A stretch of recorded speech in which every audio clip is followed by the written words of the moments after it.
Do you know how much CDR needs with Fortress multi-shot UE? With Fortress. Wait, you're talking about D3. I need a lot. I mean, Vengeance is 90 seconds cooldown, I think. So, should be like, I don't know, 70% or so.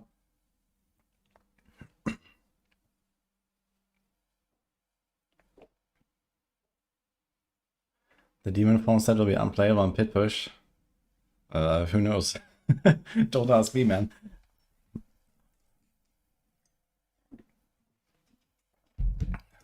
I guess it depends on like how fast they want you to get kills. But it definitely seems like it's unfavorable. +1 Barb unique, okay. I also heard that we're gonna get the Barb and the Rogue uniques. Let's see what we can find. Have you guys been posting stuff? If you have anything, let me know. Okay, let's see.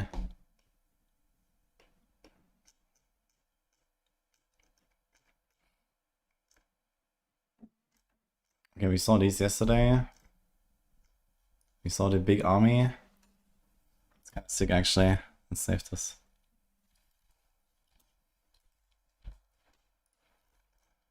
$20 minions. 28 minions on Necro.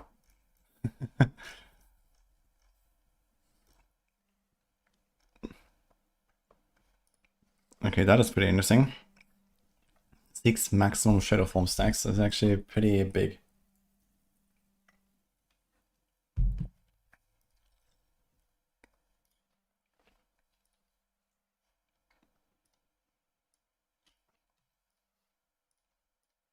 Did you guys hear that? I'm not sure if the sounds are disabled. No, they're not, okay.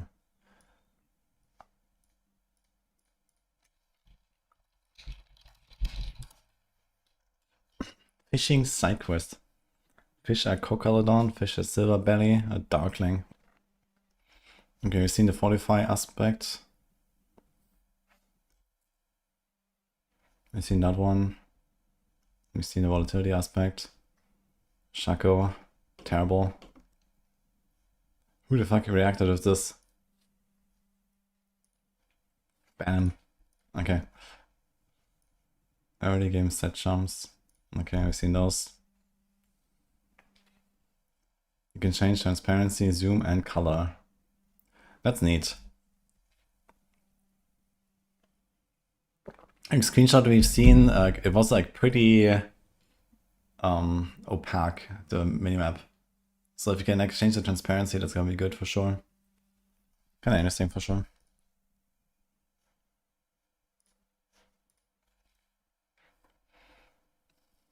Fishing will grant fish various variety levels. You can add to a collection by right-clicking. Each unique fish unlocks an achievement. Okay. Rogue Cutthroat set. I think you've seen that.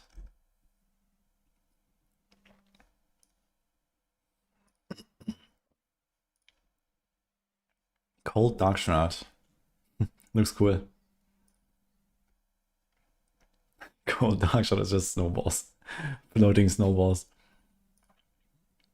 And resolve stacks and ferocity, yeah.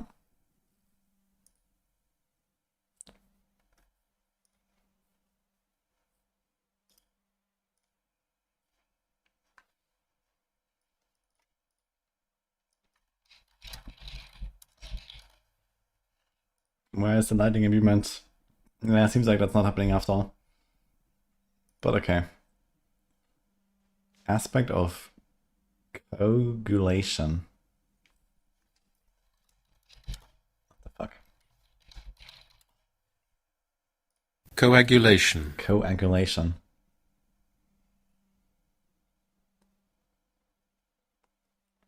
It's actually very good. 20 DR just like that. Bunch of aspects here actually.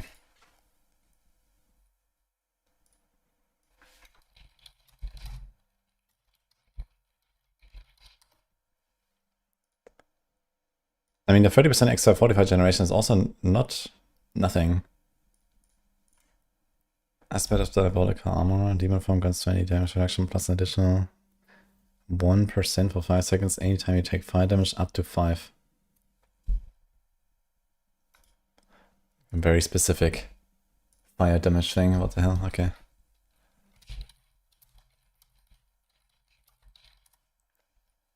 Did you see the Barb unique? No, not yet. Damage all time grants you 1.5% damage reduction for 2 seconds, taking up to 30 times. Wow. What?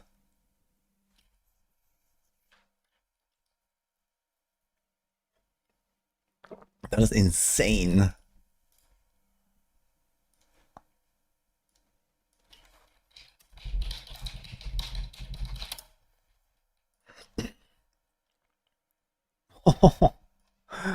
I wonder if this is gonna be on other classes.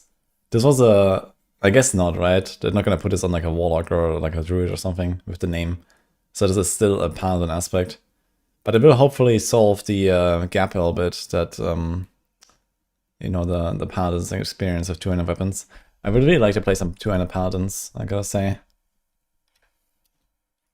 That was 20% before, they doubled it.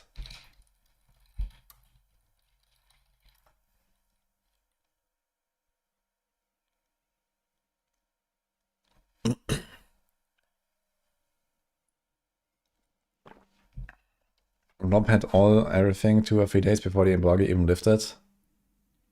Monka TOS. No, I did not get anything from anyone. And I also wouldn't ask anyone. You know, if people are playing in this press early access, okay, I mean, first of all, I never suspected Jesse would be in there.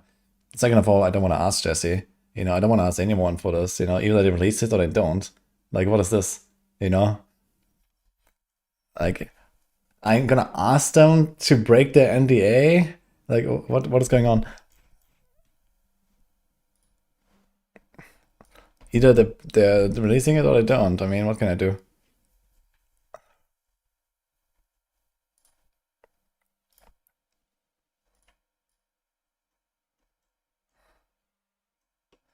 Actually, instead of like 1,000 individual screenshots, let's do something like this, yeah.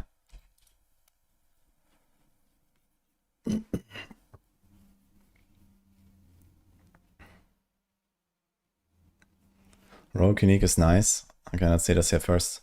Reap grants 1 stack ferocity. That's kind of neat. Okay. 20 crit chance, whatever. I don't really expect we're gonna... It would be very cool to see a Reap, like, basic attack build. But I don't have high hopes for it, but maybe. 2 additional essence per enemy against a corpse. Okay, this is like basically all known. Bloodlands. Now that's gonna get interesting here.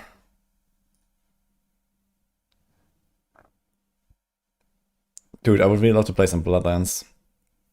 Because it's the 1 additional, that's really nice, just as a side upgrade. Fortifies you, whatever. Consumes 2 stacks of all power to throw an additional lance, dealing 50% of normal damage. That is pretty neat. But 2 stacks of all power is a pretty steep cost, honestly. For a 50% lance. I wonder how you'll generate that much. Like we saw, there's this Necro unique. One of the 2 Necro uniques is it's like an overpower engine. But it's like, I think 2 overpower per blood orb or something. Bloodlands essence cost reduced by 3. Bloodlands deals 45% increased damage to its primary target per lanced enemy.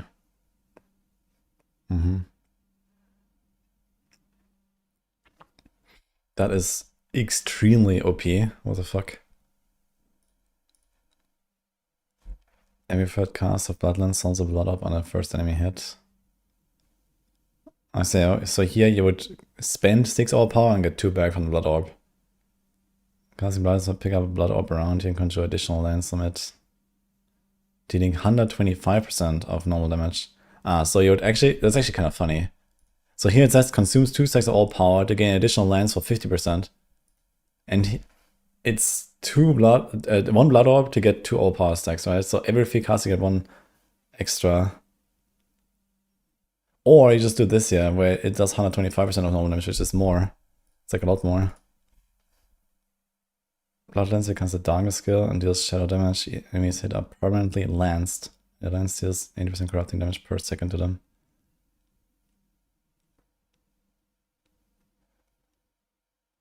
Enemies hit are permanently lanced.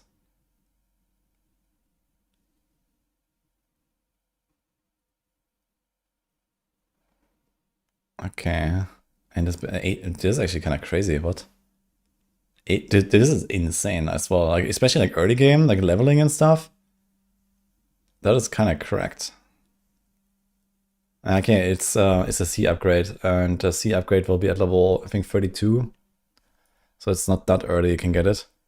But that's pretty cool.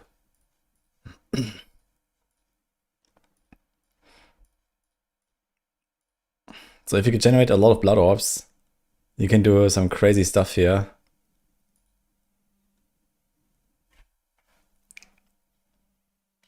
What's my brief opinion about a video game called Warframe? Very fun. Blood shows is shown later, okay.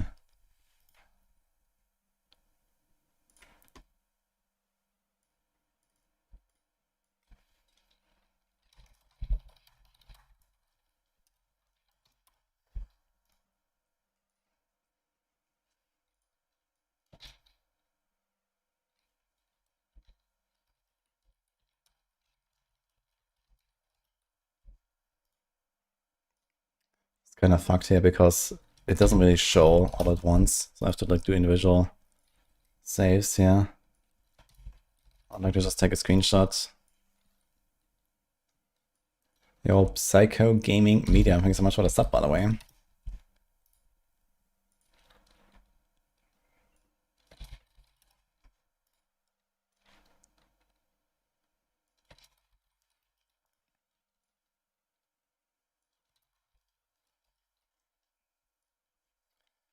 Some Soul Uniques. Okay, here we go.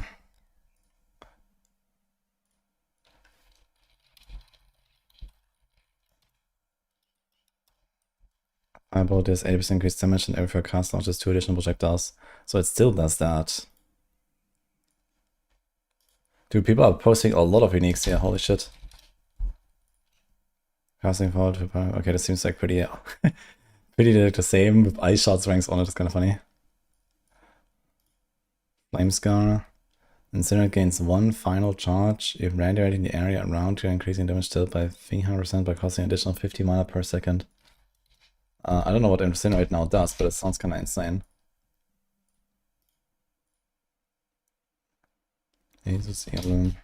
Dude, I think they like super overcompensated on dot builds. I think dot builds are gonna be cracked across the board. Like this is what the fuck is this, man? That's crazy.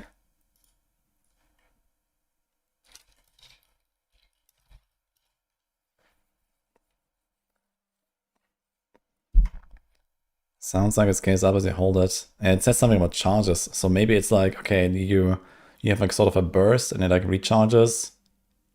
And then you like you move, get in position, you burst, or something like that. Casting core skill triggers random equip basic skill at a random enemy. Okay, so they completely changed Vox Copium. 360% increase though. But it's a staff, to be fair. Okay. It's kind of interesting to see that the damage or time multiplier on a 200 weapon is the same as on an amulet. It's the same value.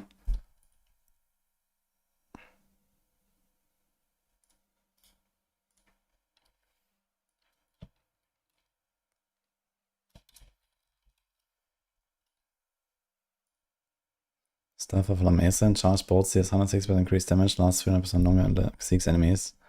So it doesn't have this weird like random chance anymore, so that's kind of nice, I guess.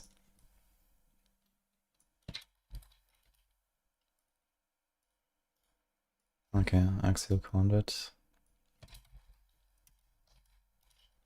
Casting channel has a 50% chance to activate 1 to 5 additional times. Okay. So it's a bit like the Malignant Heart, like the what's it called? Omnipower Heart from season 1.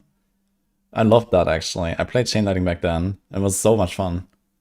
This is actually really cool. I like this. Yeah, I mean, this whole like Exile mechanic was kind of strange anyway, I think. So good riddance. Maybe it's like part of the skill now. But the Oculus. Each time you hit a teleport increases damage and reduces the cooldown.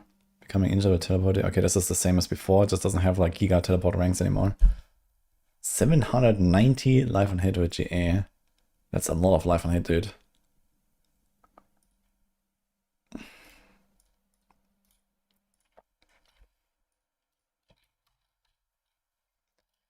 Winter Glass. Casting a core skill has a 25% chance to summon a conjuration of the same element. Each active conjuration grants blah blah blah. So this is the passive that it was before, and it doesn't like shoot a billion frozen orbs anymore. Okay. So it's now like more generic. Works with any of the cores. Works with any of the conjurations. It seems like there's no cap to this effect actually.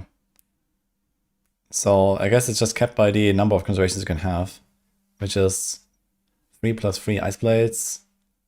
I think you can have 12 lightning spears, 2 hydras, and I don't know, a few familiars. Amulets is 24%, stuff was 50. Wait, is this not up to date? No, look at this here. This is an amulet. 63% over GA. So that's like 45 or something. It's 50 actually. It's 50 crit multi. So, and the dot multi is the biggest, I think. And then is crit, I think. And then the others. You might see weapons that have like crit multi or something. Tarasha. Casting Pyromancy, Shock, and Frost skill increase the damage for 8 seconds. Okay, that's the same as before. There's no cooldown on it anymore though. That was kind of a good thing. This is again Stalk unique.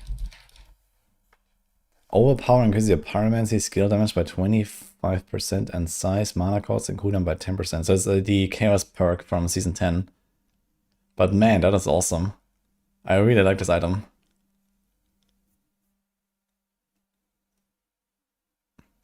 If you get maximum overpower stack somewhere, this is gonna go pretty crazy pretty fast.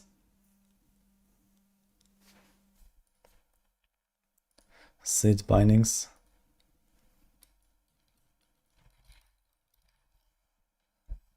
Okay, gain familiar's enchantment and familiar potency is increased by 80%. Okay, who knows? Familiar's enchantment. Okay, enchantment slot. The enchantment slot is you summon. You have a 33% chance to summon a familiar every time you summon a conjuration, right? I think. A potency. I mean, it was used for like a 10% damage buff, but I mean, there needs to be like some pretty crazy stuff in there if this is supposed to be good. Raiment of the Sea. They renamed this. Blizzard effects linger on enemies for an additional 120% of its duration. Okay, ripped raiment, I guess. I mean, okay, for a Blizzard build, that seems kind of insane. I'm still gonna do Ice Spikes though. Ice Hard Braze. New conjurations periodically unleash Frost Nova. Enemies affected by Frost Nova take 28% increased damage from you. That's pretty good. I think this is a pretty good item. Yeah, it was called Raiment of the Infinite with the teleport thing. Yeah, it's like the Hydro Helm from D3 plus a damage multi, and it works for everything. It works for any conjuration. It works for all of your damage, and you can like specialize the Frost Nova into doing something. I think Ice Hard Brace is a very good item actually. I don't even know what Frost Nova will do, but just by itself, it already looks very good. This is good for sure.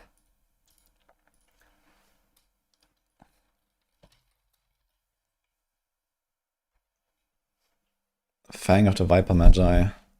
Inferno constricts the area 2 more times and deals 25% increased damage. Inferno build.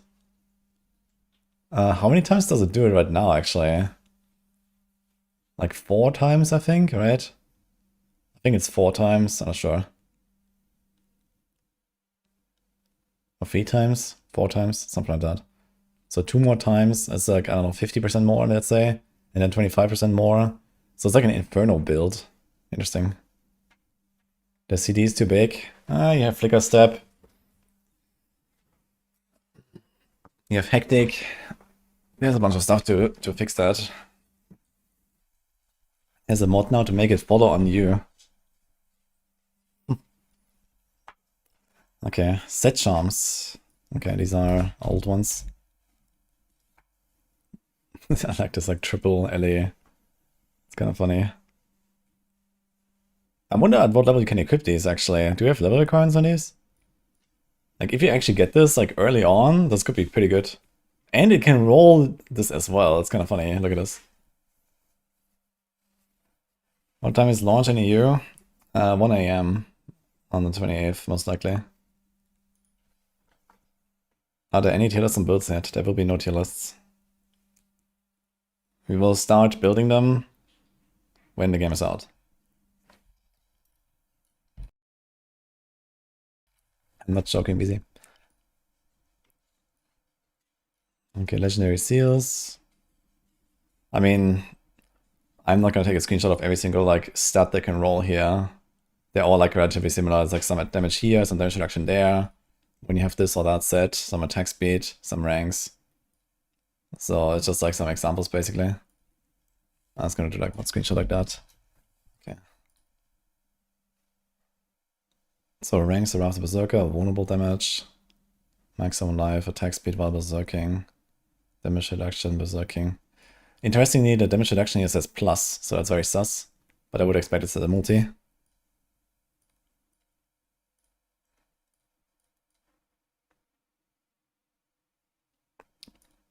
I guess these are actually Barb sets here, I just realized. Berserker's Crucible, Bulkator's Pride, Secheron's Fury, Bloodletter's Flow. What a name for a set. Okay. Arms of Ariat. Yeah, that's my kind of style. Walking Arsenal. 1-2 Eagle skills. That's actually kind of interesting, I gotta say. All Eagle skills.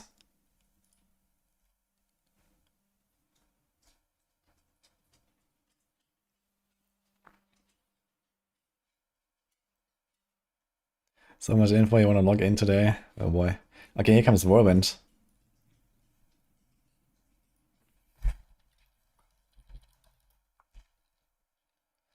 I'm not sure exactly how often Whirlwind ticks, to be honest. Base damage is 71%, and I'm pretty sure it hits multiple times per second, but I'm not sure how often it does. Plus size skills or 2 charms sounds good. It's pretty good for sure. Like here, there's also here 3-2 slashing skills. That's actually really interesting, I gotta say. 3-2 slashing skills. What the fuck? So you have like very different like skill categories as well that it can boost. That's interesting. Maximum resolve, yeah. That could be really impactful for resolve stacking stuff. If the paladins get that with the Mantle of the Grey, yeah.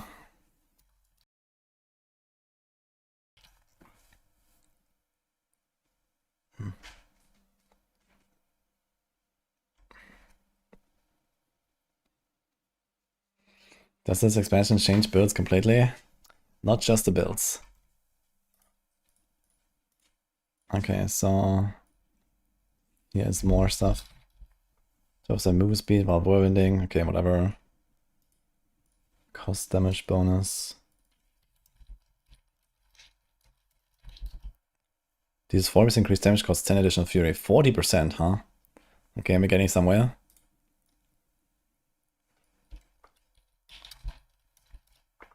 Chanting Whirlwind across it to deal 1% increased damage each time it hits an enemy, stacking out to 25 times. Okay. So you have a 40% bonus, a 25% bonus.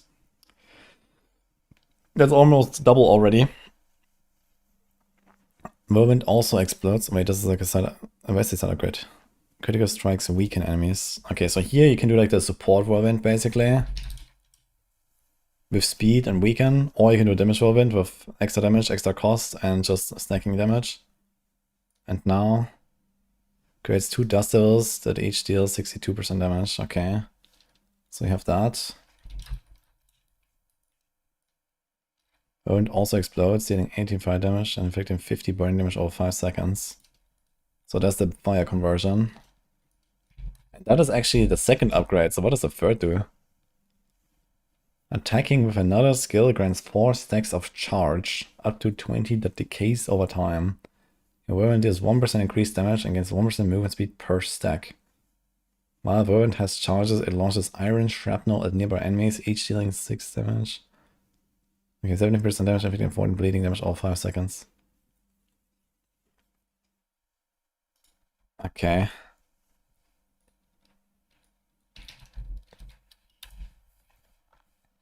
Hazy. Thanks for the sub, by the way. Dance of Nice Whirlwind.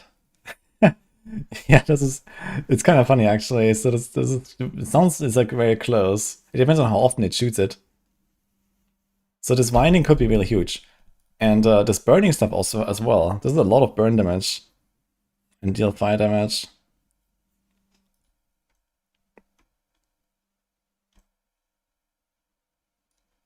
Schisme d'Agrom.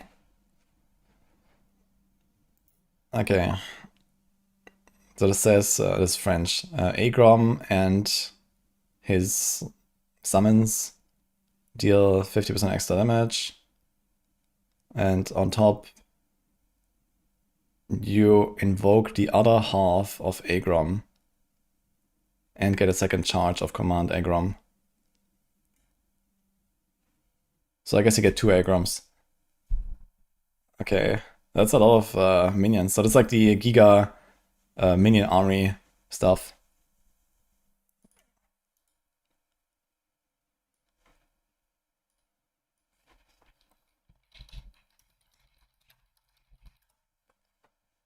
We post an English version, okay. I just got translated. Okay. What the fuck?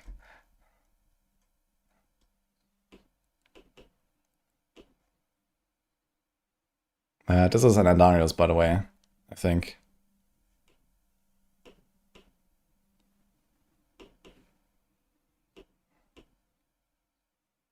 They didn't actually show. I mean, Andarius was reworked in season 12, right? So I guess we'll see.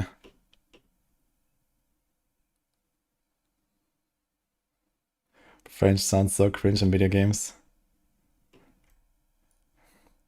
Agrom et ses invocations infligent 37 de dégâts supplémentaires. De plus, vous invoquez l'autre moitié d'Agrom et obtenez une deuxième charge de commandement d'Agrom.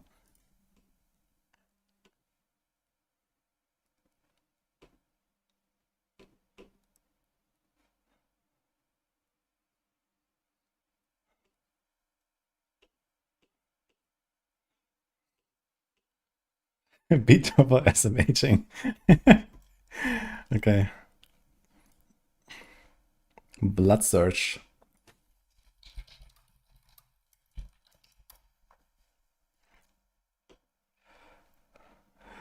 Just remind yesterday with Unterschlupf Boss. Let's go.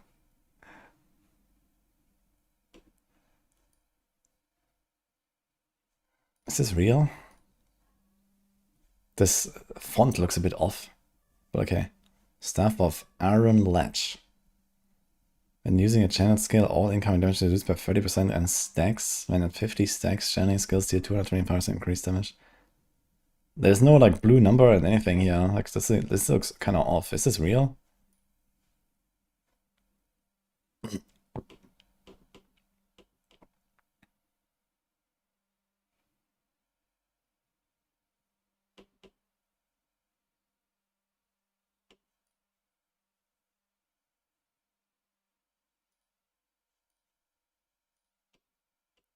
Who the fuck is like faking?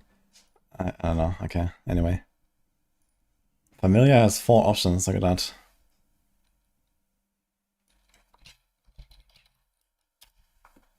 So all elements and like a multi-element. This looks like it's like blue, red, blue. Okay.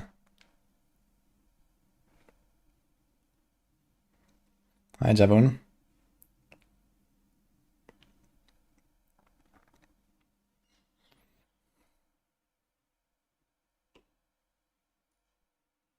Lightning Firewall.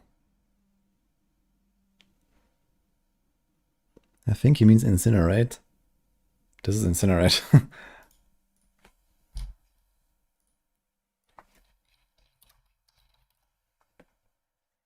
So there's a lightning ice shards, a lightning incinerate, a cold fireball, a fire frozen orb, a cold chain lightning, and a fire charge bolts. A cold hydra. Lightning incinerate sounds pretty cool. Unlimited power!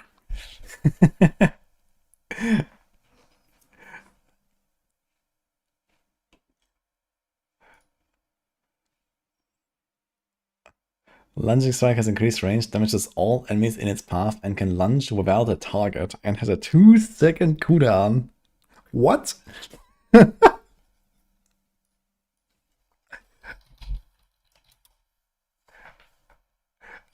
What? Dude, these fucking deaths are on crack, I think. What is this, dude? This is a fucking basic skill, man.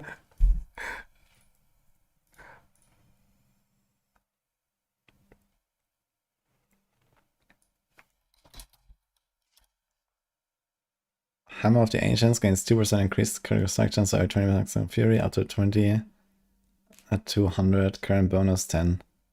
Okay, so they kept it very low, but it's 20 crit.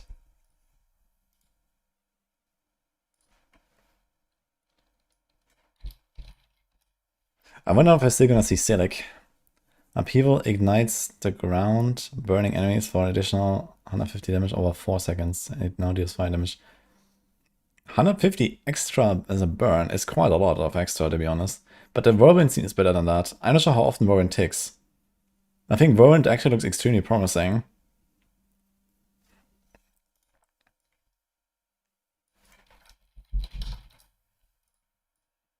Upheaval consumes 1 overpower to increase upheaval size by 20 and damage by 20. Okay.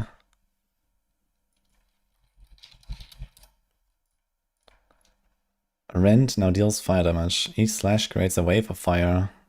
An additional burn damage over 5 seconds. What the fuck? 189% burn. A fire rend. I like that actually. A wave of fire. Dude, he's gonna like, you know, wave your sword and like, I don't know, like just send out like some. It's not. I imagine this looks really cool actually. Like you're gonna put like some range barb or what? Bash. Every fourth bash or clubber. Okay, this is just the base skill. Reduces bash clubber threshold by 2, so every second time. Clubbering generates additional 10 fury. Are they on the same side? Looks like it, right? There's Frenzy and there's Frenzy, so they're probably on the same side. Clobbering generates 1 stack of old power. And 1 stack of resolve. Okay. Lunging strike. Lunging strike grants berserking for 3 seconds when it critically strikes. And 5% additional crit chance. Okay. Generates 1 fury for enemy you lunge through.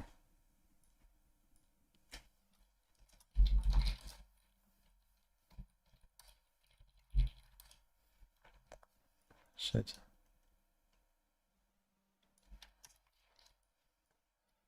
Okay. Lunging strike heals you. Okay, this is nothing new.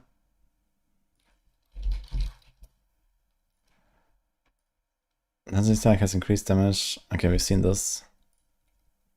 This is the baseline.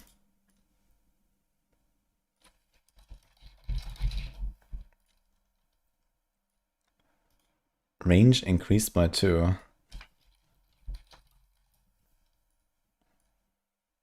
Also strike deals increased damage, additional 5% increased damage for each target you lunge through up to 100%. Okay. They really want you to lunge through a lot of enemies. I'm not sure how you're supposed to do this. Especially if you're playing controller. That's like impossible, right? Because it's gonna target something. Lunging strike forms a dust devil. Okay. Kinda random. Double swing, now it gets interesting. Yo, I like this already.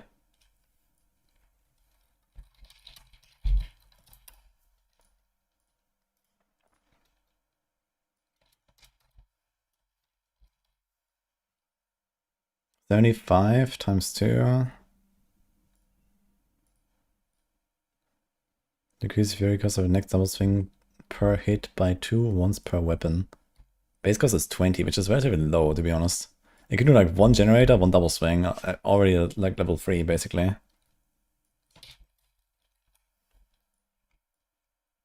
Fortify, okay, not that crazy. I didn't read Bone Surge. Wait, did I miss something? What did I miss?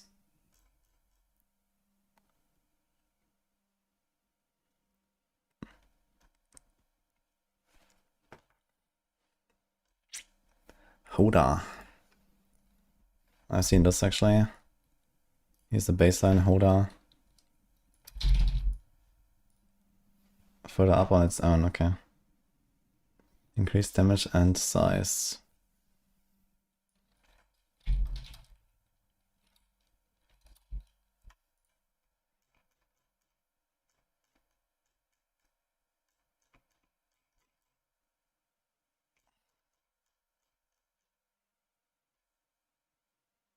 This one. I think I did check this out, no? I think I saved this. Let's search.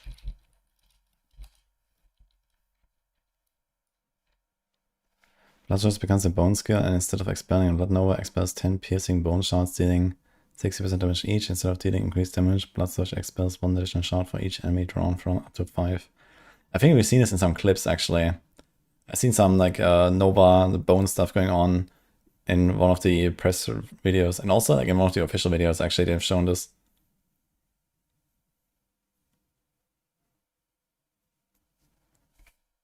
Unlocks at 32. Yeah, this is the C variant. So the C variants, they start at level 30 for basic, and then it's 32 core, 34 category 3, 36 category 4, 38 category 5, and then 40 for ultimates. This is the last unlock on the skill tree. Yeah, C is always the like most transformative variant. It's like the expansion variant, basically.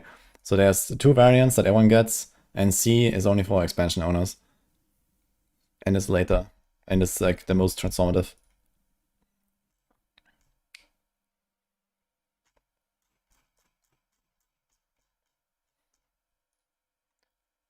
So it's basically, if you look at this here, so like the fire one, the lightning one, the cold one. So these are C. Yeah, this is A, this is B. So these unlock together. I think it's like level 14, if I'm not mistaken, or 15. And this is like 32.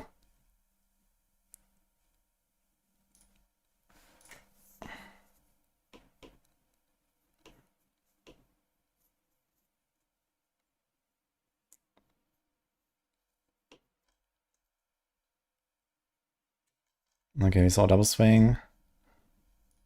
Upheaval. More upheaval stuff. Dude, the barbs were actually not slacking here. Upheaval.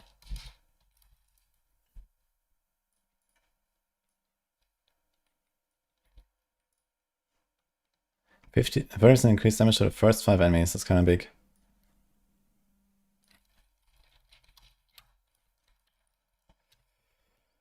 Every 100 fury spent makes the next upheaval free to cast. It takes up to 3 Interesting.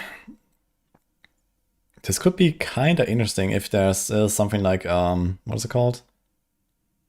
Unbridled Rage with like the Giga Fury cost and stuff, or like Crown of Lucion, and they actually spend like 100 per chunk, right? Per like do like Hoda upheaval, or something like that. Could be interesting.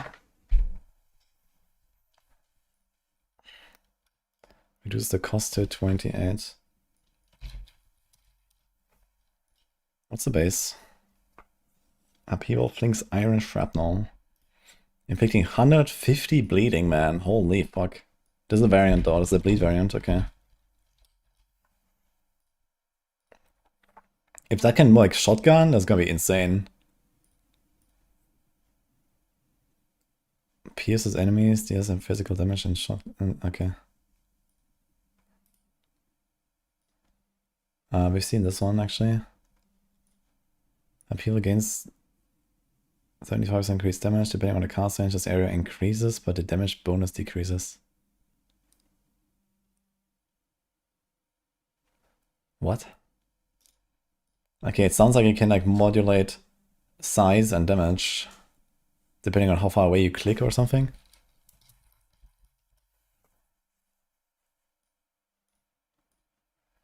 Upheaval ignites the ground, burning enemies for an additional 150 over 4 seconds. Okay. If this ground effect doesn't stack, it's gonna be dead though. But if it does, it's gonna be good. Okay, there's upheaval base. 35 cost, 200 damage.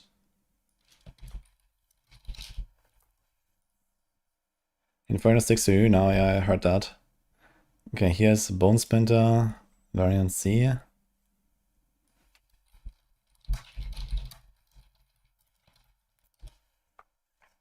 Darkness Skill deals 30 shadow damage, seeks enemies. When a splinter hits an enemy, it causes a burst of shadow. Okay, it's like super low numbers though. And you can't even like combine it with pink orders or something. Like this seems like kind of trash, to be honest. Bloodlands. I think we've seen that.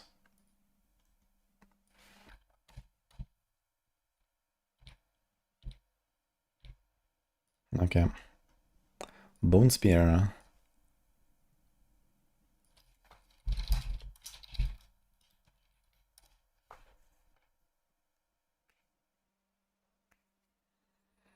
The websites that got planners are definitely out there as soon as you get patch notes. Yeah, some of them might.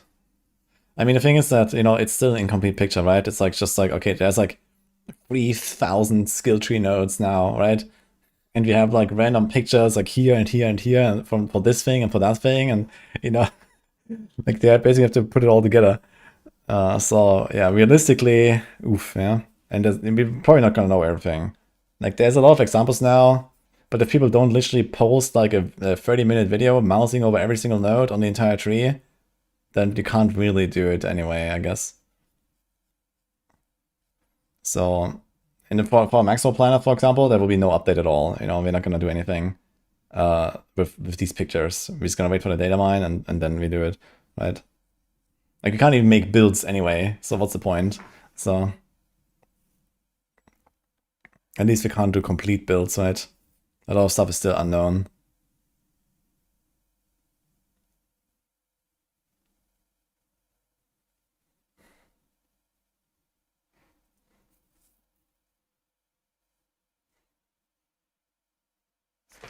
Yeah, and the patch notes will not really tell us anything either, I think. At least not for the skill tree stuff.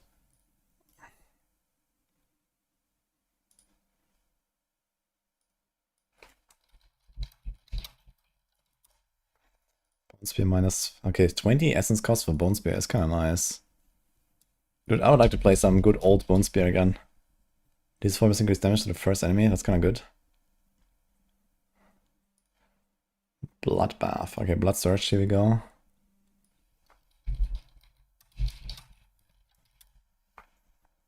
It goes again after a short delay, dealing 100% damage. It's pretty good. Is that a variant or is that a side upgrade? This must be a variant. Yeah, okay, he's actually said, okay, they're called upgrade now. Wait, do they always say upgrade? This also says upgrade. Okay, then I don't know. Alright. But this looks like a variant then. Increase damage while healthy, okay. Fortifies you.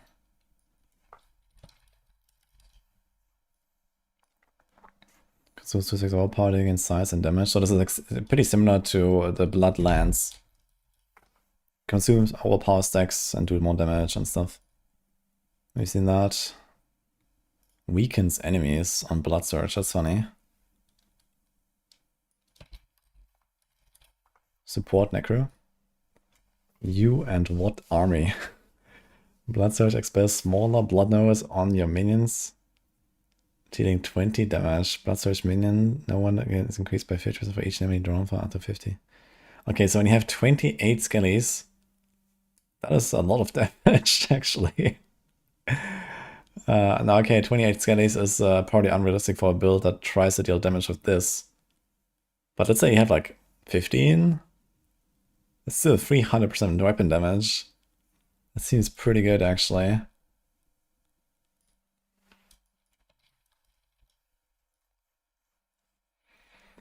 Sever. Now it gets interesting. Slows enemies and forms a corpse. Okay. Chills and cold damage and seeks another enemy to attack again. That's a lot of stuff. -4. What's the base cost? Damage, additional 1% for each minion. 1% for each minion, that's kinda small. 7 per ferocity, now we're talking. There it is! It's also mobility skill, dashes forward to attack instant. Wait, there's no cooldown? There's no cooldown.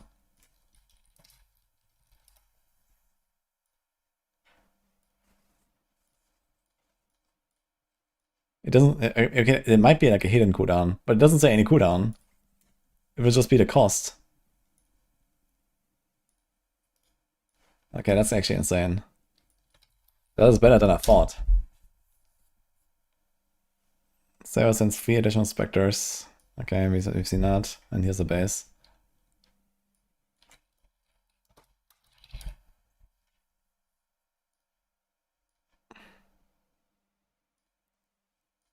Yeah, this is crazy. This thing also has like a giga range.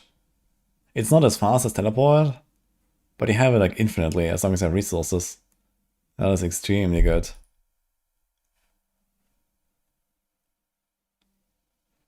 You want Necro crowd serving the minis.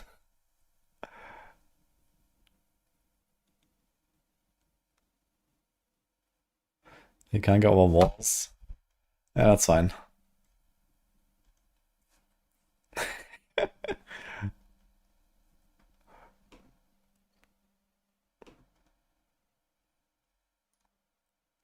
Yeah, here is the aspect right now. I love this aspect. Okay, here's rogue action.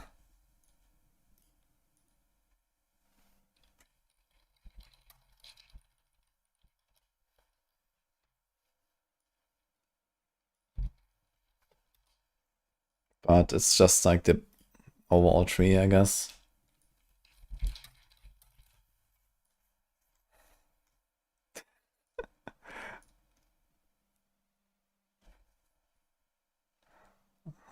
Yo, Mookie.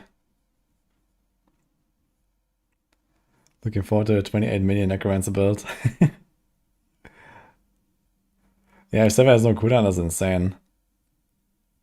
I mean, you know, it's also a core skill. Like, if you have a starter skies, it's gonna be very easy to keep this up. It costs 20 baseline. You initially have like 1.5 essence per second rolls, and you can just do this like once every second. Like, it's gonna be crazy.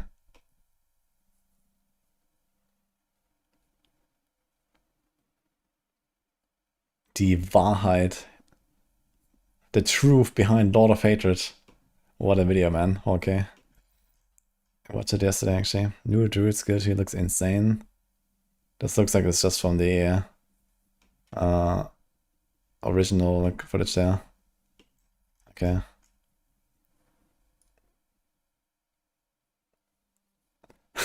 Okay, fire ice blade, fire frozen orb, fire teleport, and fire charge bolts.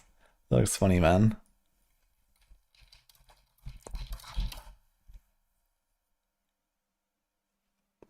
Fire TP. Oh, yeah. Okay, let's see some Paladin action.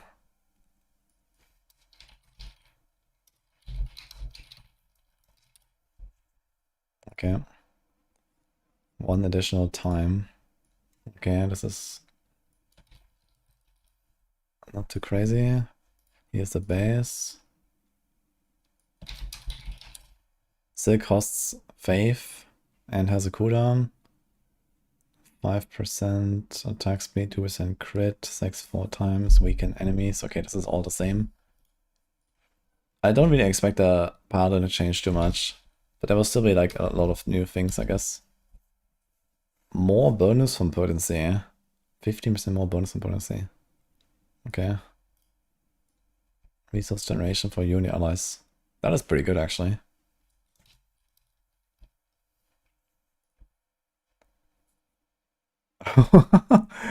Okay, that was giga nuked. Holy shit. Okay. That used to be 30. Unless it's per stack. Maybe it's per stack. But no, right? Because this would be like if that would be per stack, that would be ridiculous, right? So it's not per stack, it's a total. Yeah, okay. 6% crit damage now. Wait. Are there two different? No, one was a resource generation and this is maximum resource, okay. It's a variance, so can be per stack. It doesn't say that. And these read the same, right? Like this can't be per stack, this would be way too much. So this is a 6% damage. Okay, Blessed Hammer.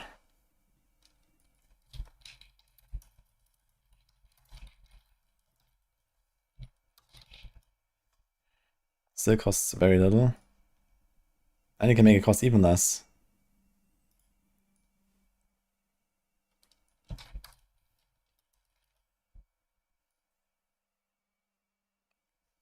%15% increased cast speed.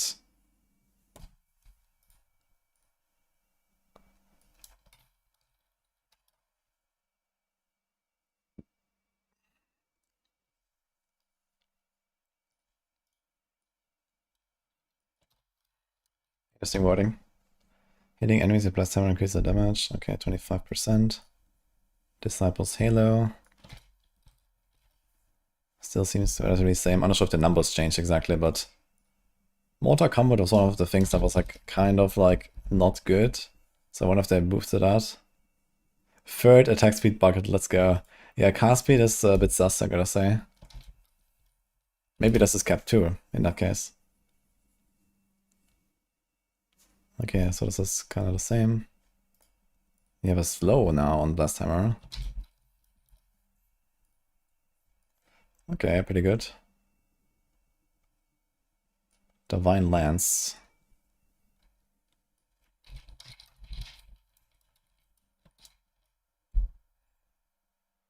Killing enemies with Divine Lance reduces the cost of your next Divine Lance by 10 up to 50. Yeah, yikes.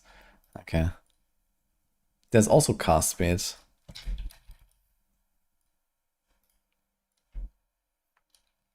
50% damage and double against vulnerable. That's pretty good. Now, how do you get vulnerable as a paladin? That's a bigger question. Actually, wing strikes do it, right? Okay, Lucky Hit is still in the gutter. Stabbing 2 times. Wasn't it 3? Is it actually 2? It's actually 2. And the damage is also unchanged, actually. It's 90%. Okay. 6% Lucky Hit. Yeah, any skill that can be a Zealot skill has, like, ridiculously terrible Lucky Hit. Okay, that's pretty good.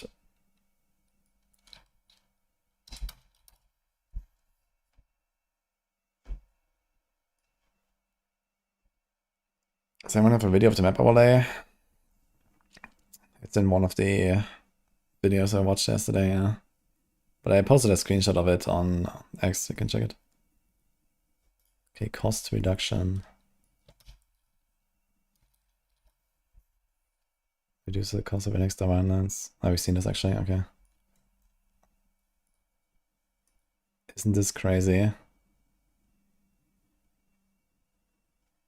This is what it already does. They just nerfed it from 30 to 6. Falling Star. We saw the review gamer like playing with the Zealot Falling Star. So I wonder if there's a reason.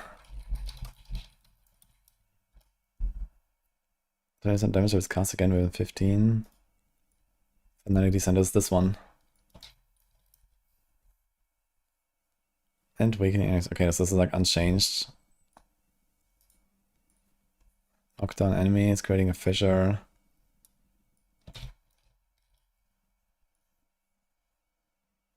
And landing this it erupts 3 additional times. That seems kind of crazy.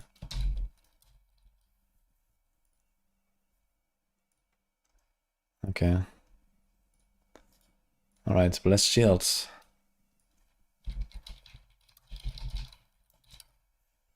Increase your armor by 2% and block chance by 2 each time it hits an enemy. With no cap, it's seemingly interesting. For 6 seconds. Okay, let's say you attack 3 times per second. You can get 6% block chance times 6, 36% block chance on a single target. That seems actually insane. And Blessed Shield, at least previously, it had this armor scaling. Right.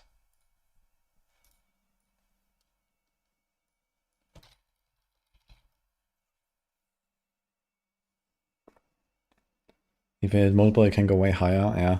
And the problem is just that you don't have consistent block, right? Like, that's like really a major downside of Paladin in the expansion. There's like no real good way to get 100% block all the time anymore. I mean, you know, I think that's good, but compared to what it used to be, that's quite a shock. There's also cast speed. They really like cast speed, yeah.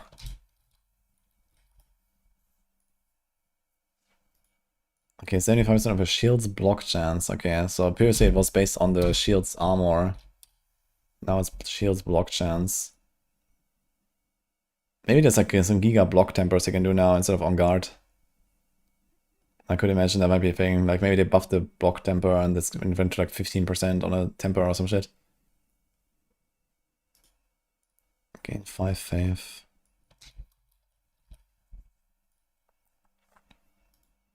Okay, becomes a judgment skill. Okay, this is old. Okay, here's the important one. Now that's actually kind of interesting, right? Level 32 to get shit up attribution, man. And, you know, that was like the leveling build. And now you have to wait until 32.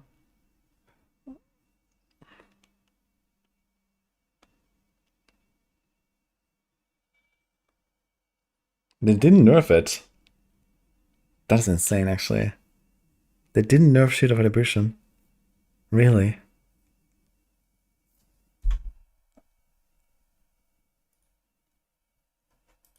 Like, I think this needs to say it pulses for 25% of your phones and not 100% of your phones. Then this would be fine.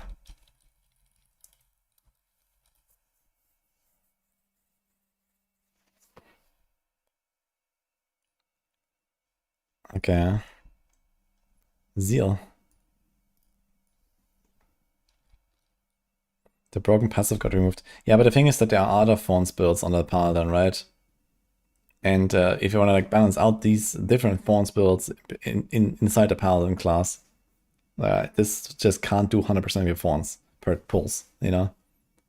So you need to nerf the shield, and then you can buff all of it if you want. Okay, Zeal. 2 additional strikes.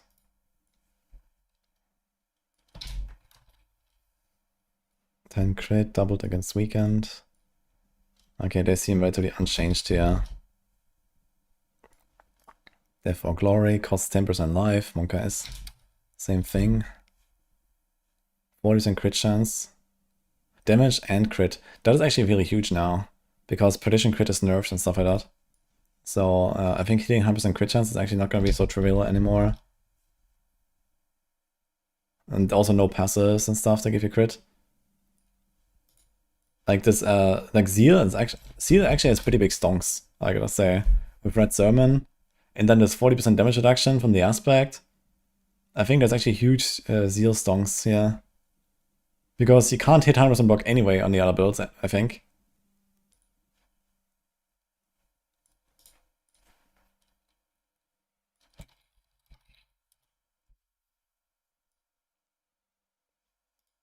Okay, this is all really old stuff here.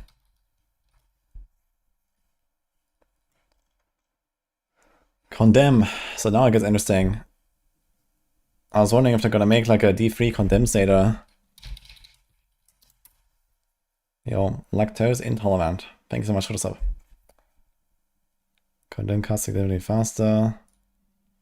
It's good by 1 second for each enemy hit up to 4. That is not good enough.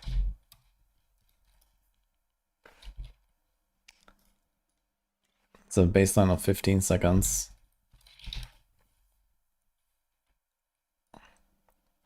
Yes, one charge applies vulnerable. Okay, it seems like they're not doing it actually. No condemn build.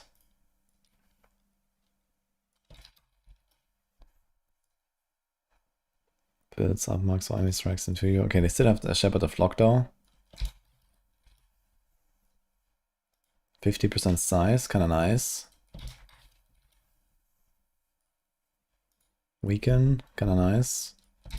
Condemn is definitely a very good support tool.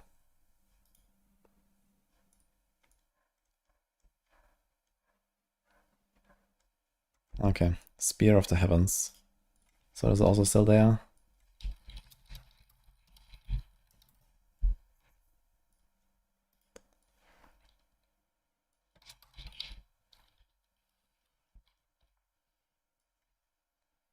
Rain down 4 heavenly spears after knocking down. Okay, so it's the same. Ready. Okay, that's gonna be interesting as well. Ready. Cooldown and costs are reduced by 15. Okay, pretty good. Increases crit chance by 5. Kinda good. 4 seconds duration is a lot. That makes it 10 seconds.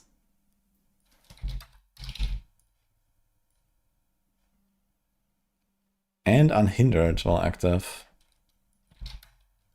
Okay, that's kind of huge. Okay, I still have this here.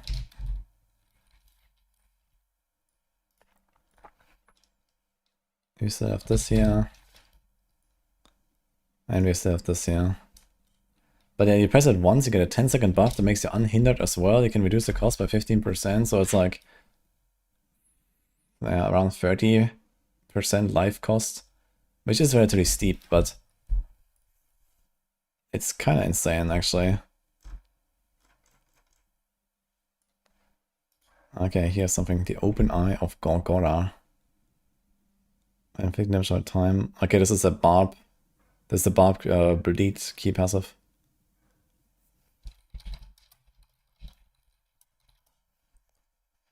You have a chance equal to a crit to increase the damage by 112.5, well, up to 135%. Now, funny enough, I don't think this is actually gonna be that good. Unless there's like a really easy way to get a lot of crit chance on a barb. Because, you know, all this crit chance investment can just be like more dot multi and stuff like that, and this can just be another aspect or another unique. So I don't think this will be that good, but we'll see, I guess.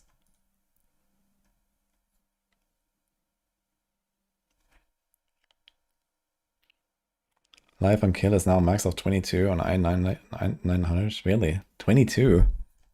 That seems like nothing. New Grandpa has 150 crit damage. That seems still kind of weak, to be honest. I guess it's still only a barb item. Okay, here's some stuff. Agron Schism, we saw that in French earlier. Gauntlets of Shield, we've seen that. Seed of Horazon. Demonology skills, the increase damage per wrath you have and take reduce damage per dominance you have. 0.75% per wrath. So at 100 baseline wrath, you get 75 multi. And you have 30 dominance, assuming it's capped. You're gonna get a 7.5% damage reduction. So the DR is like whatever, but the damage part is actually kind of nuts. If you have 200 wrath, that's 150 multi. Eh? But again, yeah, like we have the problem that you have to be extremely selective about the stats you put now on your offensive slots, right? Because of all the multis. Like weapon will basically always have 2 multiplicative effects. Ring will always have 2 multiplicative effects. Maybe 3, I don't know. It depends on which categories actually work together. But there's like all damage multi, which is probably its own.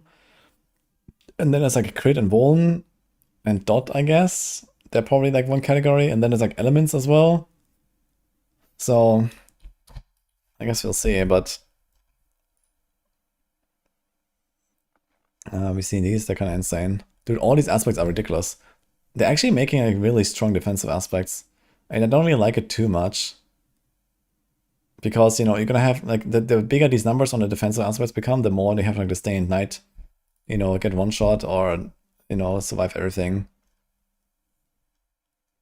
Rob showed these Rokuniks. Wait, did they give Rob Rokuniks to Premiere? Or what? Okay, Shrouded Gift. Whenever you gain stealth, you also gain concealment, gain 30% damage reduction while stealth, and for 8 seconds after breaking it. Okay, this thing is insane.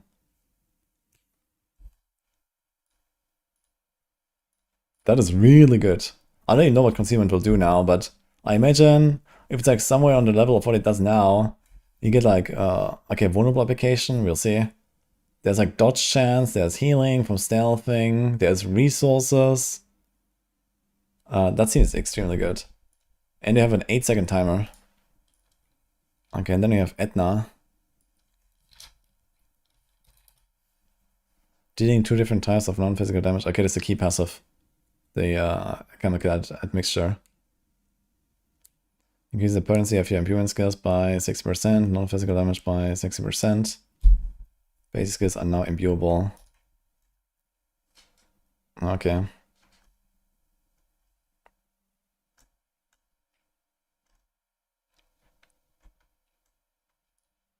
Bane of Arjad Den. While channeling Whirlwind, you periodically hurl out a mighty throw that deals 90% increased damage.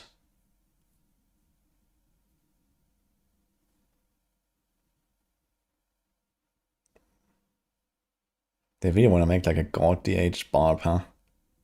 Is that good? I don't know.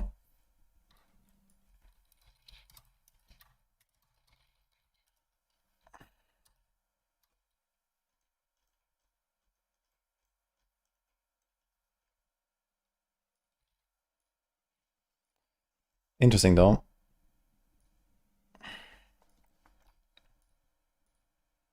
Periodically could mean anything, yeah, so there's not really much to see there. Doom Quizzes of Might.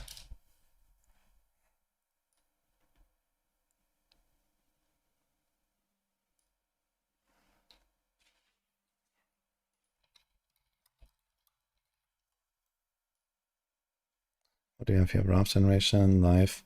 2250 Life GA Temper. Basic skills can 30% damage reduction for 4 seconds. 4 seconds is a bit rough, so it needs to be basically like a combo point build or something.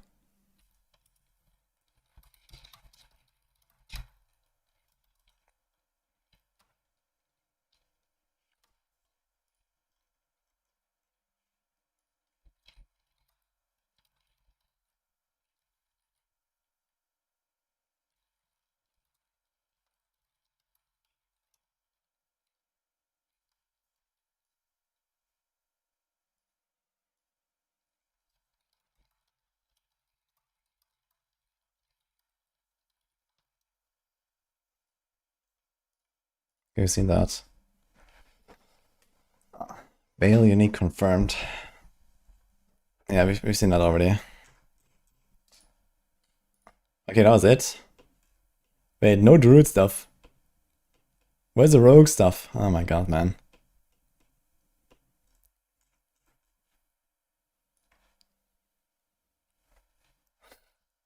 No love. Okay, we've seen a lot of Barb, a lot of Necro, a lot of Stork. I don't trust this one, I gotta say.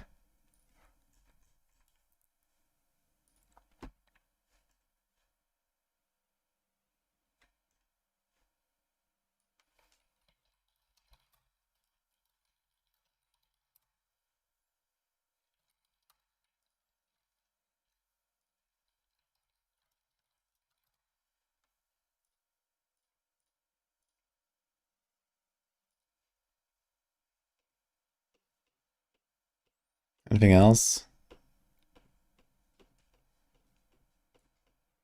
I need to start like sorting all of my stuff. I have like 500 screenshots now or some shit. I need to put it all like in like together basically. It's like oof.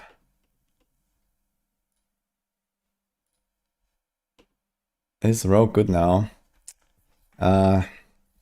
Ask again in a month.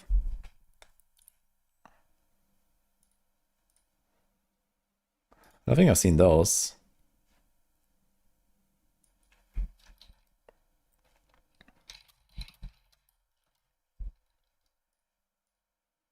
All the given that would drop from horses are converted to gold, except for mythic and unique. Actually, I have seen them.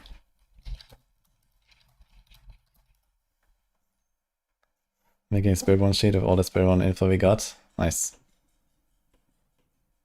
Yeah, I also want to like put some stuff together, like uniques, aspects. Like there's a lot of stuff. Crafting, like you know the stat lists. There's so much stuff to like put together into information. Okay, here's actually my last message. So, okay, so that's all I got here for now.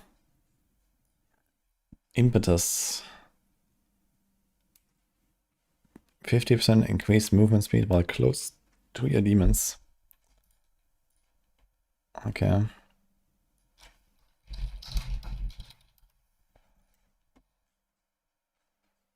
Uh-oh, Nerel something. New intro cutscene spoilers. In like whatever language that is.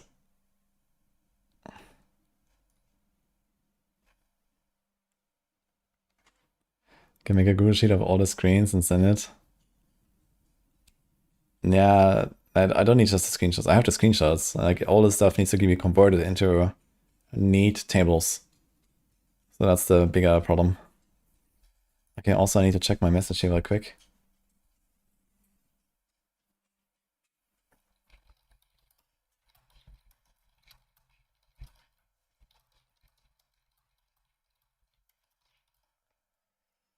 We actually have a one-on-one with Clip This in a moment, guys. I've actually never really spoken to him much. I wanted to have like some sort of like podcast interview. So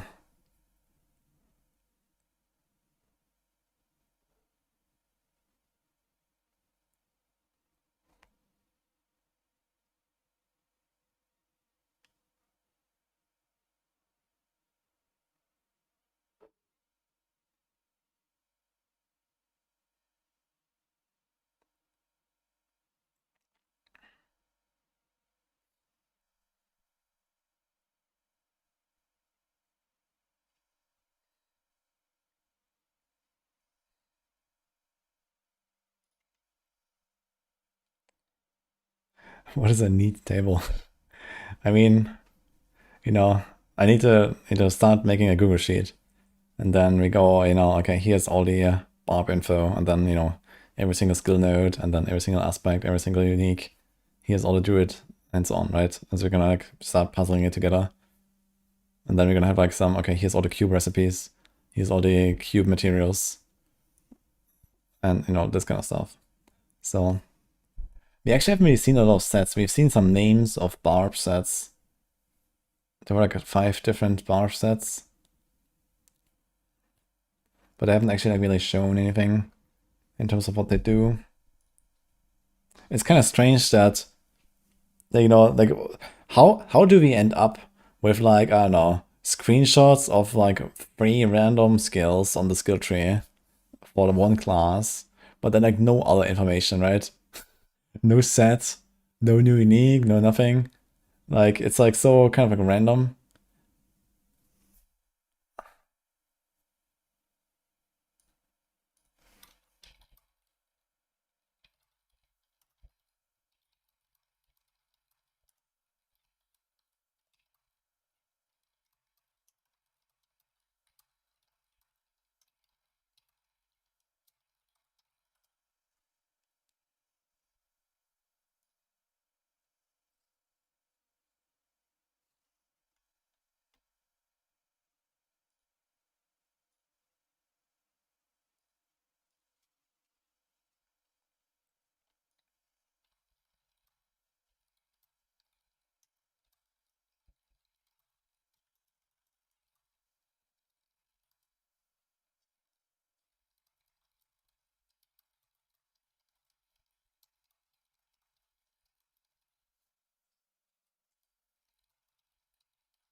Okay.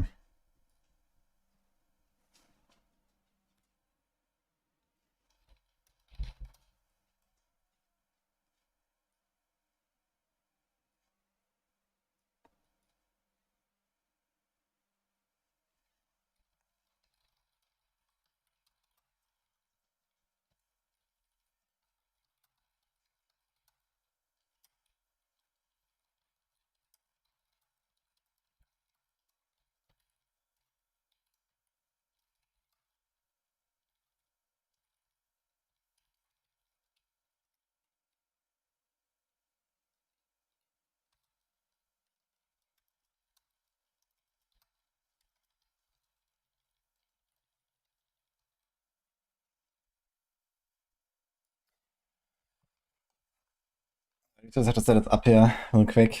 So as I said, we're gonna have a chat with Cliptis.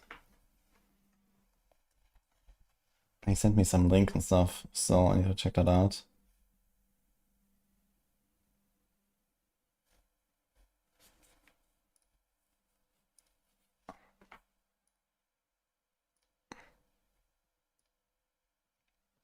Okay. So I'm not sure how it's gonna go, probably like half an hour or something. We're gonna hang out with Cliptis, guys, if you know him. Does he actually stream on Twitch? Or is he like a YouTube guy? What is he actually doing? I don't think he's on Twitch much, right? But you guys might know Cliptis already. He's like one of the like mostly Barb creators. He's Hawaii, yeah. He's a Mobiletics YouTuber, yeah. Yeah, I've never really interacted much with him, but he wanted to hang out with me, do an like, interview basically, so we're gonna do that. Okay, and then we go back to like digging into this. I guess I might just keep this thing running here. We'll see. Okay. Ah, there it is. Yo, hello? Morning. Good morning. Can you hear me? Yes, can you hear me? Yep. All good. Oh, perfect. Okay, guys, let's clip this here. I'm not sure if you were on stream or something, but I was like just telling them that we have this little interview going on. Yeah. I didn't know you were gonna be live, but that's awesome. Yeah, I've been streaming for a little bit, and you know, like all the news to dig in. So Yeah, there's a lot. I've been working on that. Yeah, I've like collected, I don't know, 500 screenshots now or something. So Yeah, it's so crazy. There's so much information out there. yes, it's kind of insane. Okay, yeah, we can do full screen here. Okay, this is actually pretty simple. All right. Yeah. I'm so Yeah, large. so it's well, don't worry. After this is done, I edit everything and I'll change around the whole screen and everything on this.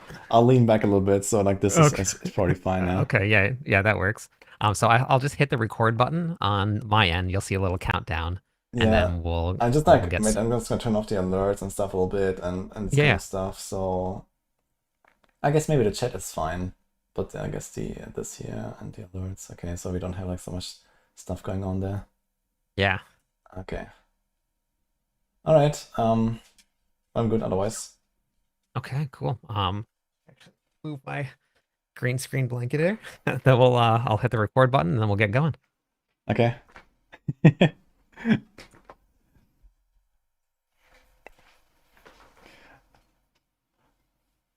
Welcome, Wanderers, to the Masters of Sanctuary Clipcast.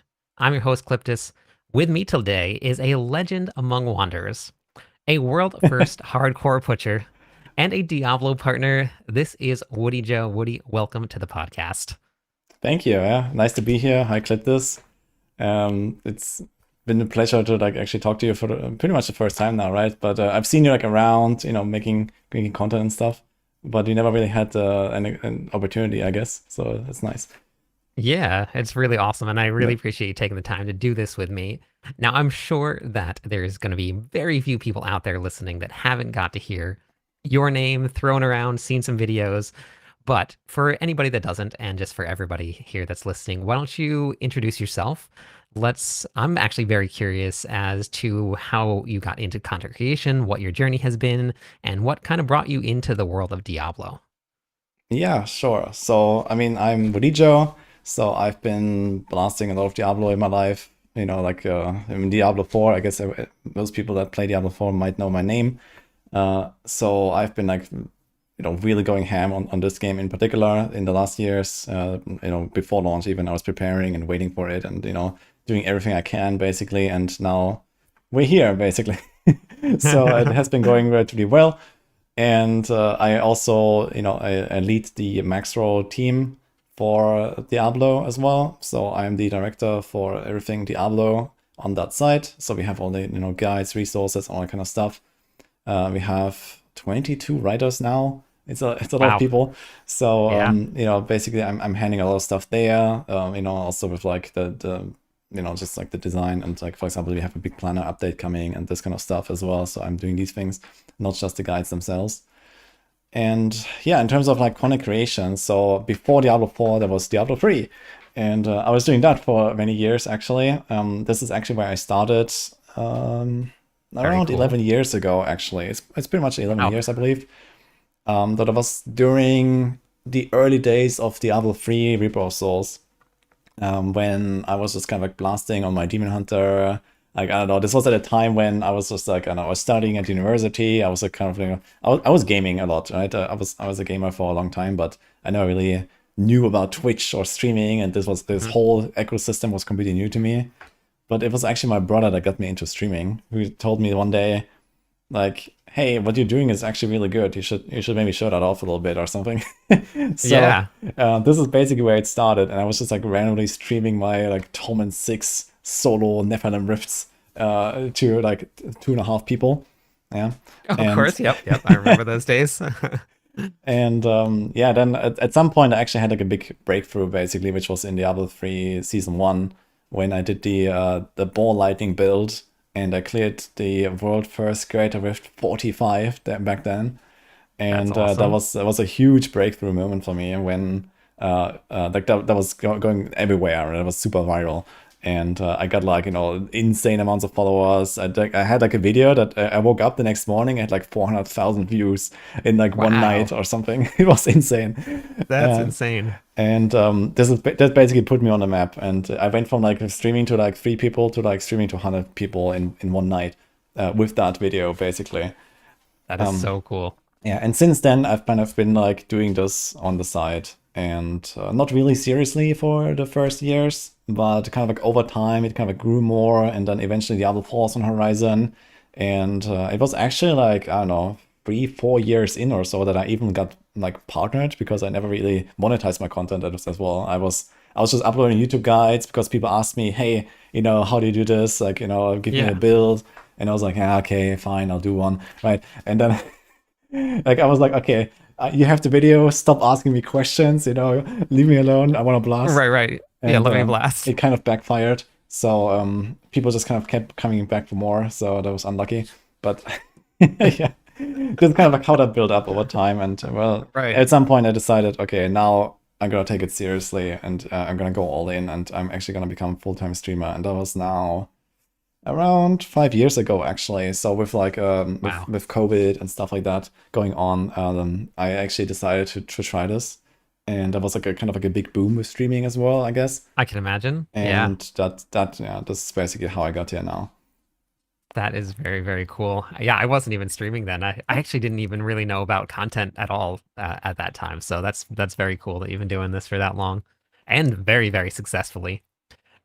Now, I can't even imagine with managing all the updates for this, Max Roll coming online, still having to do content, and then you want to do blasting. That is a massive amount. And then throw on top of that your real life stuff. How are you handling all this? How are you juggling everything? Yeah, okay, so first of all, forget about the real life part. Yeah. So no, but I mean, obviously, like there Yeah. are there are like the busy times and there's like the more chill times, right? There's like the ebb and flow Yeah. of how it goes with the seasonal games. So Mhm. I do try to take my time off where I can, but yeah, I am definitely quite busy these days, right? Like I've been preparing for weeks already, and basically with cooking warlock builds, like gobbling up the information that we have, analyzing all the little details on every single screenshot of like the official videos and stuff. So this is something that I've been doing like multiple times now, right? Done this like before the fall launch. I've done this for Wrestle Patriot. Now it's basically like another round of that. So I kind of like know what to do basically. Yeah. But yeah, obviously it keeps us very busy here. So I just try to like manage everything and kind of prepare early enough in advance. And that is basically how I do it. It's just like a lot of time investment in the end. Yeah, I mean, that makes a lot of sense. Do you have any sort of steps that you like to go step by step when you do this, or you just kind of hop in and enjoy the chaos? Well, I mean, the chaos is definitely like one of the most appreciated parts of this whole like expansion launch, I think. So I think that is gonna be lovely in the first like days and weeks when it comes out. Like no one knows, okay, what is a good build? Like what is even like the benchmark for a good build? Like like we're not even gonna make a tier list because like what are we measuring, right? And Right, yeah. so that is like kind of cool, right? And then comes the ball plans. There's like so much stuff where we have like, okay, this sounds pretty cool and pretty awesome, but I mean, is it really good? Is it not? Like, Mhm. this sort of experimentation is gonna be great. And in the end, okay, I can try to like figure out, okay, what are the options? What are like make a plan of, okay, I want to test this, I want to test that, I want to make this sort of build, I want to make that sort of build. But what comes out of it in the end is always something you have to adjust on the fly, right? Like Yeah. there will be stuff that doesn't work out the way I think. There'll be stuff that is bugged. It is just what it is. And yeah, so it's kind of like mostly about like kind of having all of the options like in your head, basically, right? Like I know, okay, if I can't do this, I will do that, and that is the most important thing. So, for example, like I try to like organize the information that we have now, right? I'm looking at all of the aspects for the warlock. I'm looking at all the uniques for the warlock, and I will see, okay, there's potential here, there's potential there, and I think it mostly comes down to just like knowing the options in the end, and then making the connections as well. Yeah, that is very cool. It's really good to hear just plans, what you want to do, how you want to approach things. So it'll be good for everybody out there to kind of hear some of that stuff. Now, I do want to, for all the up and coming content creators out there, do you have any advice for them? Like maybe if they're aspiring to be in your shoes one day? Actually, I do get that question surprisingly often, I must say. Yeah, I So can even imagine. like from Yeah. like random chatters or something. Yeah. Um, it's kind of hard to really give an answer because for me it was, I don't know, it's like kind of like a mix of like timing Mhm. and having like being at the right time at the right place basically, and then also kind of like doing something extraordinary, right? So for me, most of the like big pushes for my like my follower count and like my visibility and like my establishing myself, they were actually based on like singular events, right? I talked about this at length at the start with the Greater at 45 in Diablo 3 back then. So that was like kind of the big start. And actually to this day, this is actually where my subscription alert comes from, if you didn't know that. So I have this like yes woo alert on my stream when someone subs. And that is actually from 11 years ago, from that Wow. moment. Yeah, when I got the rank 1. That So, is so cool. and that is like something that is obviously you can't really tell someone to just okay go do that, right? Mhm. um but this is effectively how it worked out for me. And the same kind of happened again with the Diablo 4 launch when like I went for the like world first hardcore solo like level 100.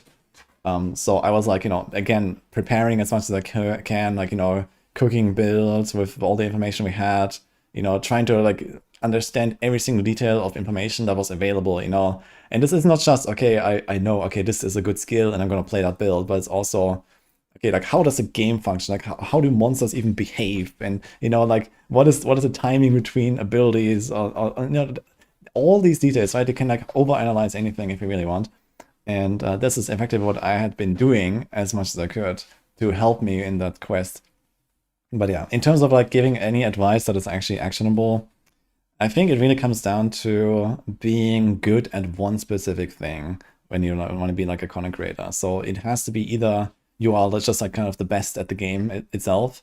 So, just like, get the best results, get the rank ones, this kind of stuff. Another thing is just like be very educational, I guess, right? Like you don't have to be the best if you can explain things the best, right? If you make really good guides, if people love to learn from you, and even if it's not like, the craziest insights every time, a lot of people will probably appreciate having like a really well put together guide over, someone just like rambling, even if they're like the best player or something. And I guess another thing is also just, like if you have some other like characteristic that is like really special about you, like, being very funny or being very charismatic or something, you can try to leverage that as much as possible as well.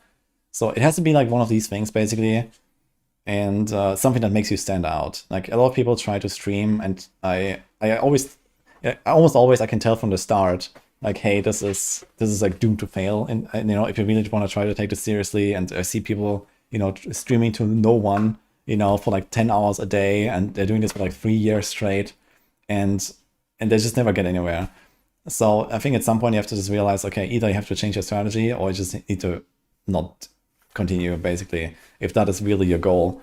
So you have to figure out, okay, what can make you special, basically? Where can you excel and be put on the map, basically? Okay, cool. Yeah, it's a very tough world out there getting into streaming and getting into content creation. It's very hard to break out. It is extremely fierce competition, right? Yeah. There is just like, so it's like a very low barrier to entry, and everyone can just turn on the stream and try, right? And there's like millions of channels or something. So how do you entice someone to actually go click on yours, right? So that is hard to do, especially if no one knows you in the first place. Right. Yeah, it definitely does. Yeah. So having presence, I guess, in other places also definitely would help.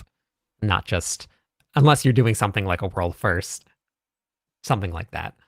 So my favorite part of the podcast here. So we mentioned that you're a Diablo partner earlier, and you've been with Diablo for a very long time. My favorite question is, how did you get into the program? What was that like? Do you have a story, an origin story for it? Maybe a little bit. So I mean, I think these days the partners program is actually pretty large. I think there's like 200 people or something. So it's actually kind of big, and they have like a lot of like smaller creators as well these days. But yeah, back then this was like the very early days. I think when like this whole like partner Discord was created, and before this was really big like formalized and stuff like that. It was basically just kind of like me and Rax and like maybe two or three other guys like kind of hanging out with some of the D3 devs sometimes. So that was kind of how that worked. Nice. So at some point they started doing like these D3 updates, like season like 17 onwards or something, when they actually started doing these season themes and stuff like that.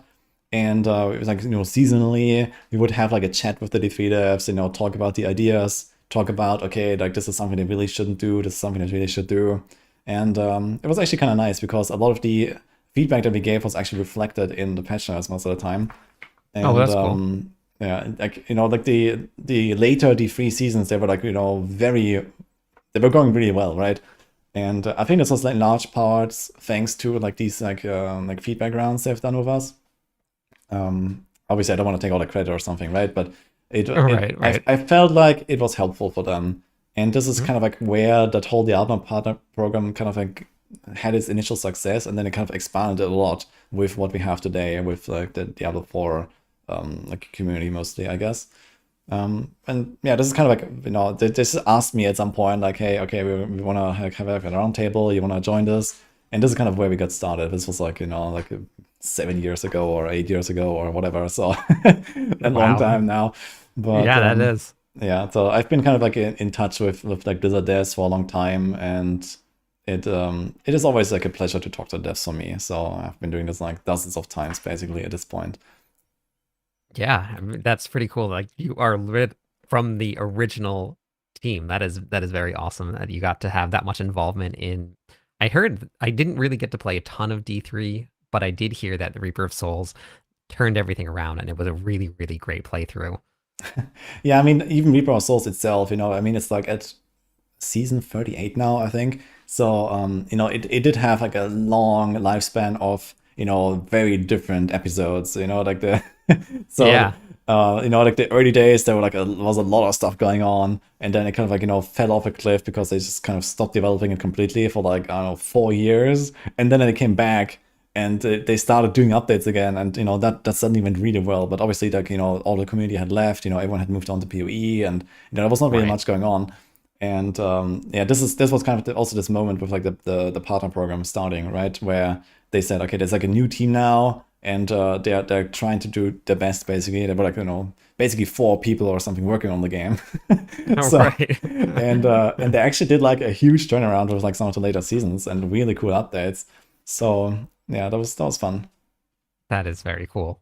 All right, let's get into the good stuff. We're going to talk some gaming here. What was it that drew you to ARPGs, and what was your very first one? That was actually Diablo 2 when I was, Okay. I don't know, maybe 13 or something. I was at a LAN party, and there was like some guy playing Diablo 2, and he gave me like a burned CD copy that I took home. Uh, and I tried it out basically. Yeah, and this is where I got started. Yeah, so this was not really like a game that we really played at the LAN back then. It was just kind of playing it on its own while waiting for like some other people to like set up their stuff, and then we would go like, I don't know, play CS or Age of Empires or something. Yeah, this was Okay. like the Oh typical man, games back then. But love it. yeah, he was just kind of like chilling on his own, and I saw it and I was like, okay, that seems kind of cool. And yeah, that was how I got started. Yeah, and I did play like Diablo 2 quite a bit in my youth, on and off, extremely casually. I was extremely terrible. My first Me hell, too. my first hell Bale kill took me like an entire afternoon. So Wow. Yep. on a blade, what is it called? The Shuriken Assassin. Yeah, I Oh was yeah, I, yeah, I yeah. was Yep. channeling the Shuriken with like a zero hit rate, right? And no Uh-huh. damage. Oh my god. It was Uh, terrible. Yeah. And when I finally took down that clone of Bale, yeah, I was like, oh, it's over. Oh wait, no, it's not. nope. It's not done. And that alone took me Uh, half an hour. Yeah, so yep. Oh man, the days. Look at the comparison between today and then when you first started gaming. It's so crazy. yeah, So crazy how we approach gaming, which is yeah, actually kind of my next question here, because when you start a new season or a new ARPG, which I've seen that you've kind of branched out quite a bit, you've got to play a couple different ARPGs. How do you go about approaching building a character? Do you have specific steps that you do to help you understand the game or to build great characters? yeah. So actually, yeah, it's right. I did branch out quite a lot. So just in like the last few weeks, I've been on Torchlight, Mhm. last Epoch, Hero Siege is actually I played it for the first time. It was really fun. Yeah. I blasted it like an entire week straight. That was cool. I did some Tiny Quest. So yeah, there's a lot of stuff going on. And I kind of like keep my eyes open, for like new releases, and Mhm. here and there I would like jump into a new game, I guess, whenever I can.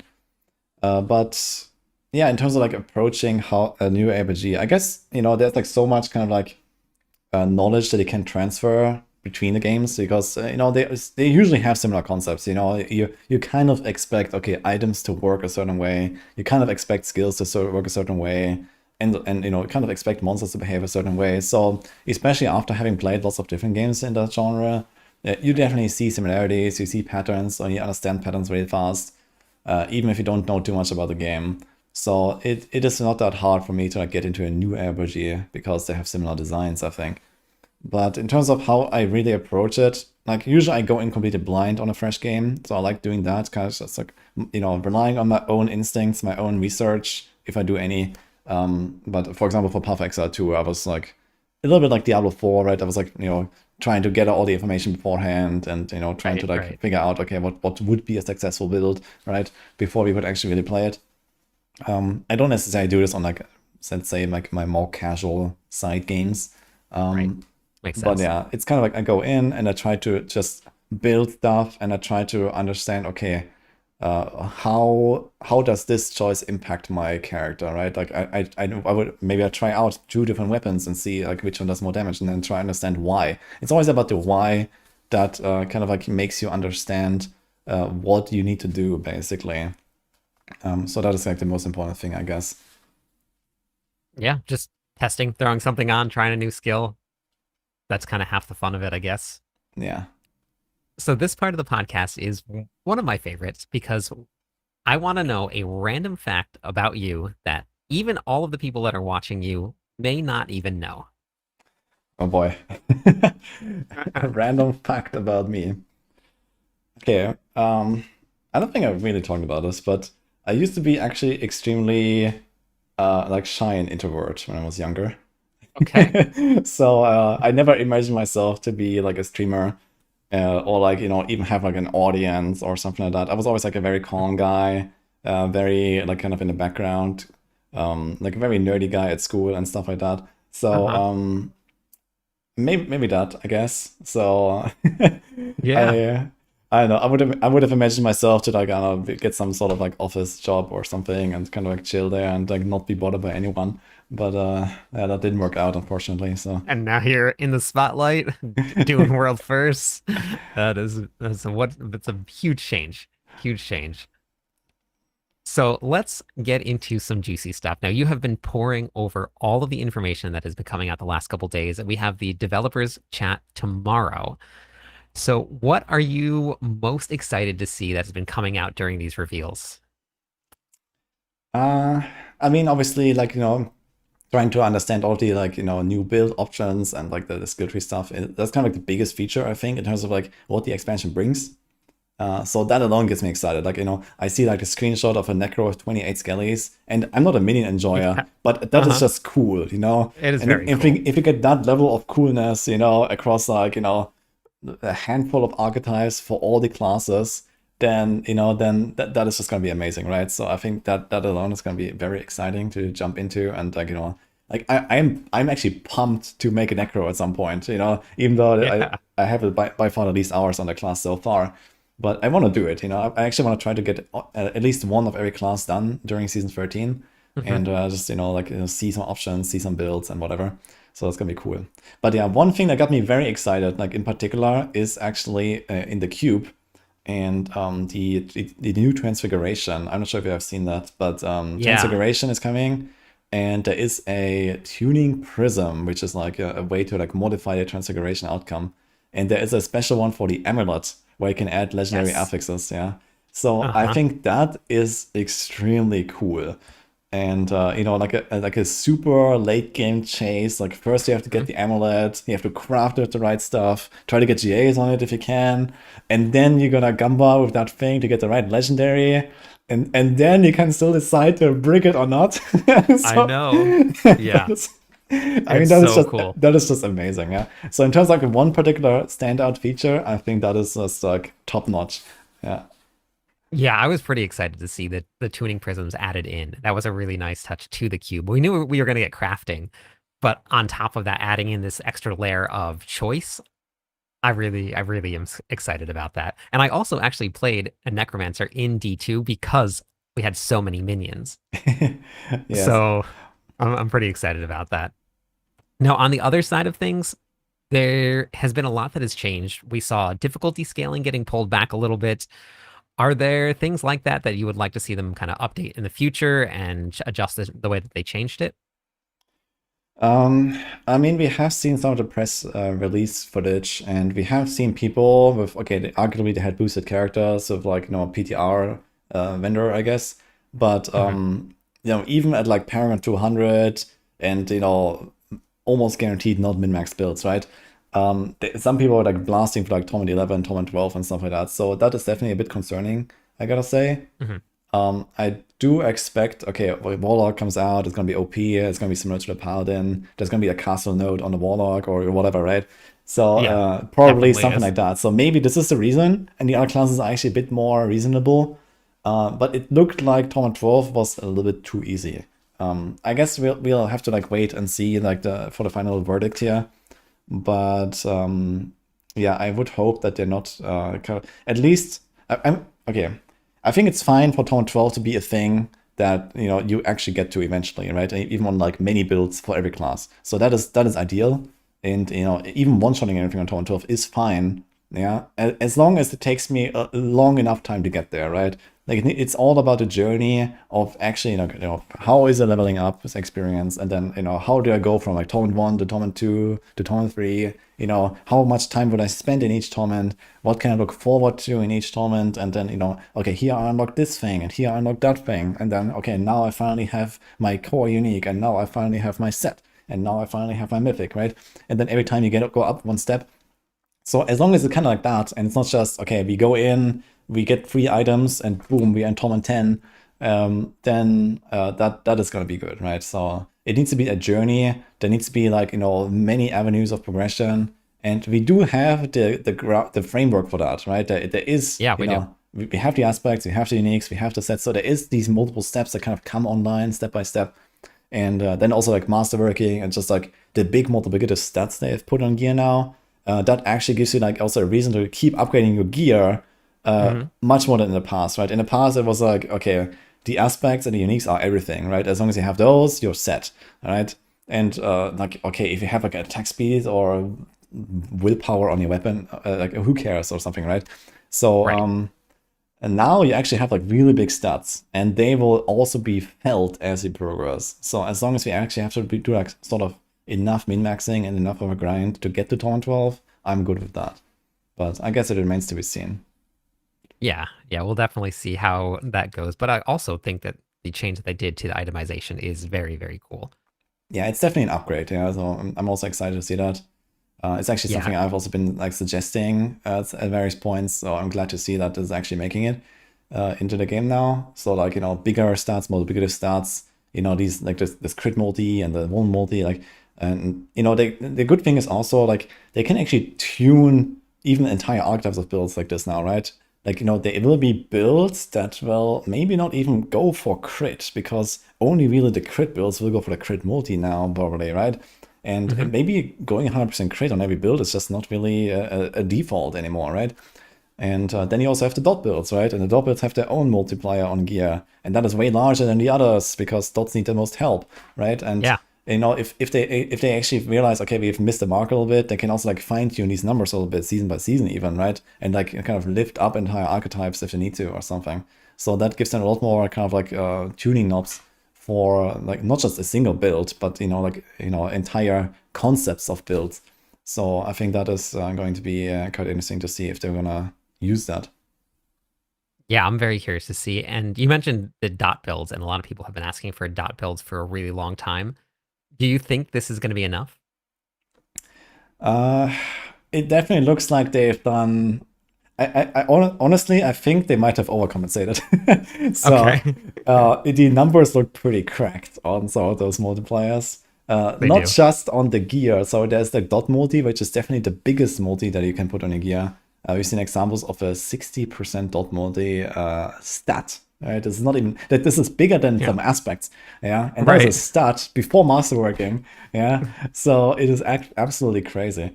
And I think that is going to be enough. Yes, I think in fact it's going to be so much enough that like all the the barb bleed and burn stuff and like I'm the, excited. the incinerate swords and whatever. Right, these things might Yep. actually go completely nuts. I think so. We'll see. Yeah. It's going to be very fun to see how many broken builds we can get off right off the bat.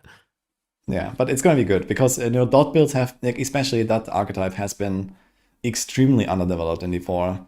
There were like a few Yeah. examples. We had like Barrage, Andario, Rogue in season 5, and you know I don't know any Yeah. other example, to be honest.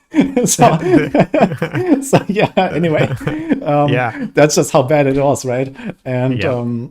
yeah, now we're gonna see it, right? But I do have very high expectations for top builds in particular, and also I've actually been cooking on like an Inviscerate build on Warlock. So Oh, I think cool. that is gonna be probably really good, especially for bossing. So we'll see how this will go. But yeah, I'm definitely excited to see this in action. Yeah, that's going to be very cool. And I think there are going to be a lot of happy people out there that really love their damage over time builds. With the expansion pack, the Echoing Hatred was the only really new in-game feature that they added. They have war plans and stuff like that, but with only a rare chance at finding this dungeon, do you think this is going to be enough to keep people playing a little bit longer in the end game? I think that is not a downside, that is actually an upside. I think Echoing Hated being Okay, extremely awesome. rare is what it should be. Like Hmm. people might say, okay, there's no new content, whatever, but I mean, we still have the war plans. And the war Yeah, plans is not just, okay, you go do 1, 2, 3 things, but it's also the trees. And the trees just like completely change how some of these things even work. I'm not sure if you looked at some of those upgrades, but like you can farm completely different things in certain content, right? You can yeah, choose to like, convert your upgrades for the glyph into gear or into XP. So you can go there for completely different purposes. And then you can, there's can be like a, boss showing up in your pit now. There can it's be like very random cool. lair bosses showing up in nightmare dungeons and, all this random stuff. And just kind of like experimenting with that feature alone is even gonna take the blasters like dozens, if not hundreds of hours to even like try different combinations and, kind of like figure everything out. So I think that alone, just kind of like going in and like maybe season by season, just like, okay, I'm gonna play one character, I'm gonna make this tree, I'm gonna try like all these options now, and then next season you're gonna try all the other options, and just that alone is gonna like change the experience quite a lot. So yeah, I can say, yeah, no new feature was added. Echoing Hated is kind of like way too rare. But I don't think this is a problem at all, actually. I think, in fact, we have so many different features. They Hmm. shouldn't add We do. anything, really, I think. And Yeah. what they have done with the wall plants is exactly the right move in my book. Yeah, I actually am incredibly excited to get in and try out the war plans. It looks like it's going to be very, very fun.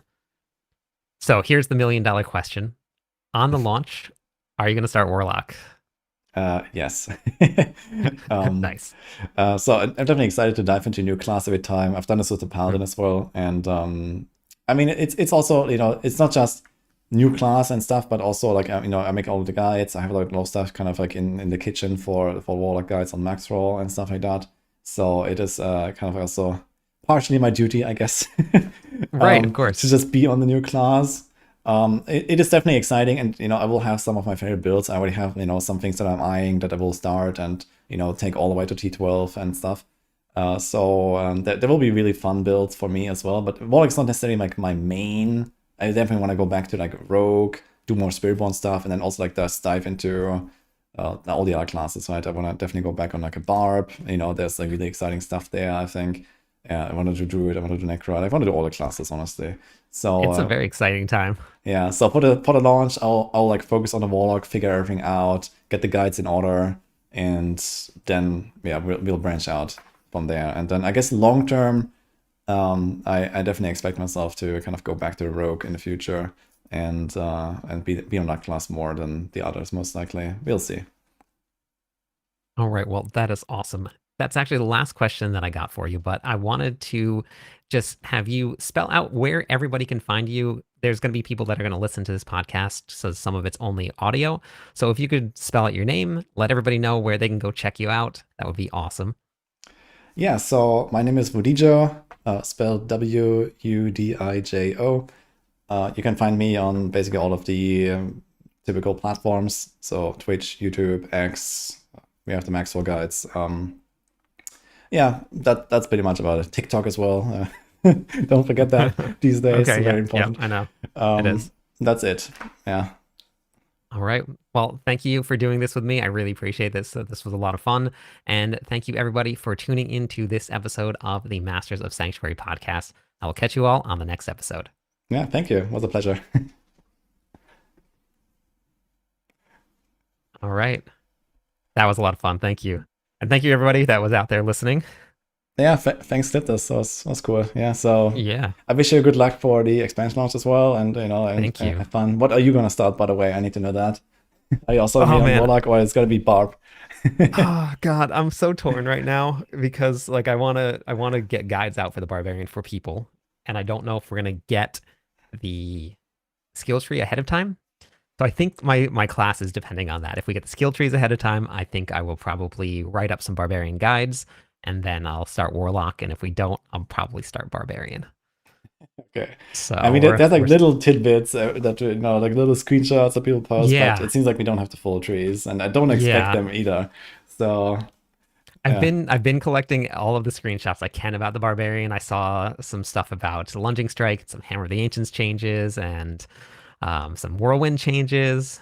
But Hmm. but yeah, I'm still on the fence. But I don't think they're going to give us all of the skill trees. I think we're gonna have to find it all out ourselves. So I am excited for Barb, honestly. Barb is actually the second class I made in Diablo 4. After like a few rogues on launch, I oh did nice, Barb the second.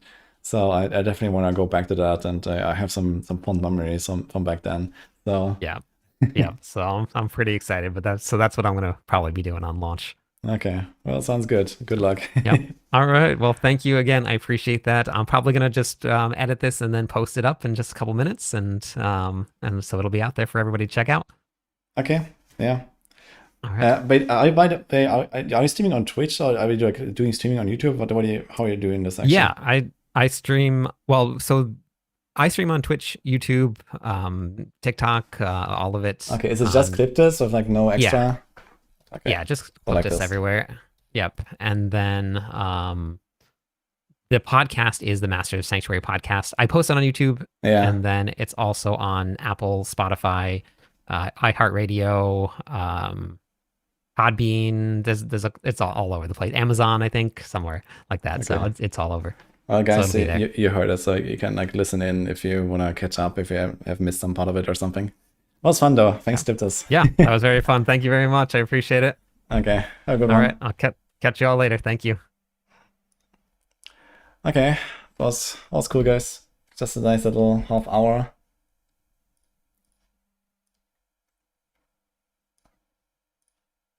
Okay, here we go. How do I close this? Okay. Guess I'm late. Yeah, Wonkus. Yeah, this was clipped this. So this was he just asked me like a few days ago. He wanted to have like a half hour like interview, and like he just asked me like these like 10 questions or something. But it was fun. Hope you enjoyed it. Normal size, yeah. Small booty again. Anyway, I started blasting, I guess.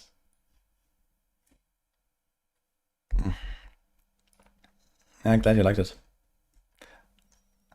What was the most exciting part about the interview, guys? I think I had a sub earlier, right at the start as well. Mustafa, thank you, by the way. I had my alerts off. Put them on again now. Okay.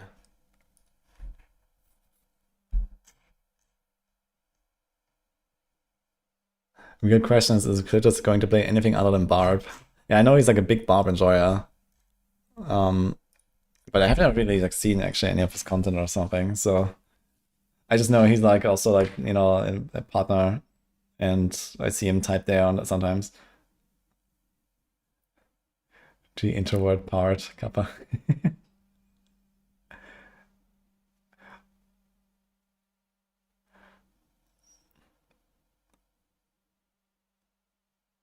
5 more days to keep going on limit info. Yes. And tomorrow we're gonna have more. Build guide for the D2 assassin build. You don't want that, trust me. I mean, that was like 20 years ago, man. Holy.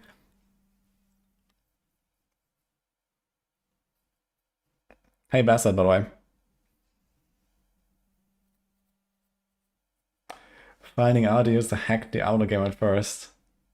Yeah, this wasn't even hacked. Like back then, this was just how it worked, right? People were just burning CDs, and like they were just like sharing everything. There was no hacking or anything. There was no protection for it either, right? That's just how it worked. People just did that. This was like before Steam and stuff. So I'm so old. I remember using key generators. Holy shit.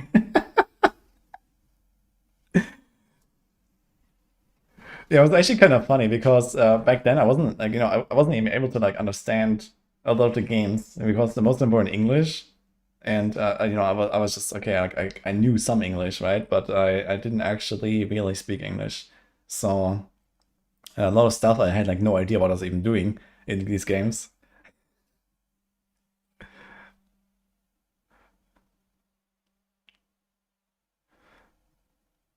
We got druid skills, holy.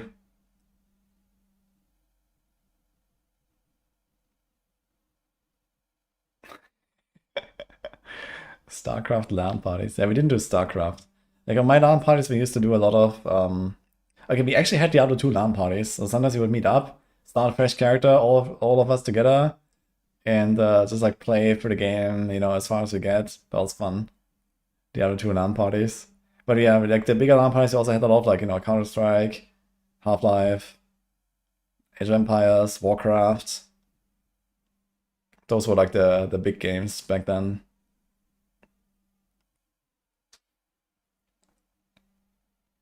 Quake as well. Yeah, we played quite a lot of Quake actually on LAN parties too.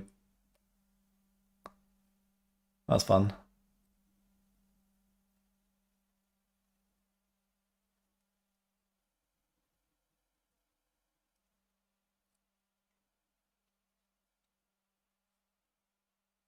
Command and Conquest was also a thing. Actually, we played a lot of RTS, to be honest. RTS was kind of bigger than LAN parties back when I was young. And now the entire genre is just fucking dead, man. It feels bad. I feel like that's like nothing. When are they gonna come out of Warcraft 4, man? Red alert. Yeah, Q Hell March, let's go. Oh man.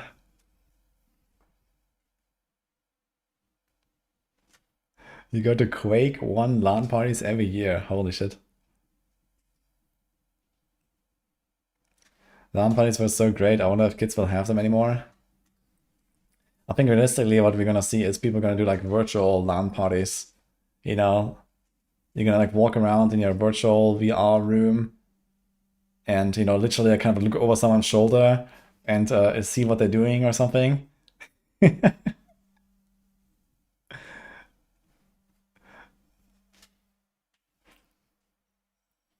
Age of Empires 4. I heard pretty good things about it. It seemed like it's a kind of like an update to Age of Empires 2, right? But I haven't actually tried it.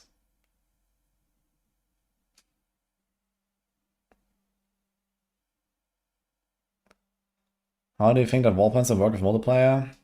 Yeah, apparently it's pretty scuffed in multiplayer currently, but I do expect this will be fixed.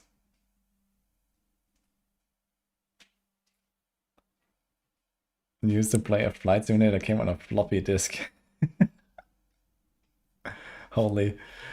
Okay, so someone said we have druid stuff.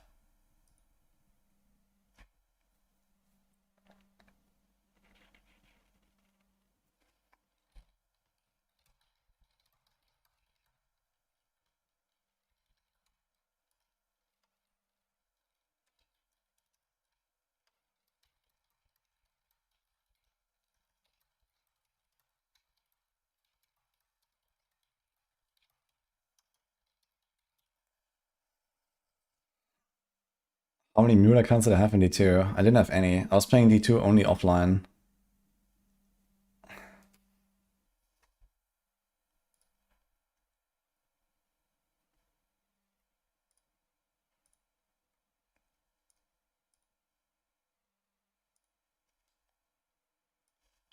Okay, let's see what we got here, guys. We've seen exploiters. We've seen that. Dude, 4,400 DPS. Nisicam. Oh shit. All stunts every 2 seconds, you randomly mark a nearby enemy. Marked enemies are vulnerable. Your attacks against them are guaranteed to critically strike. The marked enemy 10 times clears the mark from them. So now the overpower part is gone. It does have a lot of additive. 250 and 450. 700 additive.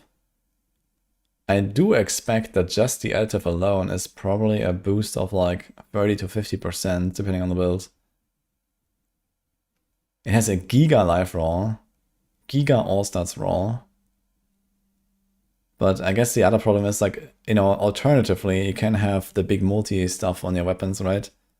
So that kind of like eats into the benefit of the additive stats here a lot. And then it's only against single target. Like, why did they keep this thing as it is, man? Like, what is this? Why did it not like properly rework this?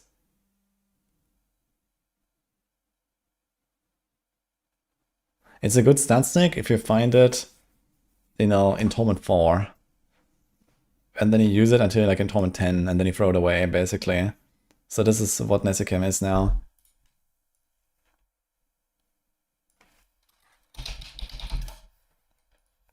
Okay. Vivek seems so unappealing. Yeah, Stardust is still really good. Perdition is really good. We haven't seen Steelix yet. We haven't seen Andario yet, but Andario is already reworked in Season 12, so I think this is what it is. So Andario might actually kinda be good. Depends on if it works with all of the new dot multi stuff.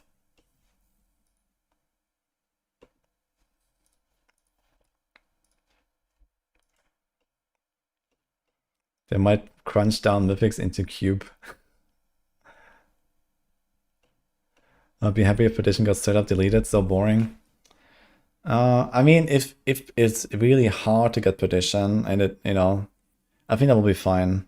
The problem right now is like in the live game, it's way too easy to get Perdition, right? And then everyone just kind of ends up with Perdition way too soon. And then you also have the Shroud, which now is not mandatory anymore. So at the very least, your chest slot and your pants now will have like some flexibility. I think it's okay that there is Perdition, and it's like some late game chase item and stuff like that.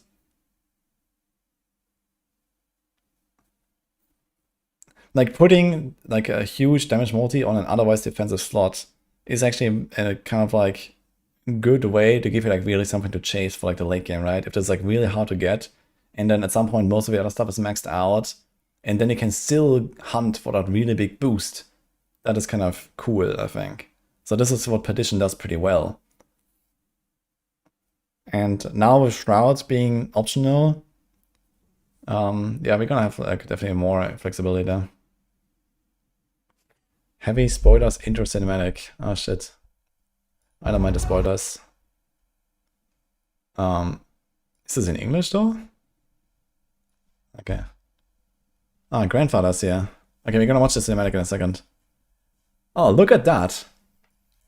It's the first item we see that has an implicit. It still says indestructible as an implicit. Interesting. 6,500 life, man. 150 crit multi now. Okay. Grandfather's pretty good.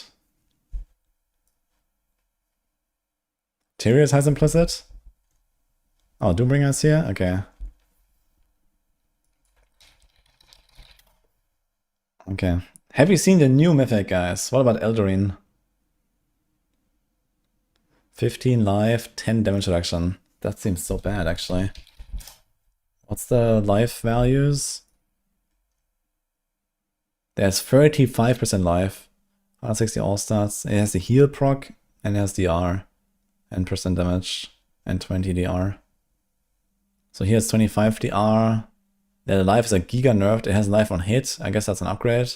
It lost the percent damage. Blah. That is bad. That is really bad. I mean, okay, even in a world where weapon tempers are nuked, this is just not enough, I think.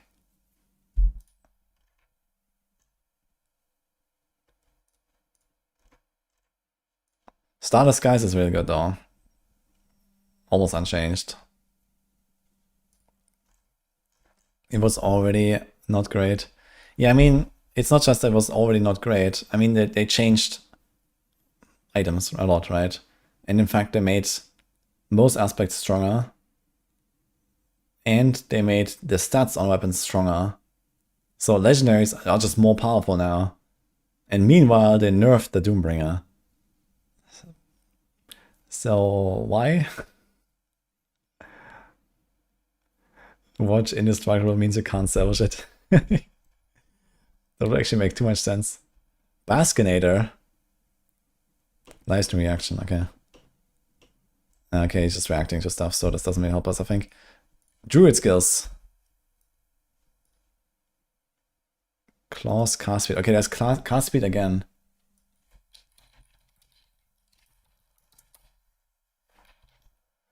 Claw becomes a werebear skill. That is interesting. Look at this. We actually have this here. Bear, druid, bear, bear, wolf, human, bear, wolf, human, bear, wolf for maul as well.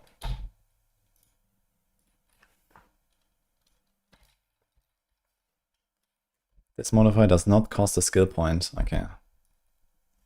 Viper strikes.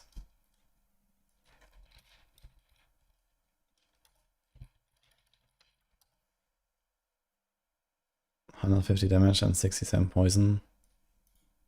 It's a storm skill. Deals lightning damage, has a 100% chance to spawn 3 dancing bolts. Okay. Druid info in this economy. Did Werber always have those passes and Werewolf? What do you mean with those passes?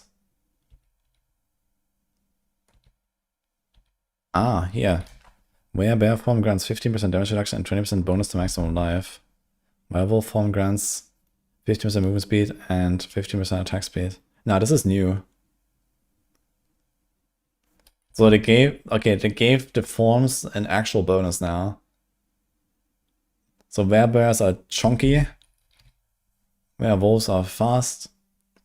So what do the humans get? They probably get a caster stuff. Yeah, these are basically inherent bonuses. Where are the new skill trees? In my Discord. Human, you are lame. Wasn't this key passive? It is kind of close to user in strength, basically. So they just baked it into the... Okay, now the thing is, I hope they did it right? So bear gets 15% DR and 20% life. So those two things together make you like 50% tankier or something compared to other builds. Now they need to make sure that there are no other huge bonuses to defenses that the bear can get, right? Don't put like fucking like, you know, plus 40% life on like debilitating roar or on like a random bear unique that you have to use anyway or whatever, right? This needs to be like the only thing separating it.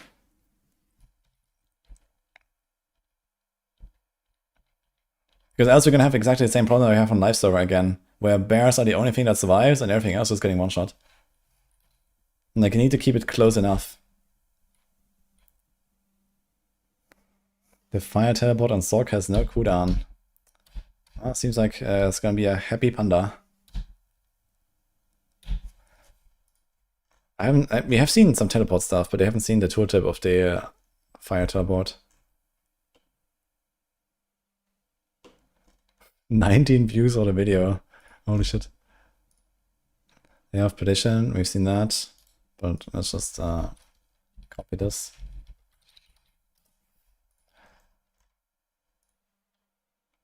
There's more druid stuff.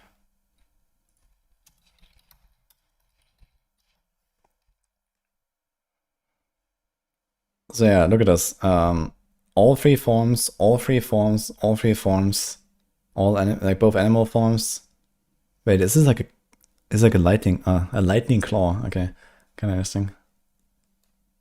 Okay, so it seems like most of the animal skills have, or like beast skills, they have like both forms. And all of the like actual caster skills, they have all three forms. That's pretty cool. Tyr's Might. Indestructible. Okay, so same thing. Yo, rid of the Fury. Thanks for Prime, dude. Any new cool news about Necro? We've seen a bunch of skills for Necro earlier.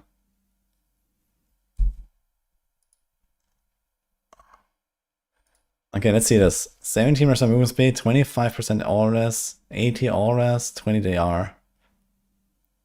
Yikes.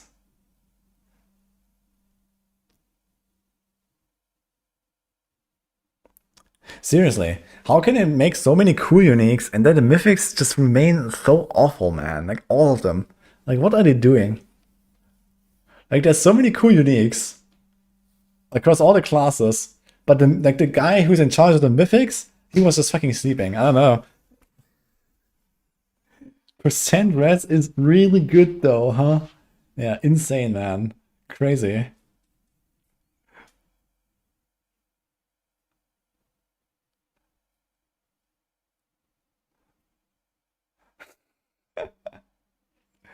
That is like so bad. Like Shroud is just better and gives you a cheat death. Like what is this? Tyrael's shopping list, yeah.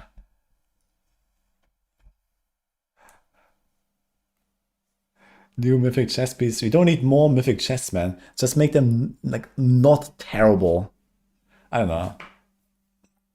I mean, okay, first of all, Shroud and Tyrael are way too generic, I think, right? Okay, it's maybe fine for one of them to stay like a very defensive choice. But I think in general, mythics should be a bit less generic and more powerful. They should be like, you know, for a certain archetype of builds or something, this is really something, or like for this sort of scenario, this is really what you want or something. Like I don't want to just like equip mythic everywhere, unless they become giga rare. I wouldn't mind if they become more powerful and way more rare. Like I need to grind 100 hours kind of rare. But I don't know, this just seems like this is useless, man. Like I'm not even gonna put this on over a normal chest on like almost any build.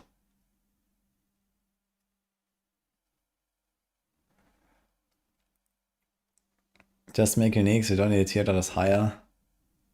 Yeah, I think they could just get rid of mythics altogether, actually. That wouldn't hurt. Most of them are just useless anyway. I'm 100% sure Ahavarion will remain useless as well. Andariel maybe too. Silic, who knows? What is indestructible? Cube stuff? Cube can give you indestructible, but this is actually just part of the item.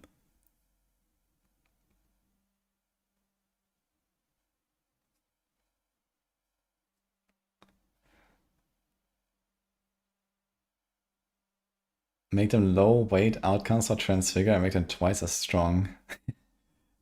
Honestly, it wouldn't hurt to like delete the mythics and just make them like something like a transfiguration outcome. Obviously with some tuning and stuff, right? We don't want to go back to season 11 sanctification, but kind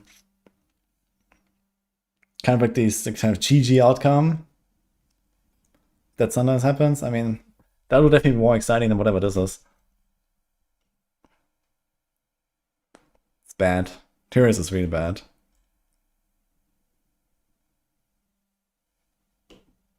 Any rogue skill trees yet? Not much on the rogue, actually. Rogue, we have the least info, turns out. We saw like 2 uniques earlier.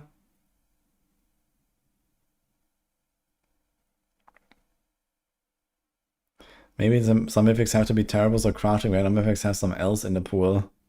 Yeah, that is like a flawless logic, man.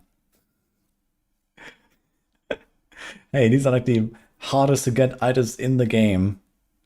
And also, let's make 80% of them absolutely terrible. Nice. Genius.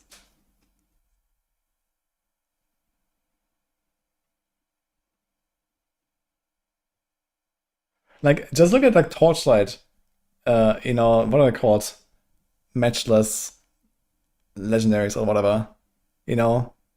They are fucking giga chat items, man. Everyone wants them. No one will have them.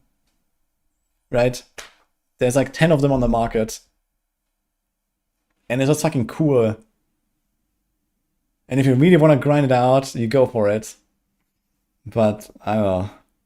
Like, these mythics, they're just kind of this weird in-between, right? They try to make like some extra chase tier of items that is like really powerful, but then most of them are just not powerful.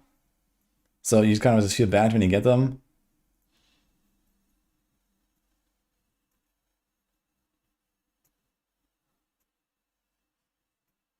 D4 is against items that are unattainable by the average player. And yet we get the Coolian tuning prism. Like no one is gonna ever make like a best in slot amulet again.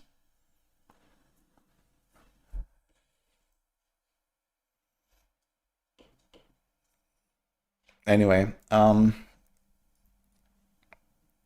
spoiler alert, guys. Here's a cinematic. Nazdar, koukali jste na novinky, jak všichni rozebírají každý detail. My si je ale v klidu probereme až v pátek po livestreamu s vývojáři, aby jsme měli fakt ucelený informace. Dneska si ale dáme exkluzivku, uniklej intro cinematic. It's just 5 minutes. Má sice trochu utnutý konec, ale to nevadí. Tak jdeme na to, držte se.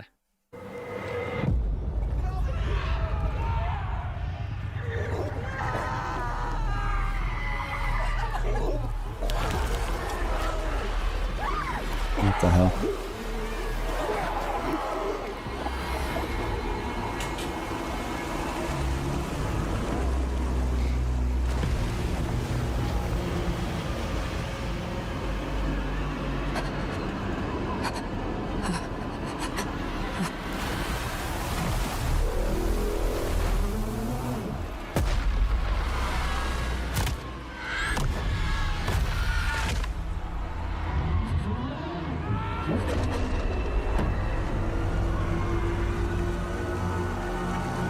He's fucking big, man.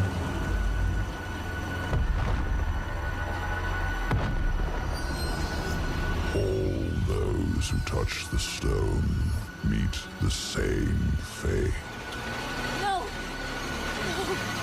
I need more time!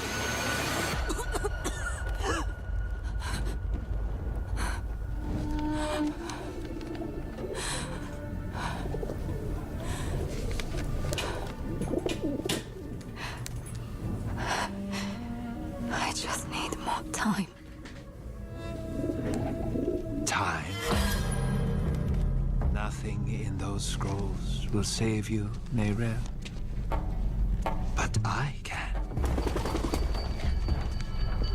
I want nothing from you. You've seen what awaits. You are a part of me. But I can make better use of you. I have seen what awaits. I will stop you! I am untouchable.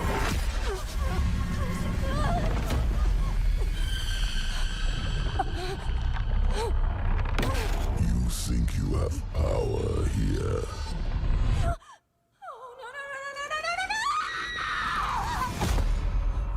I could do this for an eternity, Neyrel.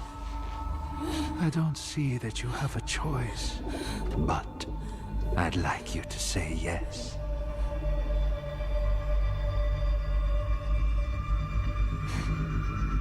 You're right. I am a part of you. I was trapped in your mind. You dream.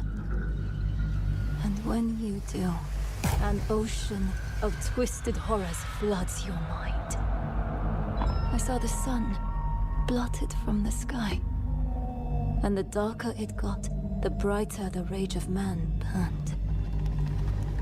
Hatred would reign. I was lost. But in that chaos, I found your greatest fear. And I will tell everyone. Oh, child. What could I possibly fear? And the weak were made strong. The pack of lambs would feast on their shepherd. The prophecy? Oh, be careful, little one. Then comes a spear of light, piercing hatred's heart. No. Razed to the ground by a murdered son. Stop. And a daughter. Stop! I command you!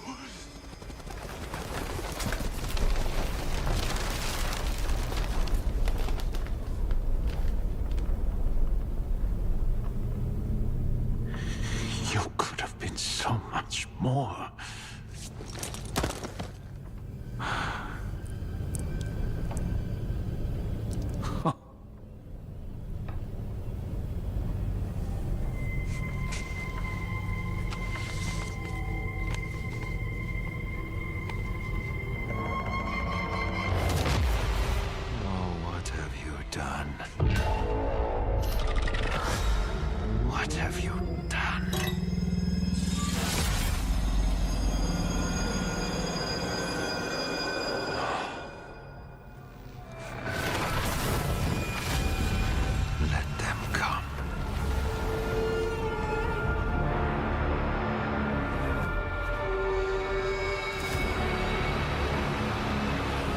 Let them rise up, feeding the flames of unrest. It will not matter. For I am the light and the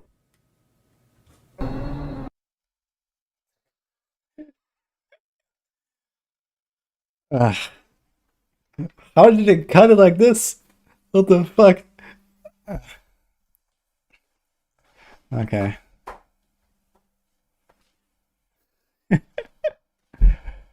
Okay, she's gone. We're free, guys. Holy. D4 saves. I mean, to be fair, all of the reviews about the campaign said there's a satisfying conclusion to the Age of Hatred. And now I believe it.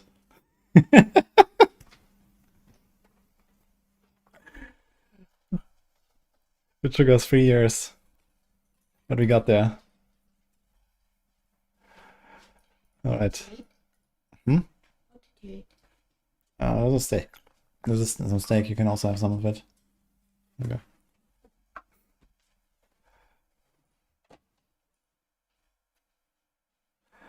Okay, goodbye.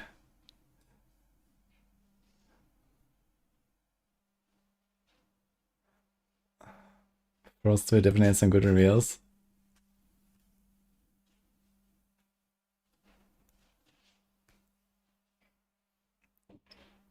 We said Lilith was good and everyone else sucked and they freaking did that for the story. Yeah, I wonder if like Lilith is gonna stick around. Is she gonna be like our matron now or something? Okay, do we have like another video to watch here, guys?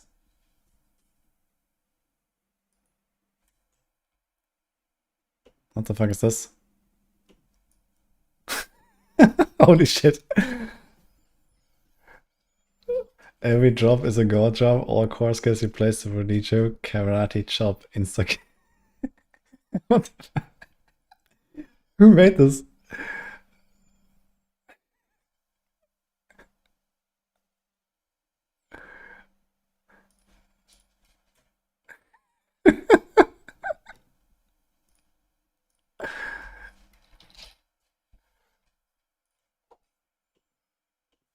What the hell, man? Where did he get that picture? D3 DJ, yes, that was a long time ago, man. Holy. I had hair, man. Actually significant, man. Ring with 20 skill ranks. Indestructible, very important.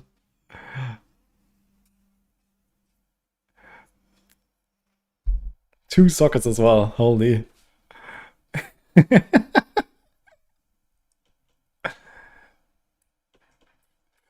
Oh god.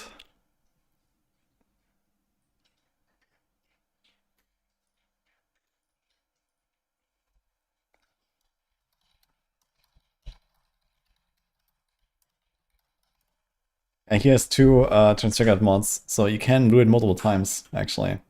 But it's like really rare, I guess. It's the only example we've seen.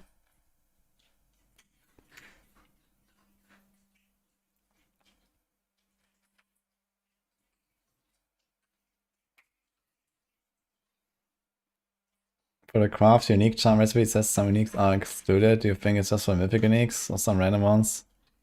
Yeah, I think it makes sense for the system to exclude some items, but there is like no indicator of what is a viable choice, I think. So I don't know. I think at the very minimum there needs to be like some tooltip on the item or so that says, okay, this can be a charm or something like that, right? But I don't think that's the case. Okay, here's a review.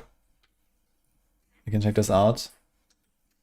Diablo 4 hasn't exactly had the smoothest ride since launch, and if you've actually played it over the past updates, you probably know what I mean. So the real question is this finally the update that makes it worth coming back? Because with the Diablo 4 Lord of Hatred expansion, this might finally be the turning point, a full system overhaul, and at the same time, the conclusion to the Age of Hatred saga. So today we are going to deep dive into this expansion, and without further ado, let's dive in. Gamer Braves. Okay. Well, before we get further into the video, over 99% of you guys haven't subscribed to our channel. It means a lot to us if you click that subscribe button so that we can make more content like this. Thank you, and let's continue with the video. Now, when it comes to gameplay, this expansion doesn't just add class options. It builds around a theme, light versus chaos. On one side, you've got the Paladin. It's stable, reliable, and honestly just feels good to play. You walk into fights knowing you can hold your ground, and that kind of confidence makes a big difference, especially if you just want a smoother experience. Then on the other side, there's the Warlock. This is the complete opposite of the Paladin and where things get interesting. The Warlock runs on two resources. Wrath fuels your spells, while Dominance is used to summon demons. And instead of just casting abilities one by one, your entire playstyle revolves around chaining them together. You are constantly summoning demons, modifying them, consuming them, or even detonating them just to power up your next move. It's less about individual skills and more about how everything connects. From what the team shared, a good starting point is a demonology focused build. You pair your skills with Agrom, a Legion Soul Shard demon that keeps spawning waves of lesser demons for you. Then you layer in abilities like Command Fallen and Bombardment and finish it off with the Fiend of Abaddon ultimate. At that point, it basically turns into a full-on feeding frenzy. Compared to the Paladin, this is clearly the more demanding class. But if you enjoy builds that evolve during combat and reward good timing, this is easily one of the most interesting playstyles in the game right now. Let's be honest for a second. You have probably had moments where you log into Diablo, stare at the map and just hesitate. Not because there's nothing to do, but there's too much to do and there's no clear direction. This is where the War Plans becomes one of the best additions in Diablo 4. And it is not just a small additions either, it's actually one of the main endgame farming system. Instead of figuring things out yourself every time you set up a path, the game lines up your activities and you just move from one to the next without breaking your momentum. For example, you build a structured path through activities: the Pit, Infernal Hordes, Hell Tides, Nightmare Dungeons, Lair Bosses, Kuras Undercity in any order, with modifiers applied to each. Once set, you teleport directly to your next objective from the map. What stood out to me is how the devs described it during the session. They said this system is meant to answer that exact question of what should I be doing, especially for players who don't have hours to grind. And honestly, it works. The game feels more directed without feeling restrictive, and even short sessions feel meaningful. Now let's talk about loot, because what is Diablo without loot? The return of the Horadric Cube is a big deal here. It is now a core system that sits right at the center of how you build your character. It allows you to modify items in much more direct ways. You can add affixes, change or remove properties, and even upgrade gear into stronger versions. Through different recipes, you can improve what you already have or craft something that fits your build more precisely.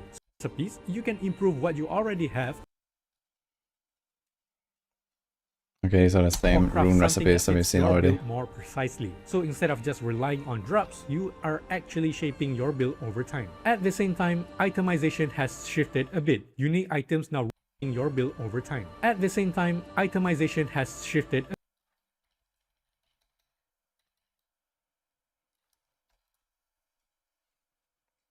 Damage. He has a crit chance temper. This is a weapon temper icon, by the way. He has a crit chance weapon temper. Free Wrath every 10 kills. What is that? Okay. 767 weapon damage. That is interesting, okay. So I haven't seen that before. And the aspect, malicious. While in demon form, you deal 9% increased damage for every demon or close. I guess close enemy? For every demon or enemy close to you, I guess. Up to 180, yeah.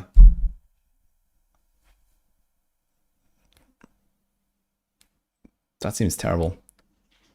But I guess if you play with Agrom, it's like a decent aspect. Unique items now You see that? roll with more random stats, so there's more variation, but their unique powers can still be rerolled. Legendary items. Oh, there's the Avatar tooltip actually, yeah. Avatar form can save to the movement speed, evade is replaced. Was the movement speed there before? I'm not sure. Weak spikes attack you around more you. variation, but their unique powers can still be rerolled. Legendary items also allow stat rerolling, although RNG is still very... Okay, so he just confirmed that you cannot reroll the stats on uniques. So that's already what I suspected. Only legendaries can be crafted. Uniques, you can only reroll the actual unique effect to a different value. So once you get one that has good stats, you're gonna hold on to it. Do we have skill trees? Kinda. Much part of the process. Since many stats have been pulled out of the skill trees, your power now mainly comes from your gear and your paragon bar. So instead of stacking everything easily, you are balancing between both systems to make your build work. Plus, there's also a long requested quality of life change, a loot filter. So instead of constantly checking every single drop, you can now focus only on the items that actually matter to your build, which makes farming feel way less tedious. Then once your build is in a good spot, there's the transfigure system. It lets you add extra affixes to your items, but once you commit, that item is locked. No more tempering or masterworking, so you really need to be sure before going all in. On top of that, no more tempering or extra affixes to your items, but once you commit, that item is locked. No more tempering. I mean, he is literally tempering as he says this. Okay, there's 20% attack speed, 16% crit chance. And there's lucky hit, chance to make enemies vulnerable. It's a weapon temper now. 20% on a two-hander. Damn. And there's one more recipe, or maybe two on the bottom that we don't see. Here,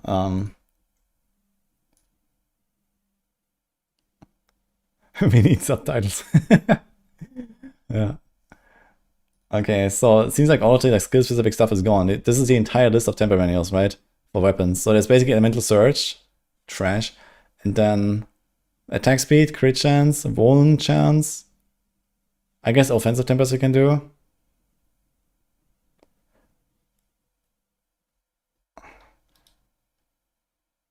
No more temper. Yo, JR. Cast twice gone, hit twice. Yeah, that seems gone completely. We have also not seen any examples of it on anyone. But it's the first time we actually see some of the tempers in action, yeah. I've seen everyone just like put offensive tempers on a weapon. And honestly, in a world where paragon nodes are halved and glyphs are also roughly halved on the additive effects, and there's no additive anywhere on your gear, most builds will end up with like less than 1000% additive on their whole setup. So putting like a, I guess like 160% additive on the weapon or so is pretty huge actually. But I do like the like, you know, no more cast twice and this kind of stuff. I think that was, you know, it had its time, right? But I don't think this is good to keep anymore. Working, so you really need to be sure before going all in. On top of that, legendary upgrades and rune crafting also feed into this loop, so everything feels more connected with the cube sitting right at the center of it. One thing I genuinely Rogue Enjoyer. Dude, our Indian friend, man. Finally. Okay. Puncture becomes a cutthroat skill. Now throws 3 blades in a spread, each dealing 6% of damage. Okay, so this is like the typical triple throw. That's a cutthroat skill for some reason. I guess because he's supposed to like shotgun from close range. Okay, propulsion. Now deals damage and every third puncture also ricochet up to 3 times. Okay, so it's like the same shit as before. Skill tree rework. Ugh. Tree rework. Not because it's bigger or more complex, but because it finally lets you commit to a playstyle properly. If you want to go, I mean, it's literally bigger and more complex. All in on a specific build, you can. You are no longer forced to dilute your setup just to make things work. And you can really see that flexibility across different classes. Druids, for example, can fully lean into a specific farm, whether that's werewolf, werebear, or even staying in human farm, without feeling they're missing out. Even barbarians, which you normally associate with, or even staying in human farm. Okay, I've seen Claw earlier, I'm not gonna take screenshots here. Challenging Shout though is gonna be interesting. 20% damage reduction, it used to be 40. Even barbarians. And dude, okay, so this is the he actually has a keyboard search. You see this? There's 8 variants across the tree that have ancient tag. This is the ancient tag. This purple one. Challenging Shout summons Talik, who spins in a whirlwind rapidly. So there is one on Charge, there's one on Warcry, there's one on Rallying Cry, on Challenging Shout, there's one on Hoda, and then I guess there's like Call of the Ancients. And maybe something else there. Barb is so busted. Yeah, I think Barb is gonna be insane, actually. which you normally associate with pure melee can now experiment with summon-focused builds, which is something you wouldn't really expect before this. From what I've seen, this opens up a lot more creativity across the board. Even builds that used to feel awkward now have space to actually function. We go from this is the correct build to this is how I want to play, and that shift makes a big difference. The expansion also adds a few extra systems, but what I like is that they actually serve a purpose. Echoing Hatred gives you a straightforward way to test your build without overanalyzing it. Then you've got Charms and Talismans, which add a really nice layer of customization. Charms can be socketed into talismans. Okay, so there's two pieces and one unique charm. I've not seen an example of more than one unique charm. So I hope that's going to be the thing. To activate. Here's a bird skin there, which is also buffed to 40. Effects, and if you match certain combinations, you unlock set-like bonuses without taking up your main gear slots. It is similar to how sets work in Diablo 3, but a lot more flexible if you want to focus on something. Oh shit, there's some examples here. Let's see. What build on bar will people play? Yes. Flexible. If you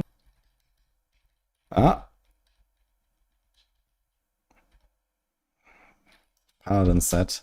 But you only see like a little bit of the 2-piece. Enemies cower before you're becoming feared and immobilized. Oh my god. You want to focus. Okay, Pain Gorgeous we've seen. Specific, for example. Razor Plate. With Elemental Surge. What the fuck are these stats? Farming gold. Ah, wait, these are just like random charm stats. Flicker Step is here. You can just slot in charms that boost that. And because it doesn't interfere with your main equipment, it feels more like an extension of your build instead of a restriction. And then there's fishing, which still feels a bit unexpected, but at the same time, it gives you a slower pace option when you just want to chill. So instead of just adding more grind, the game actually gives you different ways to engage with it. Now let's talk about the story. You are not here for another setup arc. You are here because you want to know if this expansion finally pays everything off. And that's exactly where Diablo 4 Lord of Hatred comes in. This time the game doesn't dance around the main threat, it puts you directly on a collision course with Mephisto. And everything revolves around stopping him before things spiral completely out of control. But what really sells this isn't just the villain, it's who you are forced to stand beside. Because somehow you end up working with Lilith. Not because you trust her, but because you don't really have a choice. And interestingly, the team actually leaned into that kind of character focus this time. During the Ask Me Anything session, they mentioned that they wanted to give Lorath a more complete arc instead of just being a guide in the background, which explains why the story feels a bit more personal alongside all the chaos. From what I've seen, the expansion doesn't try to drag things out for future content. It commits to being a conclusion. You get major moments, real sacrifices, and more importantly, a sense of closure that Diablo doesn't always deliver. By the time it ends, it actually feels like a chapter has closed. When you first step into Skovos, there's a moment where you kind of pause because it doesn't immediately feel like Diablo. You are looking at brighter environments, open coastlines, ancient ruins that aren't just buried in darkness, and for a second, it almost feels too Look how transparent he has his own map. But then the corruption starts creeping in, and suddenly that contrast makes everything hit harder. In fact, one of the composers mentioned that the base game was designed to feel like the beginning of something, so they held back on going too big too early. But for this expansion, Sanitizer seems very the interested. Scale of the music to match the higher stakes, and you can feel that shift. We're not just getting another dark zone, we are getting a place that feels alive at first, and then slowly gets twisted. That changes does a lot more for the atmosphere than just being dark all the time. So where does that leave us? At this point, you are probably wondering if this is finally the version of Diablo 4 worth coming back to. From what I've experienced, this expansion feels less like an add-on and more like a correction. Even the developers themselves describe this as the best version of Diablo 4 so far, and honestly, it's not hard to see why. The systems feel more connected, the experience is smoother, and the game finally feels like it respects your time a bit more. That said, it's not perfect. Oh, wait. Not perfect. Peace in the eyes, by the way. Is smoother, and the game finally feels like it respects your time a bit more. So I think this is like probably also one of the levels modifiers where Peace in the eyes comes in. He just fucking crashes down, and let's go. Some of the stat changes might not work for everyone, but as a complete package, this is easily the strongest Diablo 4 has been so far. So for Diablo 4 Lord of Hatred, we are giving it a solid 9. out of 10. So what do you think about Diablo for a lot of hatred? Let us know in the comments down below, and don't forget to like, share, and subscribe for more content like this. Thank you for watching, and as usual, I will see you in the next one. Okay. Yeah, a few little details here. The tempering was kind of interesting. So lucky hit, chance to make enemies vulnerable, still exists as a weapon temper with a pretty low chance. 10% baseline on a one-hander. That is, oof. Yeah. They really don't want to make you just, they don't want you to make stuff vulnerable, man. But I guess builds that have good lucky hit will be fine with it. I could also imagine like Fist of Fate might actually be kind of a big item. Although I haven't seen it yet. No one has shown a Fist of Fate, but the Fist of Fate is like unchanged. It's gonna be a relatively good item, I think. Have I seen the temper list? Yeah, we just saw in the video. There was Elemental Surge. There was 10% attack speed, 8% crit chance, 10% chance to make enemies vulnerable. And there's one more temper that we haven't seen on the weapon list.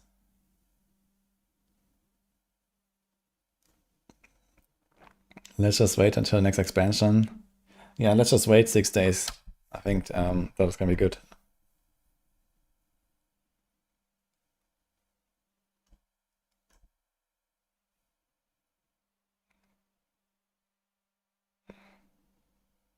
We don't know if you can use one unique charm. I think it would make sense to allow us to use more than one unique charm, because the sets are really strong. And in order to compete with a set, even if you have like 3 really good unique charms, let's say on the level of Pain Gorgers or something like that, right? That might not even be enough to beat a set. So I think we need to be able to go for 3 unique charms. 5 uniques for the set is definitely gonna win. I think it must be like, I think 3. Or I don't know, like 3-piece set plus 2 unique charms. Nah, I mean, 1 unique charm will never beat a 5-piece set.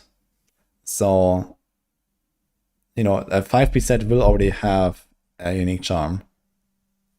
So if you don't have a 5-piece set, you need at least 2 more unique charms, I'd say. And we saw some stuff that you would also not really put there, right? Word skin. What else? Wait, what else was there? At some points in the video, he was like showing some of the charms.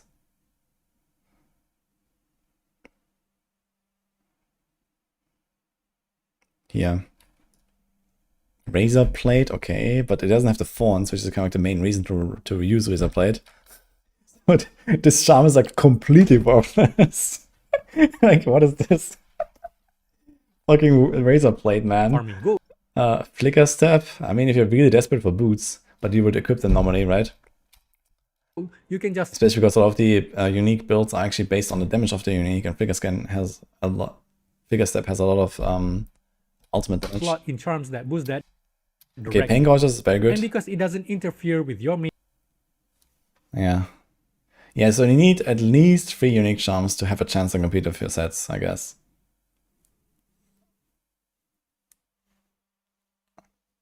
Did we not see a charm that said you can have more than 5, but you can have 2 unique?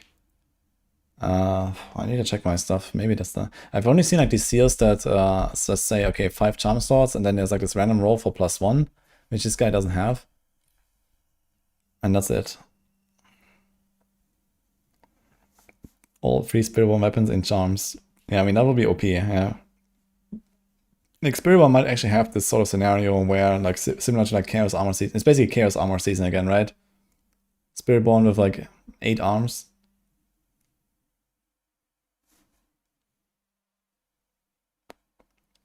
Gold charm, basically.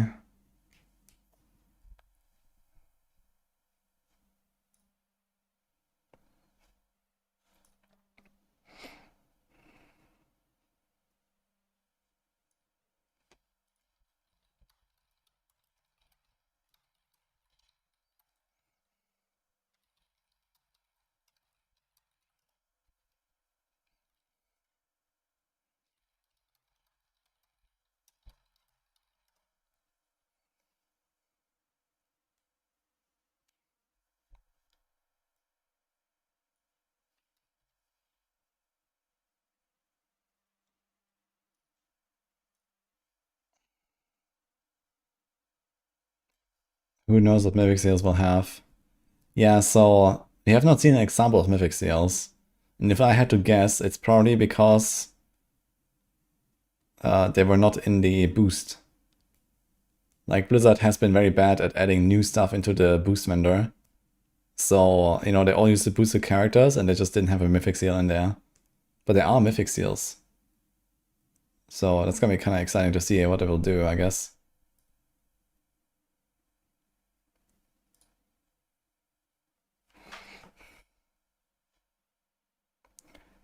All these charms are all unique, so uniques are gone now. No, you can't have the unique or the charm. So this is a bit like kind of skewed from Diablo 3, basically. And I mean, in some cases, you know, you have really crappy stats on unique, although that's not really the case anymore most of the time, right? Because uniques now have random stats. So if you assume that every single unique can roll exactly the same stats as a legendary could randomly, then I guess there's not really a huge reason to put a unique into a charm or not. Unless we're talking about two-handed weapons, which now have like higher value as a charm instead of occupying 2 weapon slots. Or amulets, you know, usually are also pretty strong. As a charm, that could be really strong. But there's also other items like Razorblade. I'm not sure if Razorblade, for example, will still have thorns, but if I had to guess, Razorblade is probably an item that still has its thorns, despite all other uniques having its random stats. So it'll be kind of strange for Razorblade not to have the thorns, right?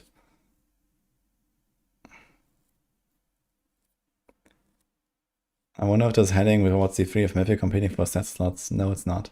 This is completely separate from your gear. Tower is closed for this season. Good.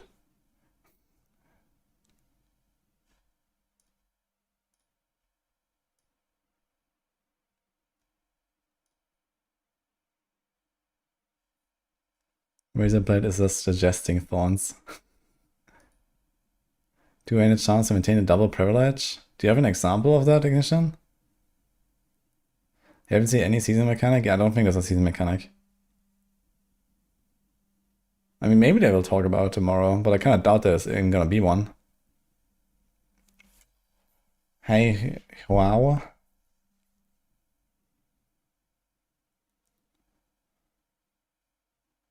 You have a launch time on the 20th of April. Probably 1 a.m. CET, 4 p.m. Pacific.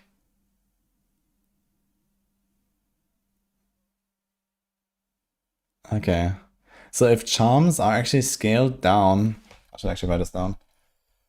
If charms are scaled down from their two-handed and emerald bonuses, then this definitely changes things a little bit, right? I mean, some of them can still be like really impactful effects, and then the lower number is like, it's gonna have like a lower multiplier or something.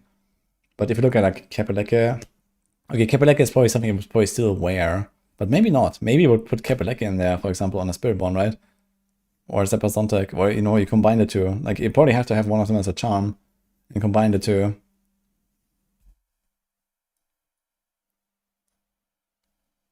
There's no additional season mechanic. At least we don't expect one right now.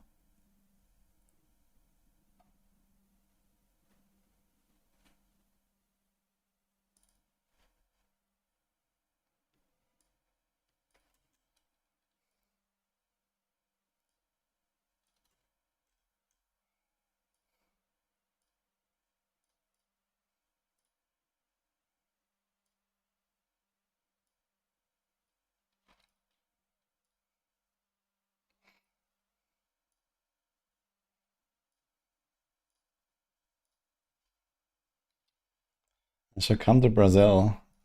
And then what? LAN party? What are we gonna do in Brazil? Okay, so I found my notes again.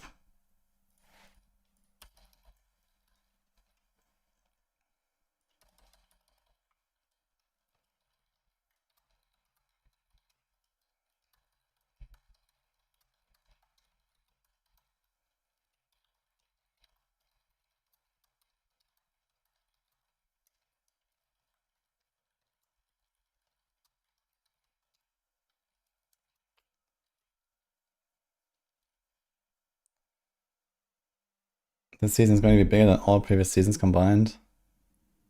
Looks like we have Omega Season 4. Well, I mean, they basically did what we have been asking them to do, which is take season themes they've made and put them into the base game. And now all of the season themes are here, basically, but in like an extremely reasonable way. So anyway, if you find this thing, Ignition, let me know.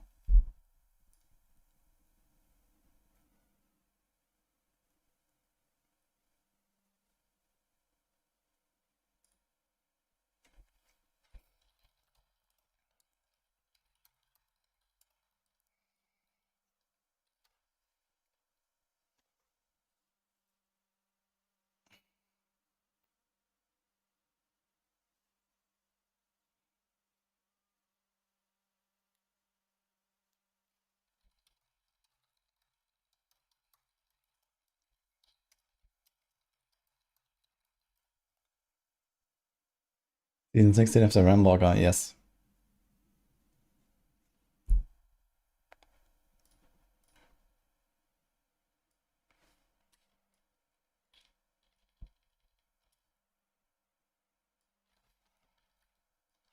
Also, I forgot the pin, oops. We have a Starforge pin today, actually. We have a big 50/90 sale, look at that. You have it in the title, but I forgot to put this one up. Anyway. Do we have more news? Let's see.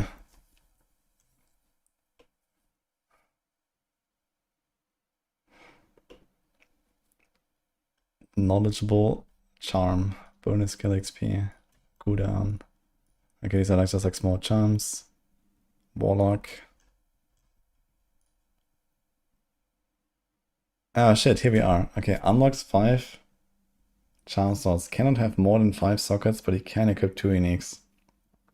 Actually, I think I might have seen this. But this is not good enough. I also remember the typo here, the off. Yeah. Yeah, this is not good enough. You need 6 slots with 3 unique charms and 3 set bonus. And then we're probably getting close to beating a set.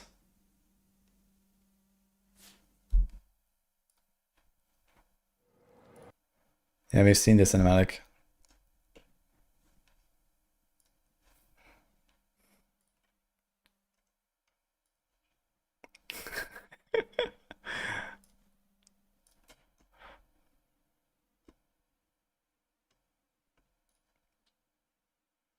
And this seems like it is like on the same level as the other seals, right?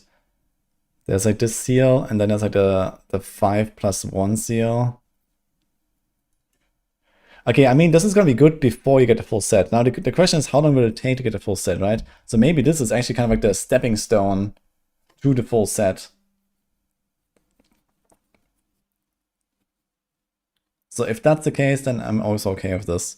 But I guess realistically, this is just gonna clutter up all of your drops, and you don't want this later. You want to get the 5+1, and then exactly the set that you're using with like a nice bonus, and that's it. I think you're gonna have early pre-download. I don't know, maybe. It'll be nice because you might be able to data mine.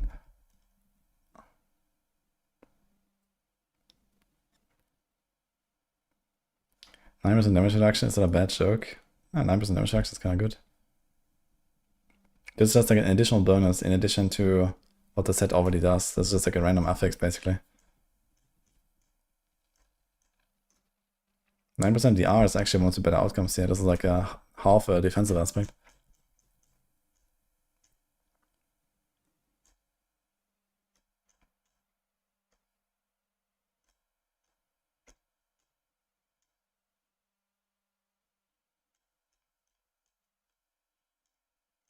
Okay, I don't have anything else here yet. I think it's time to start organizing all my screenshots so I actually find shit. I need to do that. Let's try to do this a little bit.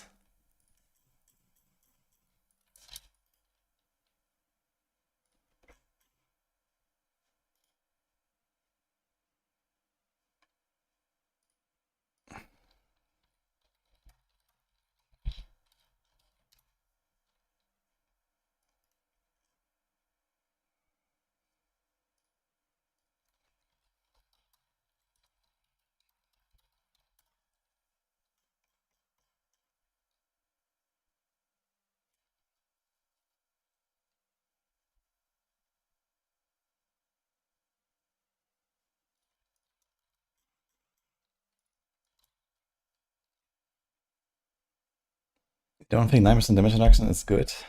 I think that's pretty good as a random stat on charm on a seal. Like the alternative, I mean, there's other stuff. There's like 10% crit, 10% damage, 10% attack speed. There's like these kind of stats there, and 10% DR is also pretty good. I mean, it's like kind of like on a comparable power level. So there's like a bunch of options to like fine tune. It's a bit like, you know, choosing a offensive glyph versus a defensive glyph. So it gives you like ways to like min-max when you need it.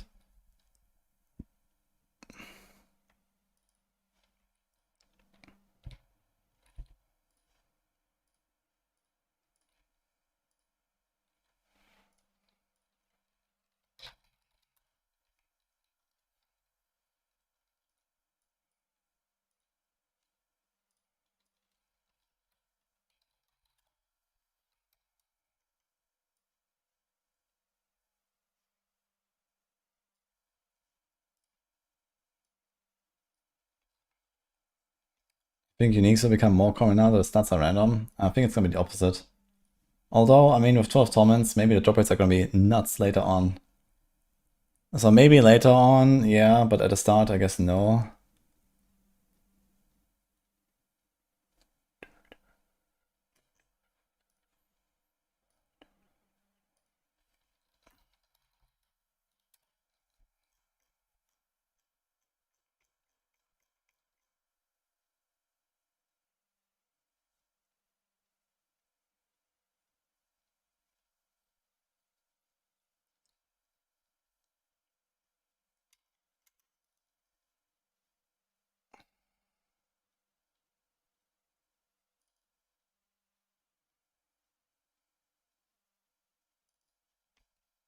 Right. Let's do this here.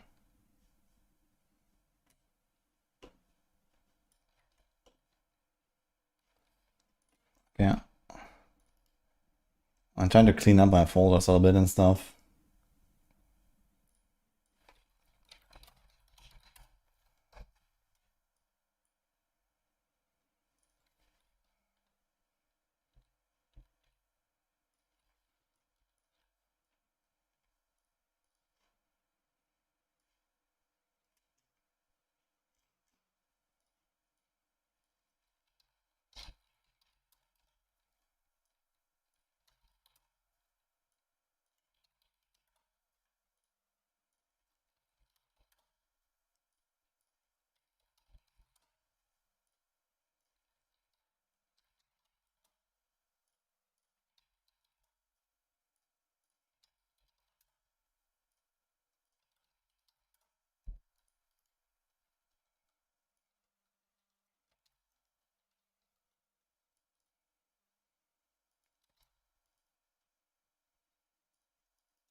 Yeah, it's kind of interesting. You can temper uniques, you can't roll the affixes, but you can roll the range of the effect. So there's that as well.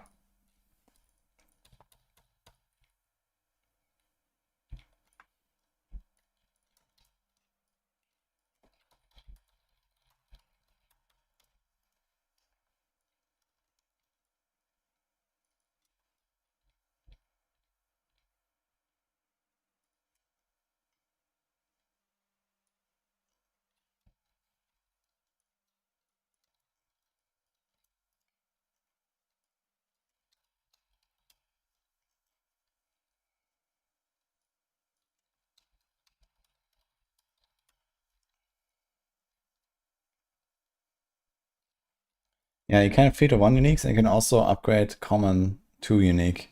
So you want to pick up common items of the unique type that you want. And in some cases, it's going to be kind of insane, actually. Like, Aussie Vein on the sword, for example, is like the only mace, unless they made new ones. But for example, in Season 11, that's what I've done. Like, just gambled maces, and it was the only unique. So every time you got a unique, it was that.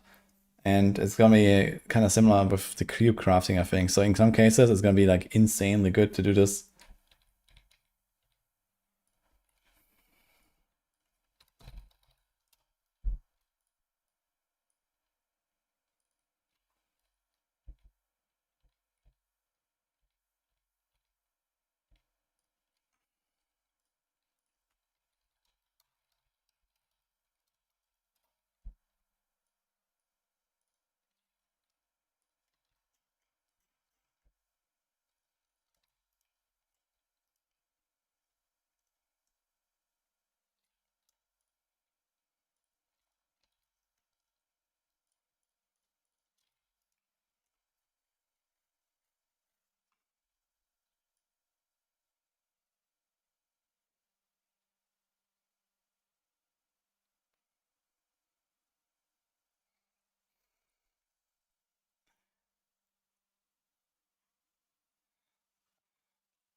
I mean, to be fair, Valneo, there's a lot of stuff that is unknown, right? We know not really anything about wall plans. We know only like tiny details about skill trees outside of Warlock. There's missing items, there's missing aspects, uniques. You know, still stuff that will kind of keep us on our toes. I mean, you can analyze a lot of stuff, but you also don't know anything about how the progression will go, right? How fast do we get XP? How fast do we get our glyphs? How fast do we acquire legendaries? How fast do we get the uniques? When do you get mythics? When do you get sets? Right? We don't know anything about that. And these are pretty important details, I think, in order to like really understand the game.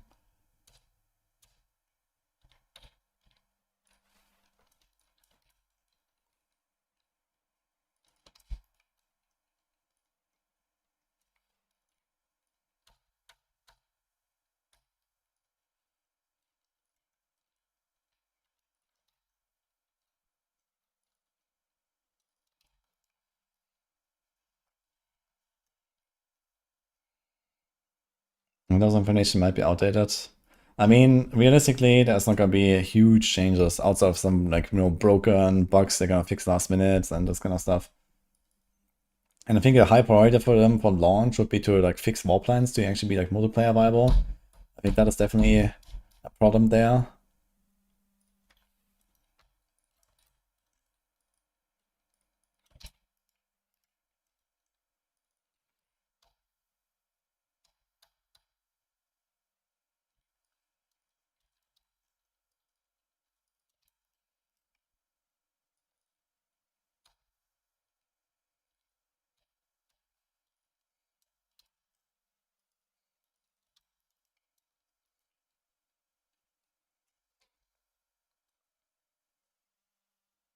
Since they're half the rare nodes in Paragon, the required stats get reduced as well. Actually, I don't remember. Do the starter nodes actually have that? I guess they do, right?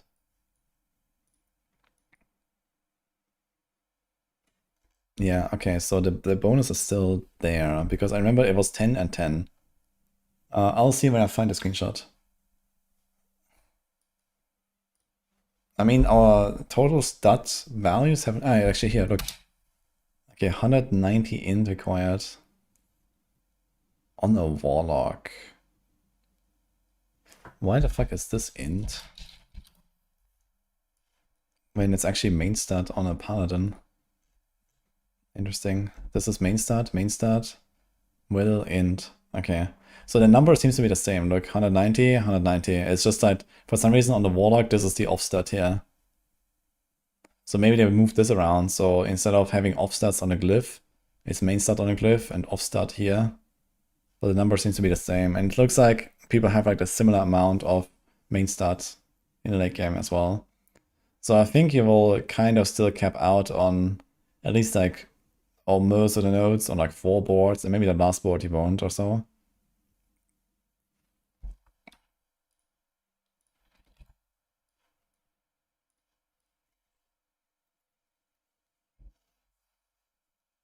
Yeah, we watched the opening cinematic earlier. A lot of Spellbound Gloves need decks, it was beautiful. Yeah, I mean, honestly, I think they should just delete at least half the glyphs across all the classes and then try to give them a bit more identity. But this doesn't seem like it's the case. Like, I saw some screenshots of glyphs and it was just like the same glyphs. So yeah, Paragon overhaul in expansion 3 for sure, guys.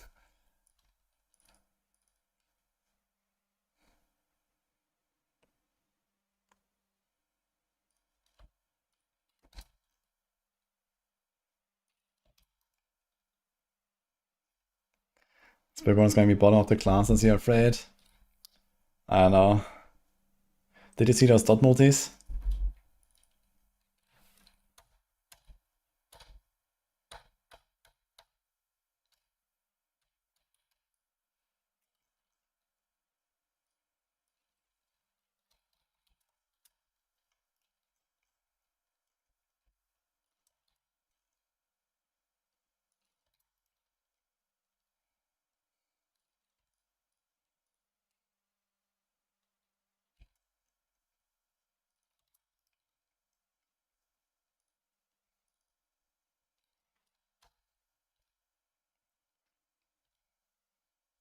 Ah, we've seen this earlier.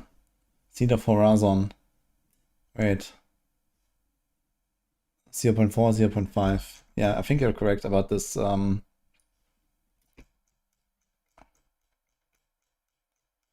Amulets as a charm and two-handeds as a charm. My god, man, there's so much fucking shit. I think it was like this triple screenshot, right? Here. Seed of Horizon, yeah. Okay, there you have it. So it is, you know, it has a 50% bonus and it's reduced on as a charm. So two-handed weapons are not like by default OP. Now they might still be OP just because the effects are sometimes just the main thing you want and the number might not be so relevant. Skills for Barb.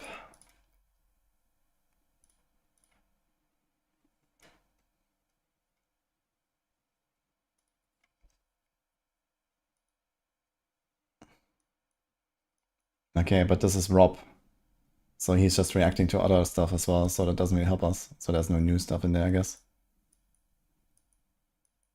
Like, I want to see actual people that played this thing. I don't want to see reactions. Don't make me reactions, please.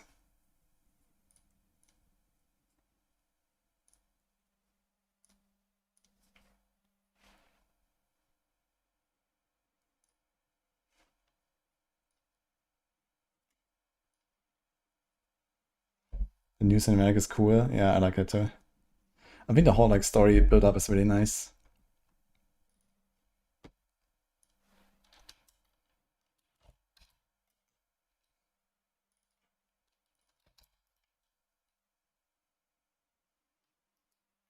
And we saw some stuff about the Zorks.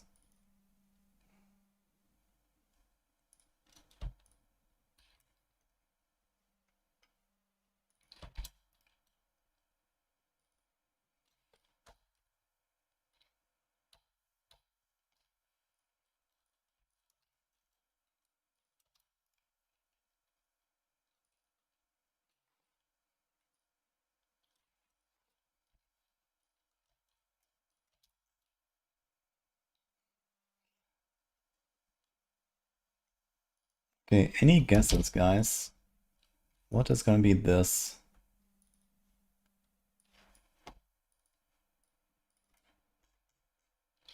Haronic Cube can amalgamate this item. So you can do this apparently with certain sockables, apparently Grand Gems. And you can do this with dungeon keys. Although I've not seen any example of that. And with consumables. Turn 3 into 1 higher. I did hear an example of someone combining 5 Undercity keys into a mythic key, like the mythic tribute, apparently.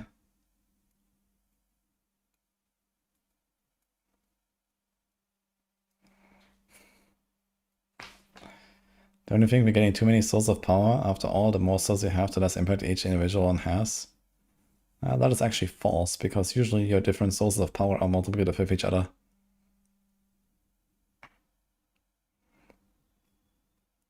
So, you know, if you become twice as powerful from one thing, it doesn't really matter where, you know, where it comes from or something.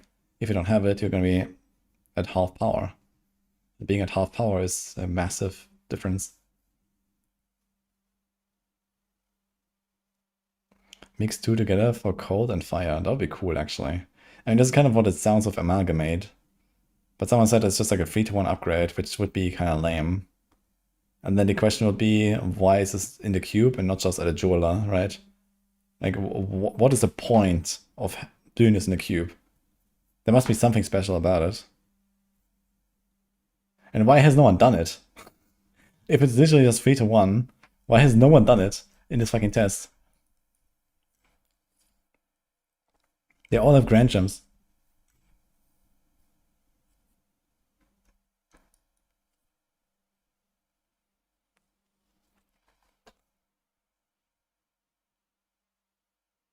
It's a tooltip bug. Well, the recipe on the cube of amalgamate literally says certain sockables can be amalgamated. So it makes sense, I guess, that this is here now. So I don't think this is a bug. But no one has done it, so I don't know what it means. Maybe it wasn't ready, or I don't know. Maybe need free to add the gem to the gear. Like augmenting. Could be interesting. I would like it to be more interesting than the free though, right? The free system is extremely boring. So it needs to be cooler than that. I mean, one thing I would actually really like to see, that would make a lot of sense here, I think, is you take these gems, for example, and these are sort of like a tuning prisms to attach implicits to your gear. So there's like, you know, a range of like 5 different implicits that can roll for each of those gems per type. And then you can like, you know, kind of like a little bit like how old tempering was, I suppose.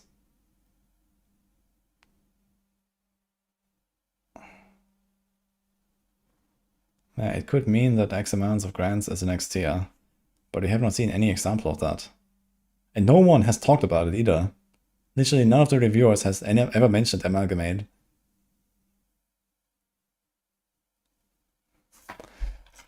I'd like to know what it is, but we'll find out, I guess.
Orange crafted items in D4, imagine. That'll be fun, actually.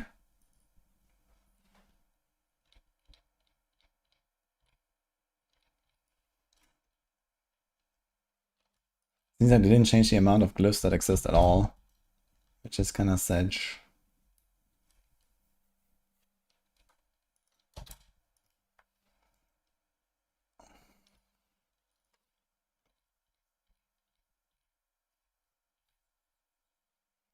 Rustbitten Dirk is a warlock dagger. It's a rogue dagger. Actually, all classes with dagger can use it, right? I think even druids and Zork. It's not just rogue, I believe. They buffed it as well.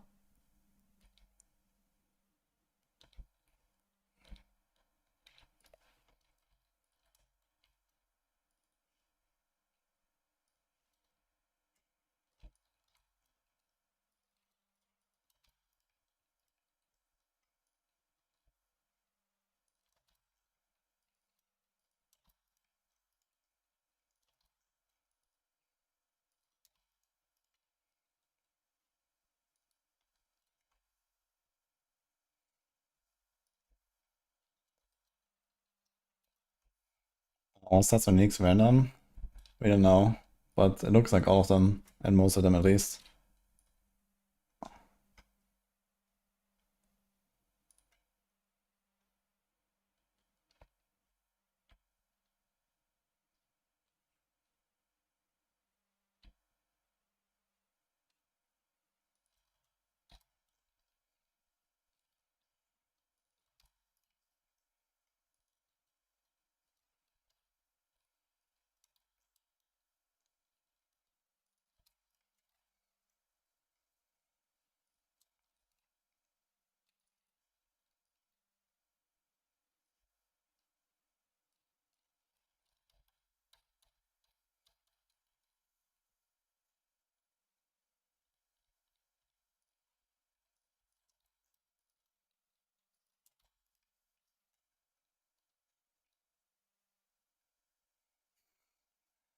I mean, some of them matter, it's pretty cool.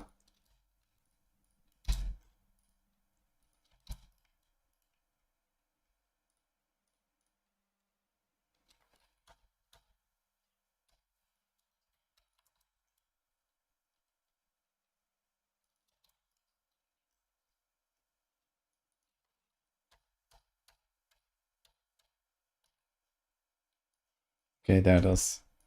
Amalgamation transmits several of the same item to upgrade it. Limited to certain specific consumables, sortables, and dungeon keys. So I wonder if this has random outcomes. Like, the one thing about Jeweler is it's a guaranteed outcome. You put 10 of the previous gems together and it becomes one of the next. And here you put them into the cube and not into the Jeweler. And then you get something.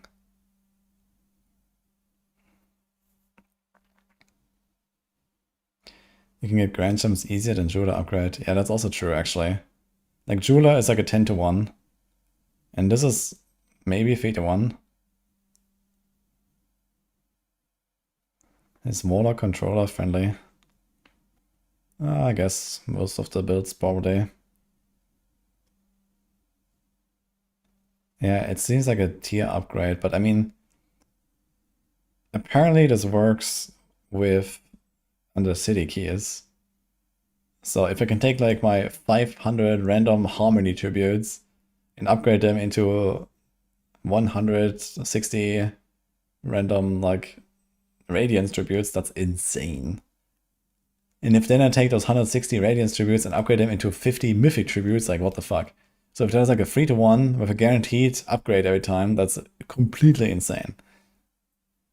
So it can't really be that.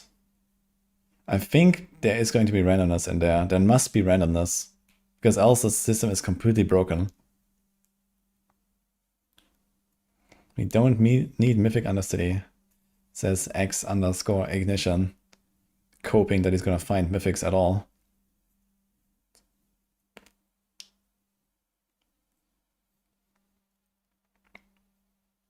I guess as a Spellborn, we really don't need Mythics, to be fair.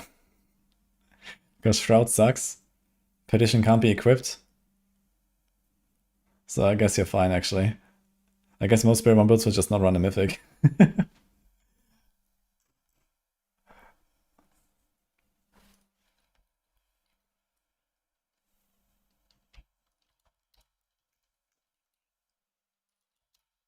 Harmony and Charm, Ear Helm. That would be crazy, actually. Harmony Charm would be kind of wild, actually.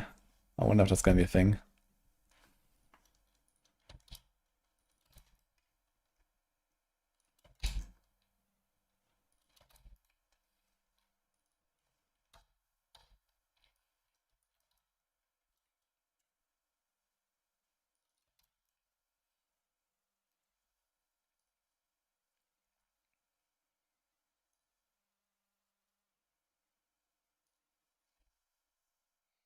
Maybe we don't have 5 trash keys anymore.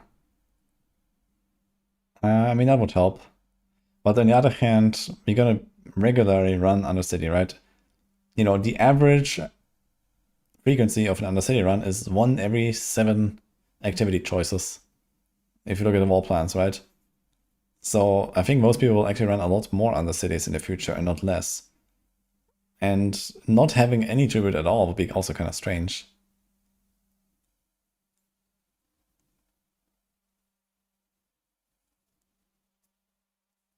Do you have skill tree for Spellborn? I actually have very little Spellborn info. But you did see some pretty cool, kind of like hybrid ult. There's an Eagle Jaguar ult.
We can't preview the new tree. Well, there's no technology for previewing the new tree. Where do you want to preview it?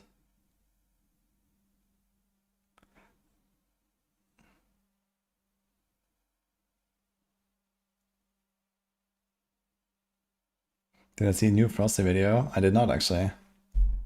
Is that it? Wait, no, someone linked the GameStar video again. For a laugh. Blizzard are hunting. Wait, what? What the fuck are they? I can watch this video, but I don't know what was shown there. Is that the Mephisto fight? That's the Mephisto fight, right? Wait. In the endgame, however, Blizzard repeats old mistakes. The experience in Echo of Hatred, for instance, involves starting on the normal difficulty setting. You're required to grind through all the available difficulty levels. Yeah, this was the Mephisto fight. They were not allowed to show it. Okay. God. I mean, okay, it's extremely expected that there will be an Uma Mephisto fight, right? But they didn't want to show that. Progressing to the more crucial torment level settings. This progression mirrors the structure. Right, also, wait, I just realized this thing didn't have auto dubbing yesterday, but now it does. Interesting. Hopefully, the developers will continue to refine this after release and provide additional setting options. That was already the case with Diablo 3. To what extent the Did you look at the tree on mobile lytics? I did not, actually. I'll maybe do that later.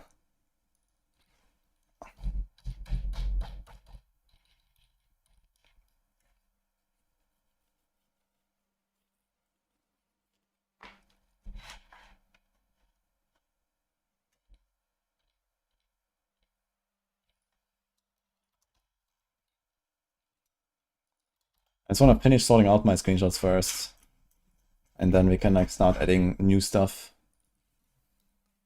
That's the difficulty stuff that is kind of important. Wait, where's the other difficulty stuff? Shit. Only have this there, so there's a few missing.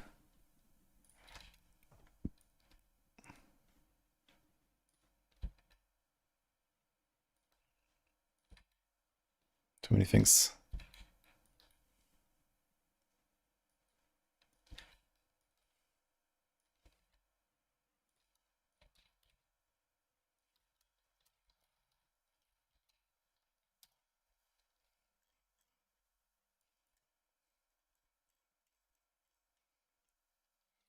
Okay, there we go. Okay.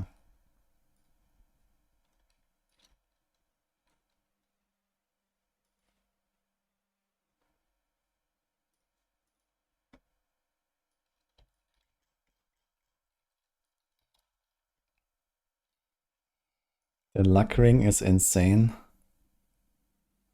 The luck ring? Ah, the wudijo luck ring. Yeah, pretty OP item. Glad I made it into the final build. Gonna be insane, yeah.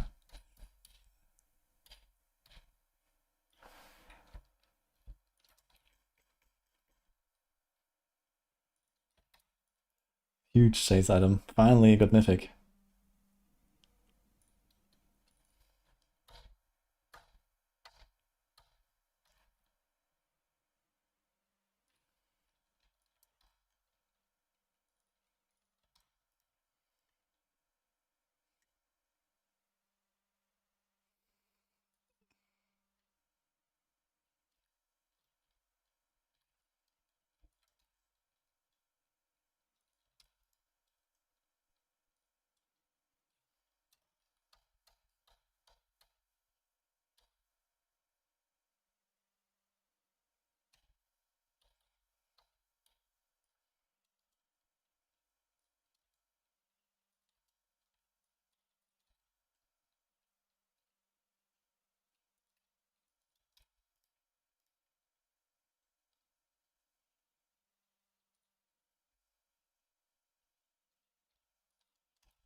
Oof.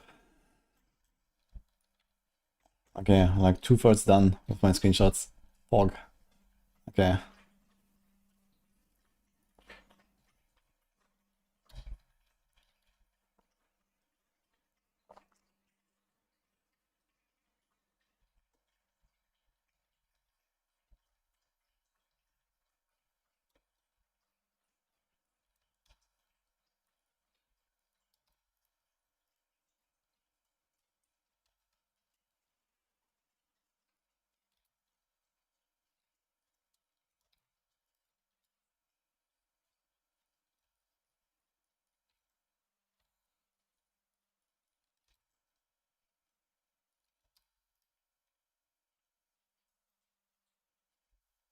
Why am I so against cheat death on Shroud? Because it removes the entire reason to play hardcore when you have a cheat death. Now at least it's gonna be very hard to even get it. So that's one redeeming factor. But yeah, cheat death is like extremely anti-hardcore. And in softcore, no one cares about it anyway, so it's just like an L in every case.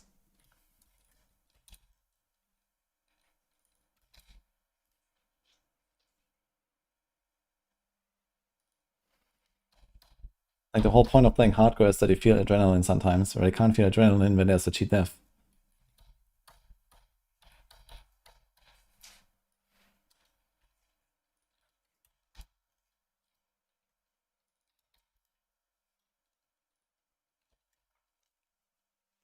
Scroll is not a cheat death. Scroll is a scroll.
Last Warlock set. Okay. Let's check that.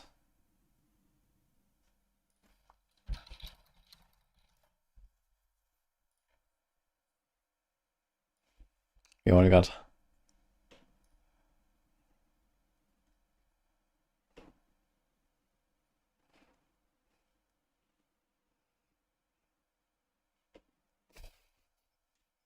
What the hell?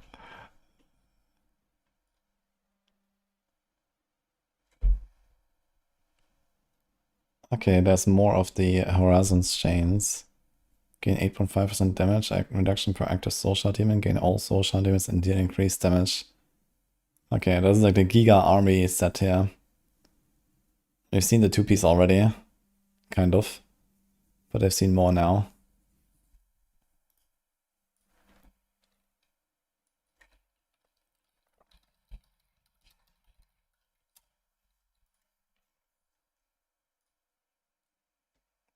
Signal of Pelgain. Actually, I don't think I've saved that one. That's an insane item. Griswold.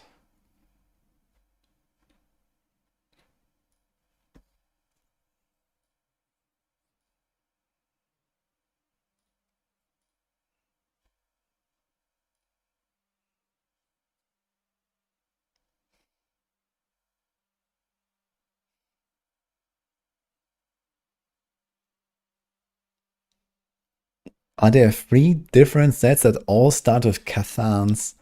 Oh my god, dude.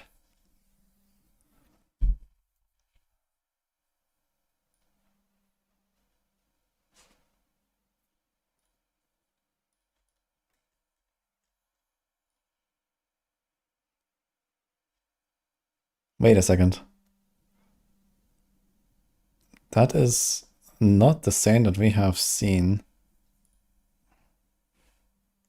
Gesperrt. Oh.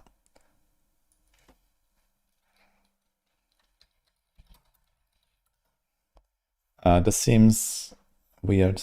So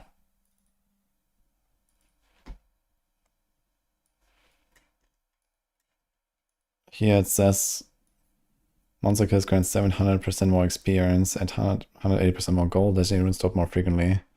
And here it says, what the fuck is this even? Unberechenbarer Urstaub. I guess this is like something for the crafting, for the cube. It's probably that the German version is updated. But 13,716% more XP is a kind of wild outcome. Yeah, I think this is probably like wrong localization. This is like, I would trust the English version more. This is not really something I would trust here. 530,000% experience. The French also have that crazy stuff here.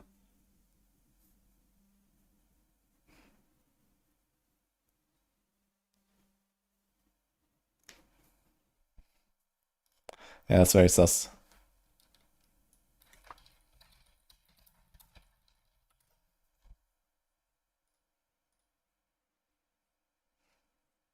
And here we have Tom and 12, 1400. Yeah.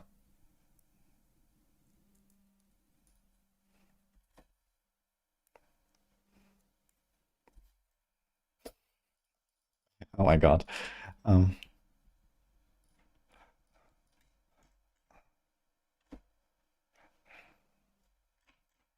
Okay, not much else here to see, unfortunately.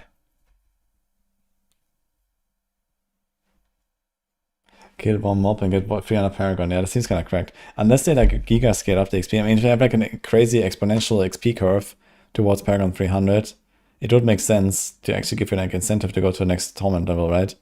And I mean, since you always cap out at 300 anyway, it's not like in D3 where you have like infinite grind and you need to like only maximize around experience. But yeah, 530,000% experience bonus seems definitely kind of insane, yeah.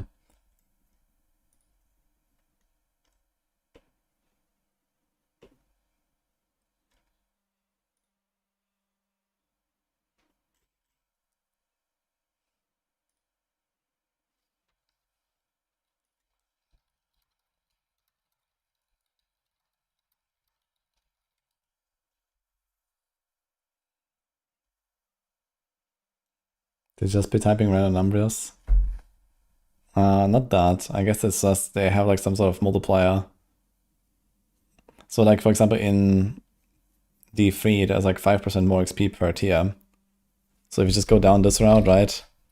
And you have like 1.05 to the power of 150, then you have an experience multiplier of 1.5 million percent. What is it? 150,000%? Yeah. So it's kind of like that. That's not like an issue with commas. Like they were completely like weird numbers. You see here, it's all very, where is it? I closed it now. Yeah, they're all like very even numbers, right? 300% XP, 400%, 500%, 600%, 700%, like what commas, right? And then the other one was like, 13,000 something, and the other one was like 500,000 something, with like really weird, uneven numbers. So this was certainly a result of multiplication.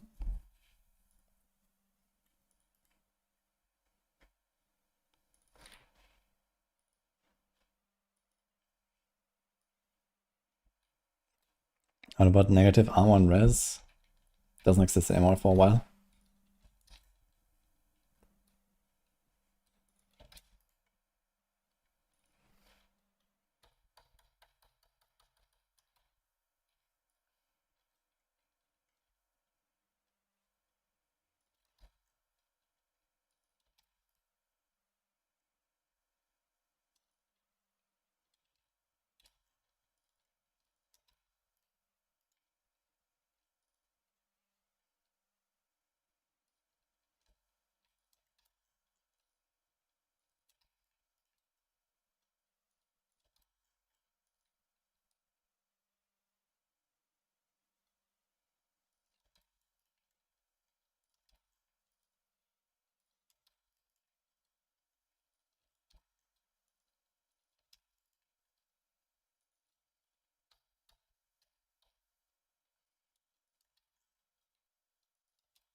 Do you like the current lucky hit mechanism, or do you prefer a flat percent chance to trigger effects?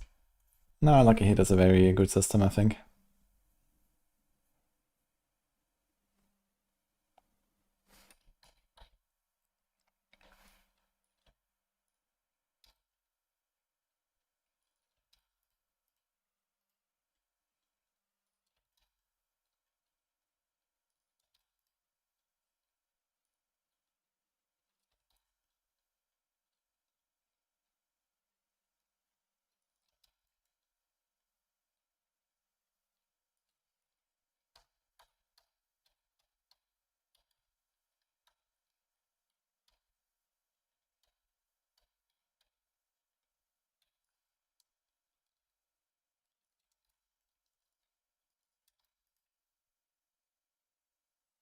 Okay, we'll check Mobile Planner soon. Almost done with sorting my screenshots, guys.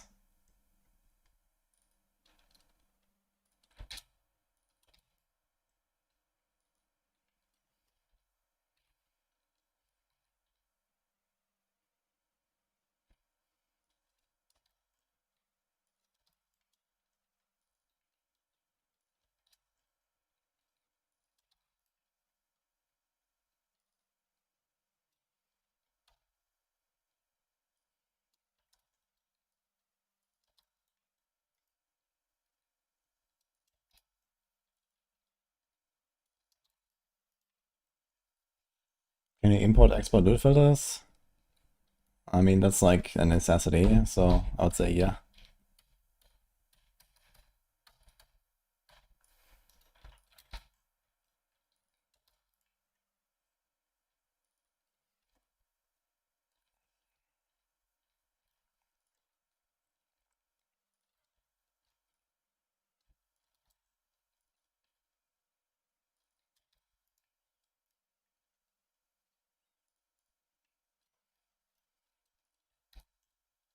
How many boss screenshots I actually have here? Crazy. There's a lot of bosses.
SSF mode will come when they finish the tower. But there's no mention about tower, so I expect it to remain in beta. And SSF, I guess it's gonna be like season 14 or 15 or so.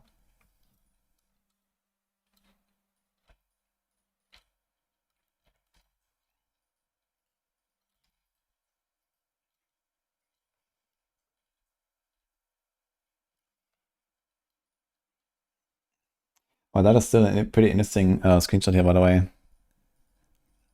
The Rift Guardian has arrived.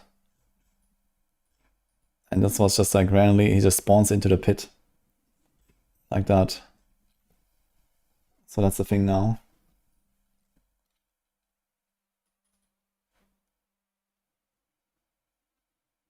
And so does the bubble.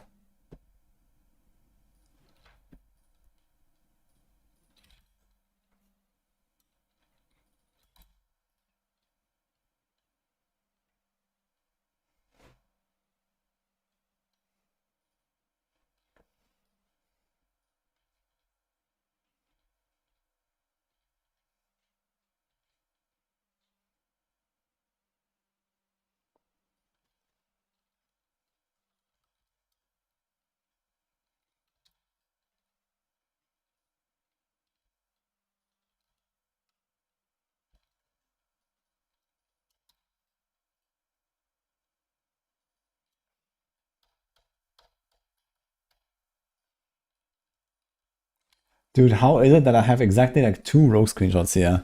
And they're fucking like puncture that already exists, and the other puncture that also already exists. And that's fucking it. Oh my god, man.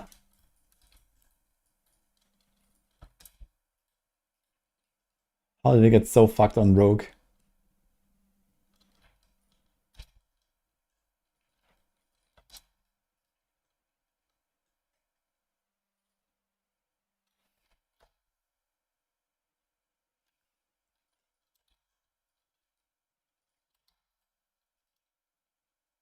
Rogue doesn't sell expansion. I don't know, dude.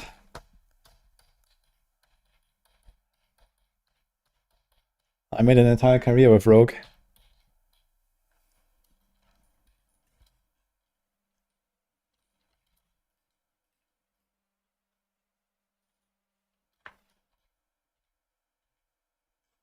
Random Andariel in Undercity.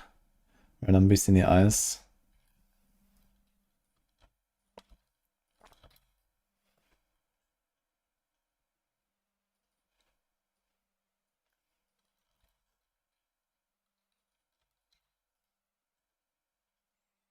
The missing vision of Amity. Ah, please not. I would like to see Realm Walkers come back though. I'm just kind of like, you know, you just randomly run into them if you do like open world content. That would be cool. More like just random shit that happens. No announcements, you know, no like, in 5 minutes there'll be a Realm Walker spawn. Go there. I just want to walk into a Realm Walker. Kill it, go into the portal, do some shit.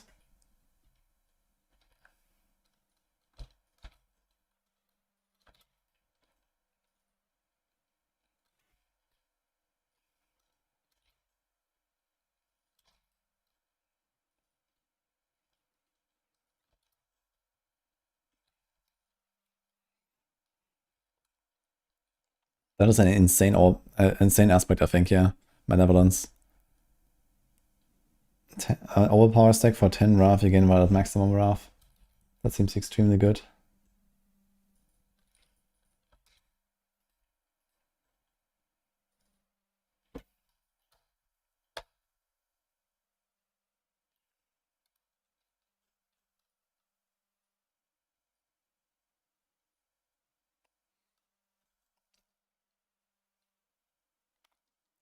Okay, so it's like the 5. I guess they're like exclusive, right? Wait, let me see this again.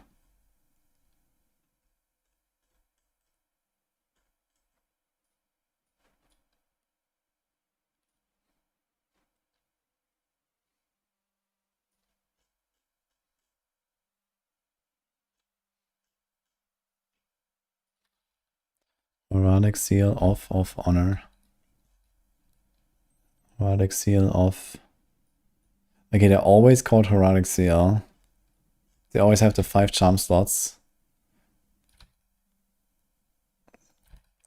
Okay, but this one has 3 charm specific stats. Wait, this is outdated. This is old. This is the pre-nerf values.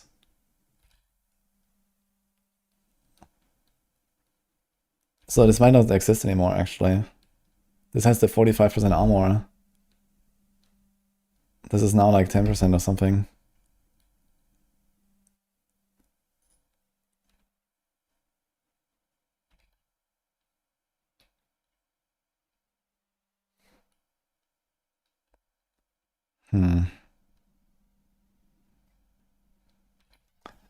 Yeah, I think what they have to do is they have to give you a charm that says +1 charm slot and then a second charm specific stat.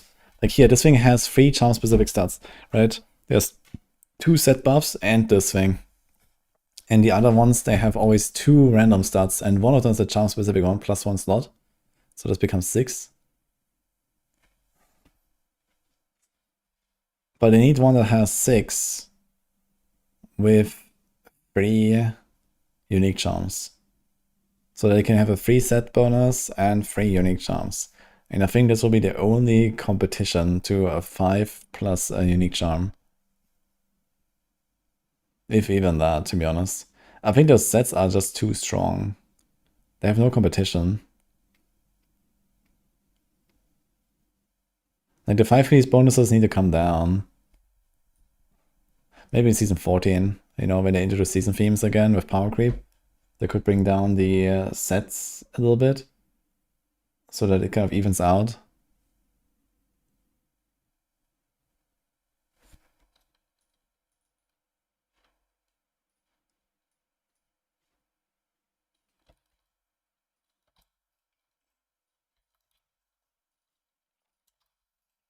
Okay.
Has release times been released? No. But it's probably gonna be this. So this was the original launch and West of Hatred, which means 1 AM Europe, 4 PM California, and morning in Asia. This was the same on both. And in fact, the time will be 1 day earlier in NA than announced. I guess we're gonna get a confirmation tomorrow.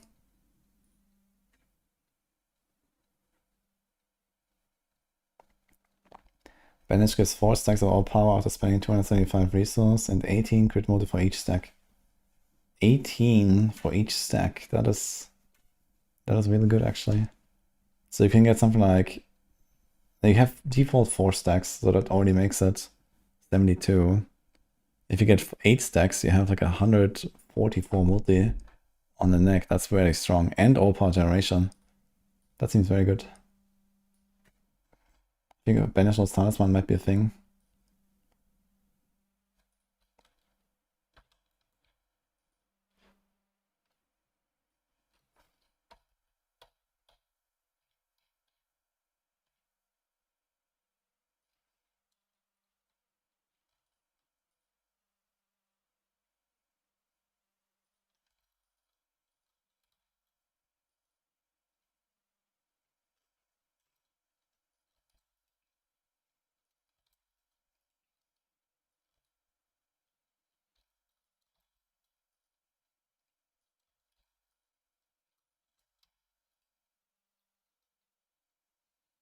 Do we have a screenshot of the Banish Notes? I'd like to see that.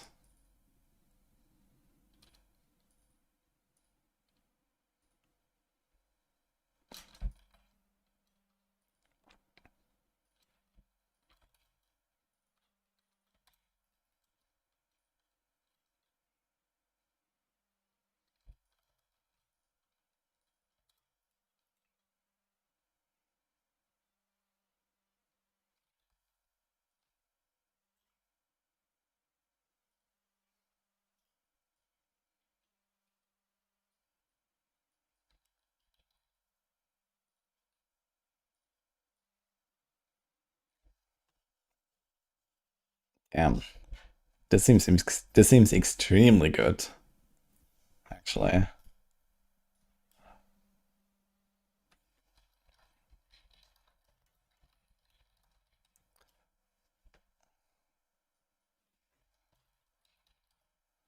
That seems extremely good.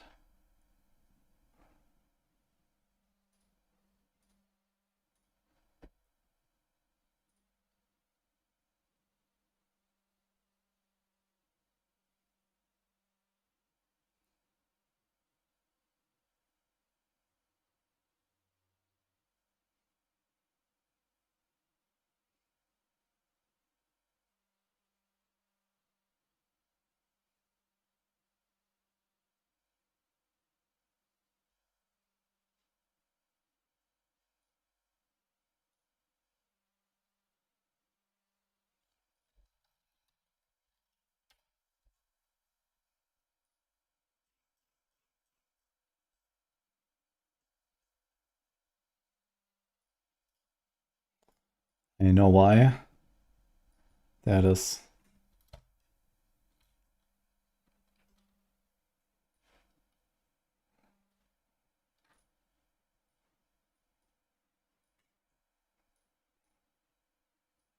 Yeah. You get +4 maximum overpower.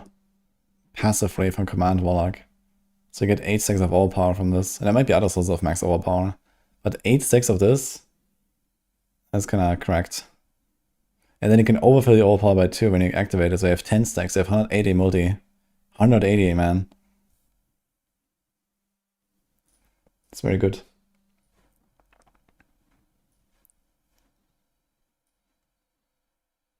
What is the new overpower? It's 15 additive damage per stack.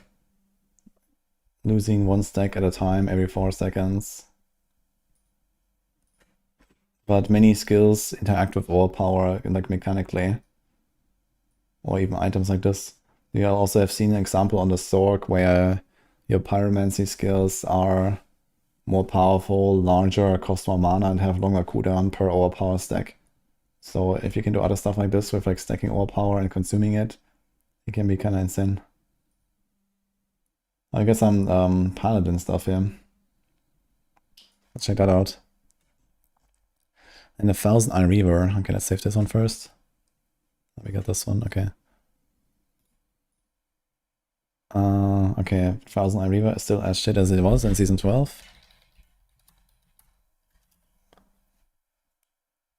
Absolute trash. I mean, okay, it might be similar to like what I just explained about Banished Lords, right? If there's some similar effect for ferocity, then having this weapon and then boosting a maximum ferocity could be kind of huge. But ferocity is not that crazy. Okay, Herald of Saka Room.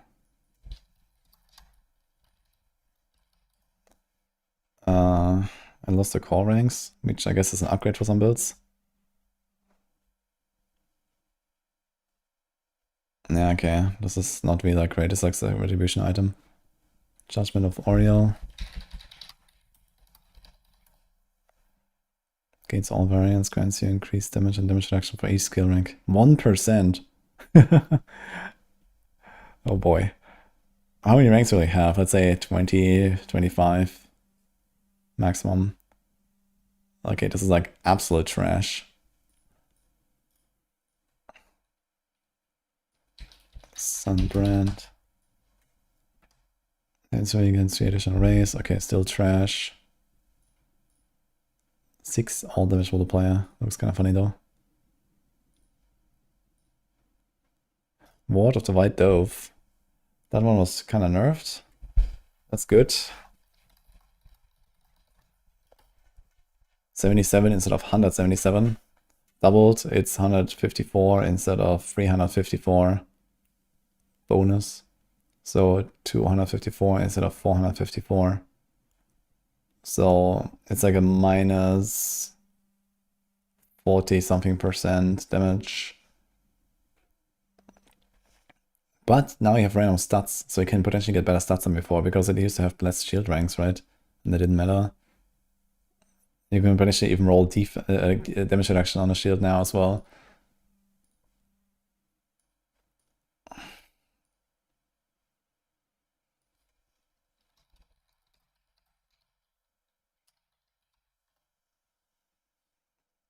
Okay, this is unchanged besides the stats.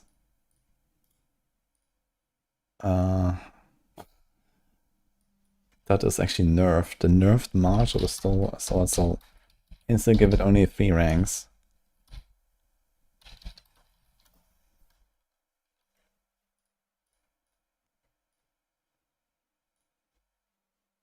But it was 140 before, now it's 80. Interesting. Yeah, I think they really don't like basic attack builds or something.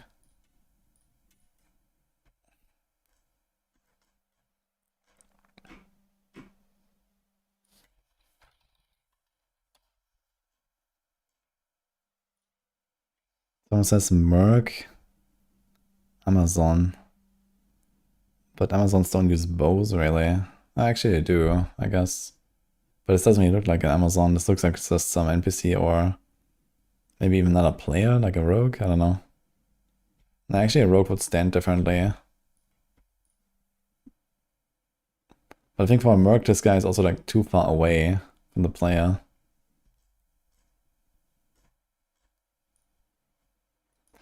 Honestly, I still low-key expect there's gonna be an Amazon Merc, to be honest. It'll be at least something, right, for all the Amazon enjoyers. Spear, rogue doesn't use spear. Ah, true, there's actually a thing on the back. Okay, that is a bit sus. I didn't see that. Maybe. I do expect there will be something for Amazon enjoyers. Nice uniques, everything is trash. I mean, this is still mandatory for retribution builds. This is bad. I mean, this is basically mandatory for Heaven's Fury, but Heaven's Fury I don't expect to be good enough. Although it remains to be seen. If like the upgrade, it's like the Shield of Fury from Diablo 3, that gives it like the stacking damage, that'll be nuts. So maybe. I expect Shield of Retribution is still gonna be good despite nerfs. Shield Bash, I mean, probably catching up. Advance, yeah, I don't know, I don't expect much. Okay. Gift of Frost, okay.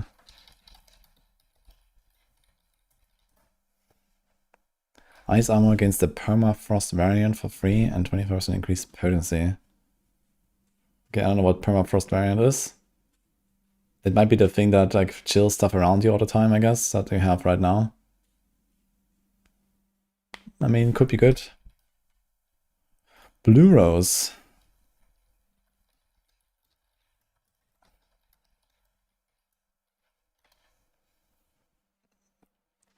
Skills that form ice spikes deal increased damage, up to chance to form an exploding ice spike. Now, depending on how available ice spikes are, it could be kind of interesting to use this as just a generic damage multi and just choose like an upgrade that gives you ice spikes on some skill. But I think the ice spikes are probably coming from variants and not from side upgrades on skills. So you kind of want to invest into ice spikes to do this. And the 60 multi is also not exactly impressive. Now the question is, this lucky hit, chance to form an exploding ice spike, like how would it scale? I guess it might scale off the damage of the skill that used it. Because as far as I understand, all these like sub skills now actually scale with your original skill.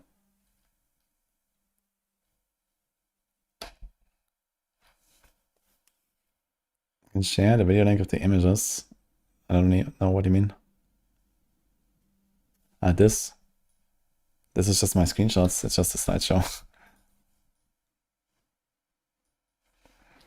Levin Grasp. Spark shocks enemies 1 to 9 additional times and deals 30% increased damage. So here we have an example of a basic attack. And it's kind of exclusive with Pain Gorgers. Not just because of the same slot, which is actually not really such an obstacle anymore because of the talisman. But the effect is like very anti Pain Gorgers. And Spark itself is too, to be honest. Hail of Hourglass. Okay, 9 shots, piercing color grade, 9 shots deals bonus damage. That seems like it has no chance against Perdition, but I guess we'll see. At the very least, like the whole like ice shard stacking thing is gone, so that's good. Also, this thing lost like all of its good stats. There was like this Giga Int on it and stuff like that. It's all gone. It's kind of interesting. Like basically, no unique seems to have any stats that make it special anymore, right? They're all random stats, all random bullshit. Like, you know, even Hail of Hourglass that had like, you know, something cool going for it with the Int. No way. Wait, there's another Hail of Hourglass. Vision of the Firestorm.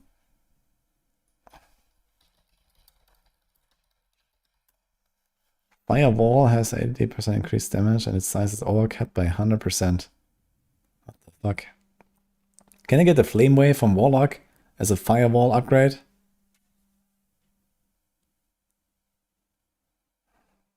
We saw the cinematic.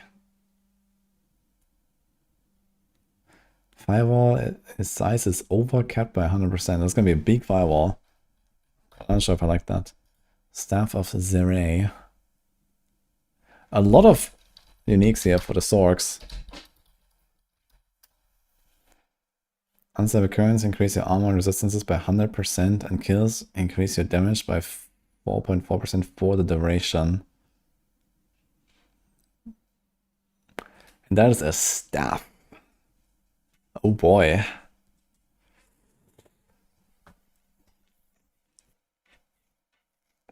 Boah. So unstable current lasts 10 seconds baseline. So okay, maybe that changed. But assuming it's 10 seconds, you need to kill a lot of enemies. So I think we need to get to like at least 40 stacks, so get a 200% bonus to kind of break even with just like 2 aspects or something. Not even that actually. If you get to 40 kills over 10 seconds, then you end at a 200% damage bonus, but the average bonus will be 100%. So you actually need more like 80 kills. So 8 kills per second, that is kind of tough. And then it does nothing on the boss. What? Like, why is this so bad? What is this, man? That is so bad, dude.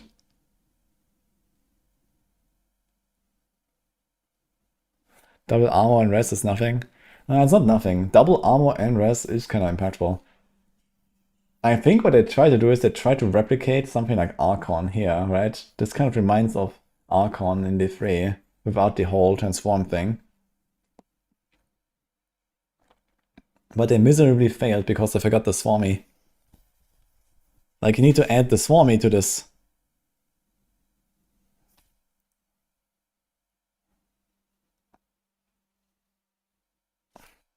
Yeah, this is trash. This is a complete dog shit, actually. Okay, Ryan Blood.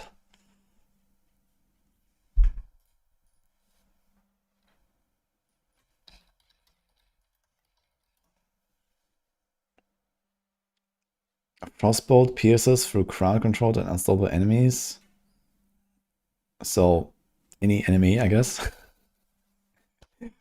What else is there? Wait a second. And deals 100% increased damage. Okay, I guess it technically can't pierce through non-staggered bosses. Yeah, okay. And with it comes a cool lightning damage multiplier, guys. Let's go. Randomly. Okay. Dude, like these unique sets look so fucked, right? Like you find this thing and they're like, hey, I got it. And then you have like lightning damage, poison res, life region, and thorns or some shit. And that's gonna be unique. Gonna be glorious.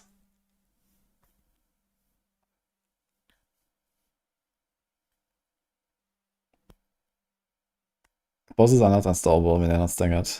But they are considered crowd controlled when staggered. So while staggered, you can pierce for them. I mean, on a boss, you don't care, right? Usually bosses are single target fights. So anyway, there are, like, you know, we have seen some examples of like basic stuff getting nerfed, like advanced, for example. But here we have other basic things. There's one for Spark, one for Frostbolt. So they want you to use some stuff like that. And the ironic part is that there is like a Frostbolt that is converted over into fire, right? Wait, see that. Let's see if I can find it.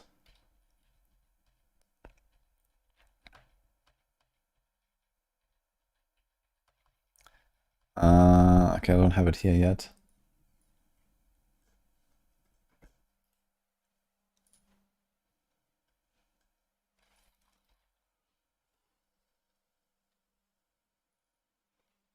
Where's the Sork skill tree?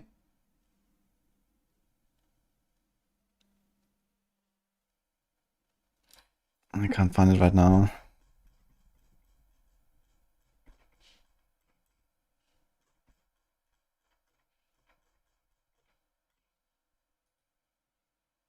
This is Druid. This is Druid.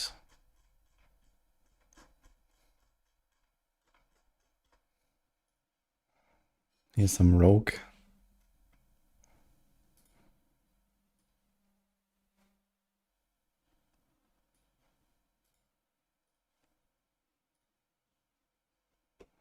I'm doing great, Chibura. Hope you too.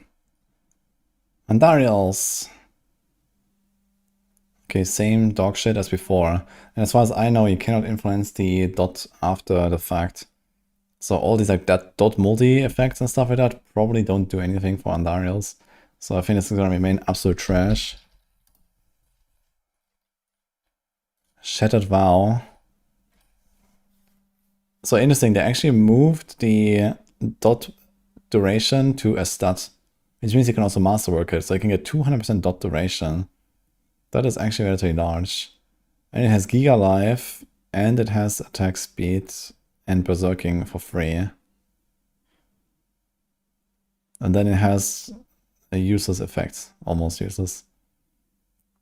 But 200% dot duration, or potentially more, like you can get quality on this one, Transfiguration. And if the quality rules from Transfiguration are the same, you can get up to plus 50 quality. So you can get 75 quality at GA on this thing and the Masterwork Capstone on this thing. So you can make this all the way to 250% dot duration. Plus Berserking.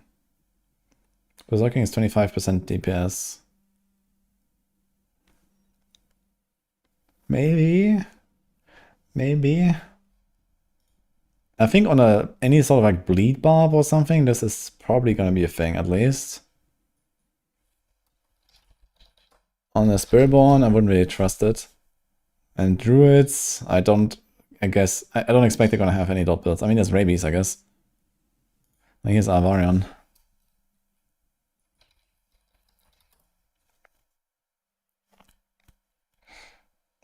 Gain a random shrine effect for 20 seconds. Okay, so this is still shit. 66 all res. What the hell, dude?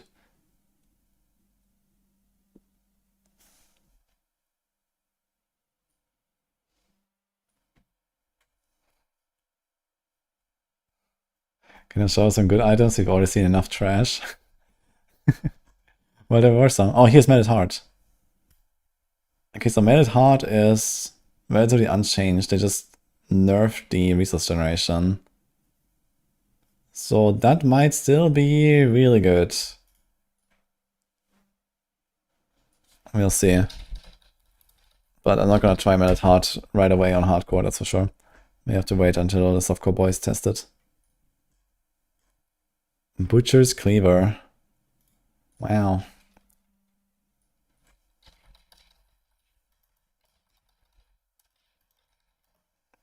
Trash. Penitent Greaves. You are permanently unhindered and leave behind a trail of frost. And 50% extra damage.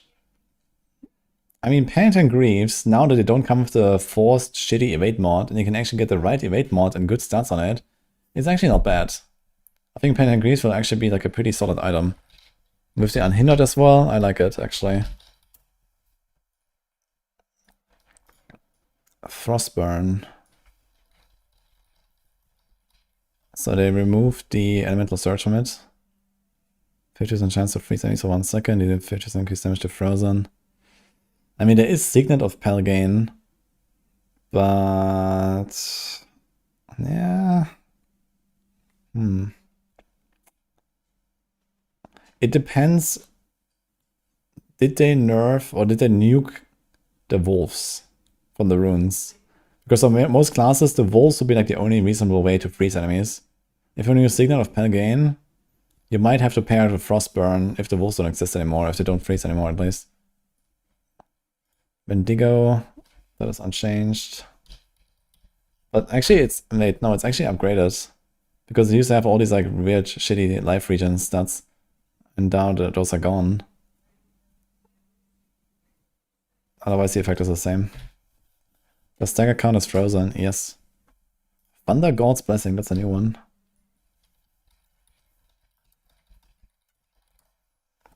Lightning damage against close enemies has a 25% chance to grant resolve and deal 300% increased damage.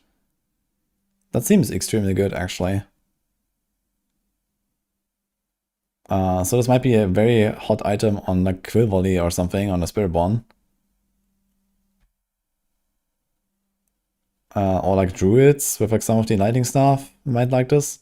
25% for 30% increased is a average of 75. 75% multi, it's not bad. And you get resolve on top. And if you really want a lot of resolve, you can get a lot of resolve with this thing on a lot of builds. Like on a Quill Body, you can get like literally like full resolve instantly in a second on a single target with this or something. So, that is a pretty good item, the Thunder Gods, I think.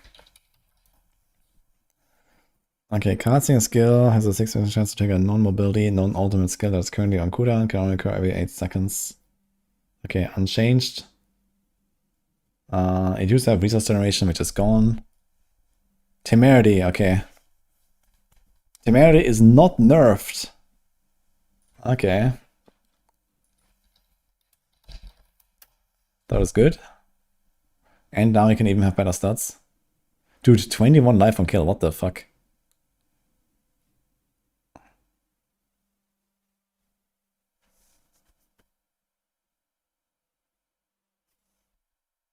I have no idea what they're talking about, Road 7. Lowcrans Talisman. Critical strikes deal 150% increased damage, but the critical strike chance reduced by 50%. Damn. They buffed it. That is kind of Spiritborn stonks. I wonder if you're gonna see other effects that give you guaranteed crits. Now the funny part is that guaranteed crits doesn't necessarily mean guaranteed. In some cases it just means 100% or plus 100%. So I might still have to stack crit to 50 and then get a 100% bonus and then get a minus 50. Depending on how the exact operations work. But Locans is definitely a candidate, I think. Interesting. Isadora's, Crackling Energy's discharge rate is increased by your attack speed. Its damage is increased by 120% and each hit has a 20% chance to reduce a random cooldown by 1 per second. Oof.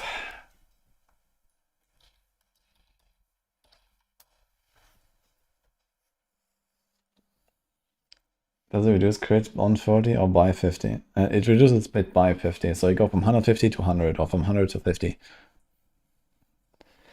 07? Yeah, that seems like an 07 to me, actually. I think Isadora's is fucking dead. They did put the key passive back into it a little bit. 25% chance to reduce a random cooldown by 1 second, so that's like the overflowing... What's it called? Overflowing energy, whatever. The key passive. But this seems pretty dead, actually. Unless they changed Crackling Energy in general, so maybe Crackling Energy just works differently now. Maybe Crackling Energy also scales with like skill bonuses now. Okay, Ophidian Iris. Hydra is now a core skill, which have increased mana cost and its attacks now explode. Okay, so... increased mana cost. Okay, anyway. Good for Hydra build for sure, so that might be a thing.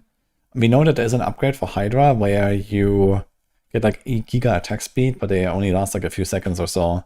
So it's basically something like, okay, you put them down, and every few seconds you need to recast them. So it's like a kind of like active Hydra playstyle. Orsivane. That's the same, but nerfed from 40 to 25. And I guess the enchantments might be different, or the enchantments might actually be better now, because you can customize all the skills. And you lost the skill ranks. So it's still like a decent item, I'd say. I think Orsivane is still pretty good. Especially because we can probably fill our bar with a lot more utility now. From all the different skills. Strike of Stormhorn. Dude, we have so much stuff here for the Sork. Paladin deals 6% increased damage, explodes of 40% of its total damage when dissipating. Boah.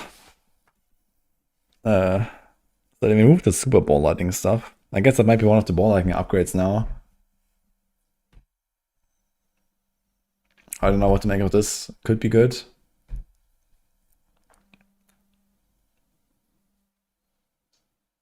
I mean, if you just assume that the explosion for 40% of its total is just another 40 multi, so it's like 60 multi and a 40 multi, that's actually relatively strong, to be fair. No weapon damage roll. Yeah, the weapon damage roll is random. Okay. Did we finish these? No, we did not. Rime Blood, we saw this, okay. Shanar's Resonance. Deep Freeze's Final Blast deals 440% increased damage. Oh boy.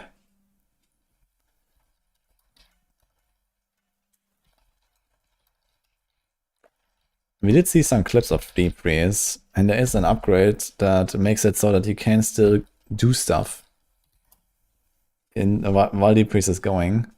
It's just like a crystal you put on the ground. So this could actually be like some giga, like a push build or something, right? You kind of like make a big pull and then cast Deep Freeze a bunch. I don't know. Maybe. Okay, we saw these.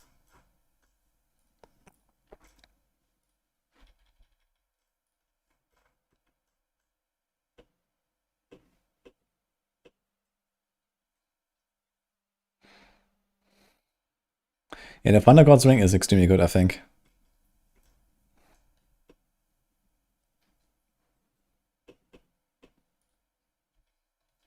I think Shattered Vow is relatively decent. Andariel's trash, most likely. Avarian, absolute trash. I mean, they might have changed shrines a little bit, but even if they did, this is hopeless, I think. So, Sedek might be pretty good for some builds. Raymond's still alive. Wait, there's another Raymond.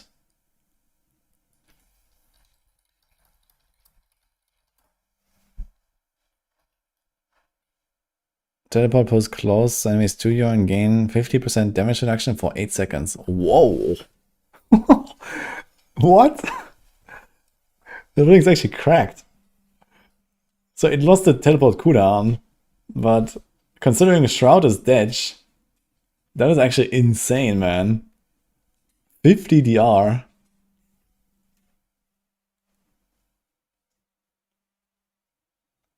And you can change the way to teleport, yeah. Yeah, that is actually insanely good now. Galvanic Azurite. Cast shock skills damage. These enemies magnetize for 4 seconds causing. Okay, this is the same, right? Okay, this is like it before, but it lost the passive. But it's still a 60 multi and pulls enemies a little bit. So I think this is okay.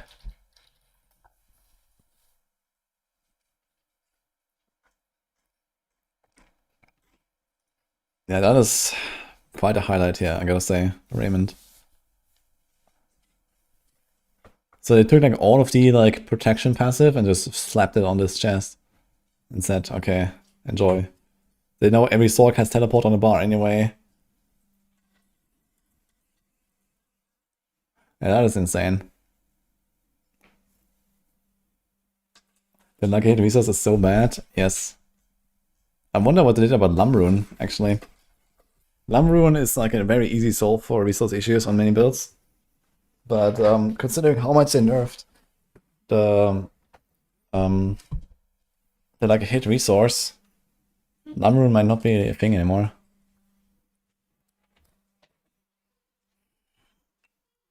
If they did all this level of change to all classes, then the season should be good. Yeah, you know, the season after that, and the season after that, and the season, all the seasons after that as well. That's gonna be fun. Every unique has random rolls. So far, it looks like every unique has random rolls, or at least mostly random rolls. Like we do see a lot of main stats, but main stat has a very high chance to appear. But you see there's int, so maybe there's like snapped int as like a fixed roll on all of these. The mythics are fixed. Look, here's will. Here's will, here's will, here's will, here's will. They all have willpower. Every single item. This one doesn't. There's int, int, int, int, int, yeah. Int, int, int. Even this one. Int. So weapon damage is above int in the list, by the way. Kind of interesting. So I guess it's like because it's closer to the weapon damage there. I see a lot of weapons that have weapon damage, but I guess it might also just have a high chance to roll.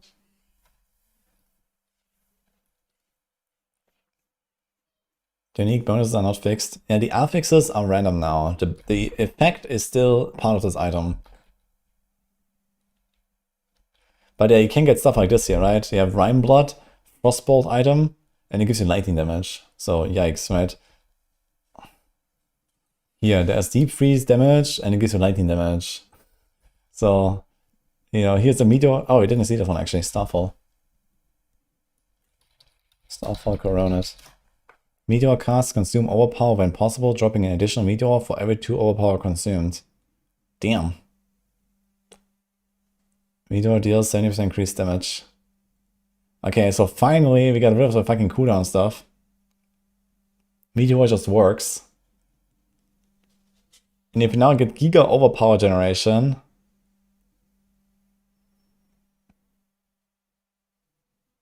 is Fist of Fate dead now? Yeah, if we haven't seen a Fist of Fate, but if Fist of Fate still exists, I would expect it to still have the same stats as before, right? Because that's kind of what makes Fist of Fate special. So there might be like some exceptions. Also Razorblade, for example, right? If Razorblade doesn't have thorns, then what's the point, right? You can just delete that item. So I think there will be a few uniques that still have their own stats, just because this is what makes the uniques special. But yeah, most of them kind of got their stats deleted. Even if they were just like slightly different. I heard some people talk about Whirlwind, but this was like the Mighty Throw thing, right?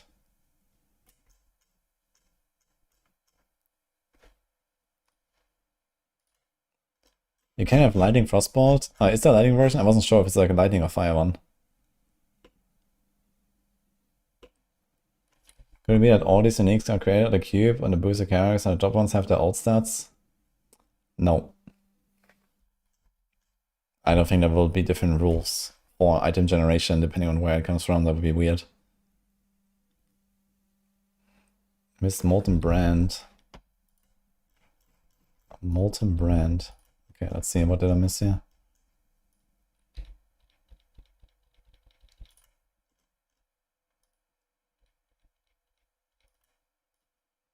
Oh, another one. Molten Band. Your Pyromancy critical strike damage increased. Okay, that's the key passive. Yeah. Killing an enemy with a critical strike grants both bonuses against all enemies as well as 50% attack speed for 4 seconds. And the problem is this does not work on bosses. And basically anything that does not work on bosses is not good. That's the issue. Like even in Helltide and like all this random stuff, you can't really make builds that rely on kills. Bosses are always the struggle.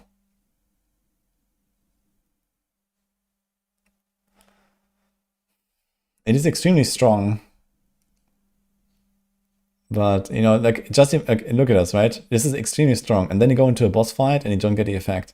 And you literally lose, like, 70% of your damage. Or something, you know? Like, suddenly you lose half your crit.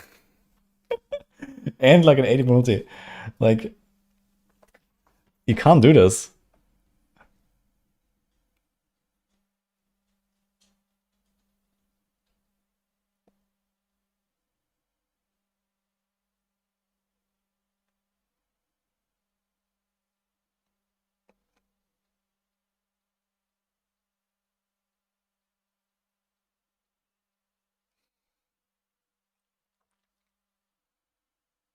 It's like in Party, 1 DPS for AoE, 1 was for boss damage.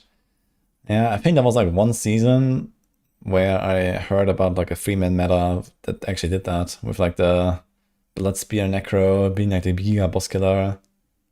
But I mean, this is like, you know, there were like 10 people in the world that even did that in the first place. Because, you know, no one cares about pushing and party. Like pushing and party, you know? Like, it doesn't get worse than that combo in Diablo 4, right? In terms of popularity. So, you don't have to make items for that purpose, is what I'm saying. And,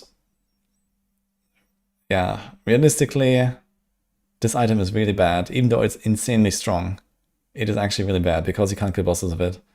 And if you can't kill bosses, you're not playing Diablo 4. So... especially now that, you know, you get like random beast in your eyes in your nightmare dungeons, and you get random Andariel in your Undercity, and then you have like the ultimate Nemesis layer with a plus 12 Lilith. Like, no way.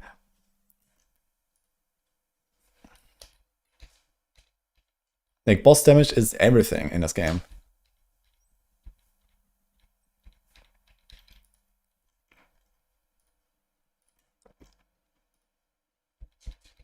Okay, I don't think I missed anything else here. Also a lot of uniques though.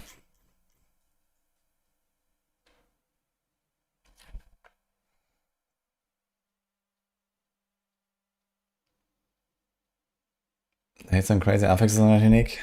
Wait, let me see that again. Molten Band. Fire damage multi, crit damage multi. Yeah, so I'm not 100% sure which category the elemental damage occupies.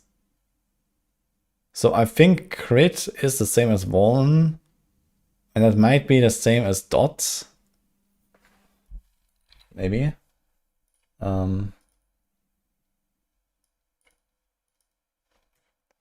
So dot and element can be together. And here's only one. Yeah, so it might be element is the same category as all. And then dot, crit, Wallen is one category. I don't think I've seen an item that has 3 multiplicator stats yet.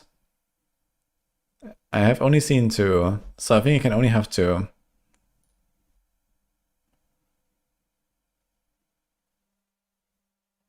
But I can go through some items again and see, I guess. Making ghosting. Would I go to build Sorg build? I will make a Sorg, but not on launch.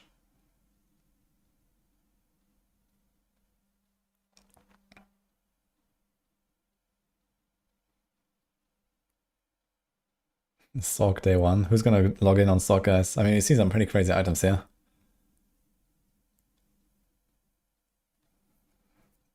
It means we're getting more expansions, Luterson. It's just the current arc is concluding. And then there will be another one.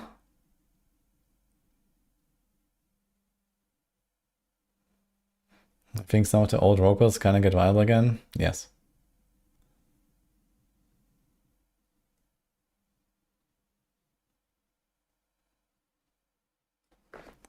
It's Warlock node and it's dumb.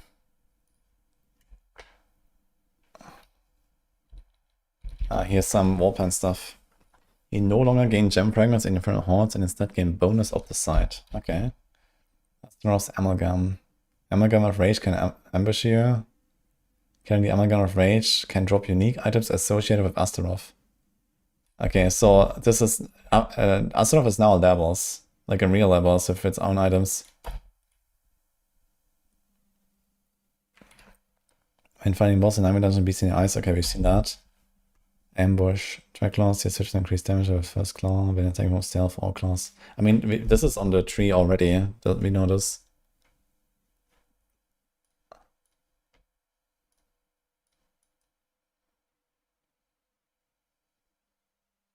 Yeah, this is exactly what you have on the tree. But these things are kind of nice.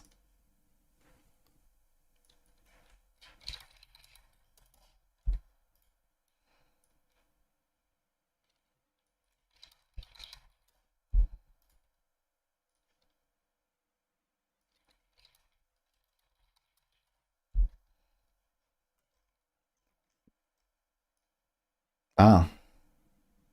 This is what I mean. Pyrosis. Hellfire skills deal 450 increased damage to healthy enemies.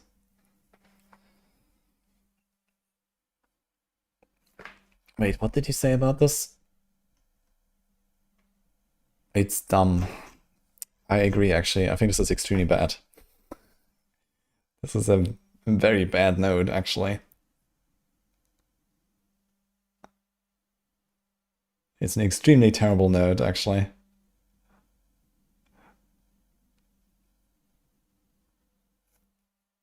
It's not balanced, it's actually bad.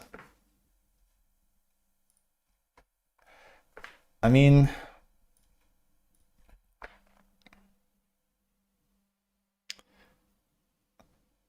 It's kind of what I just talked about, right?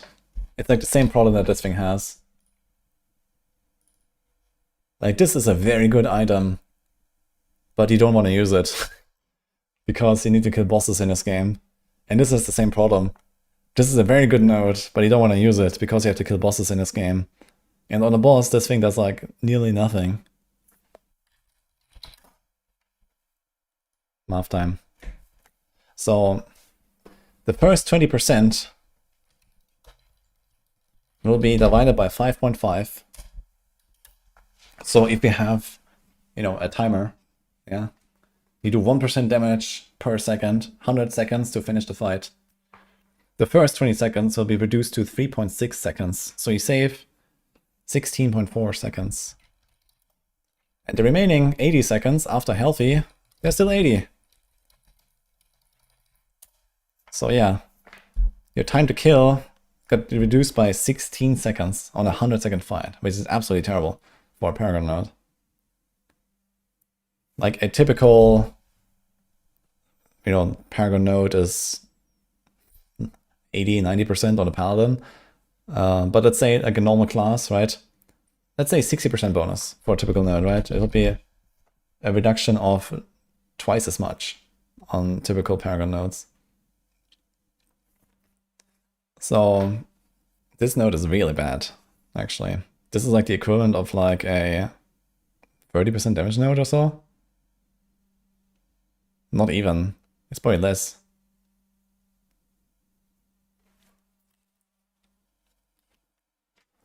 Like, obviously, assuming a uniform, kind of like long duration fight, right?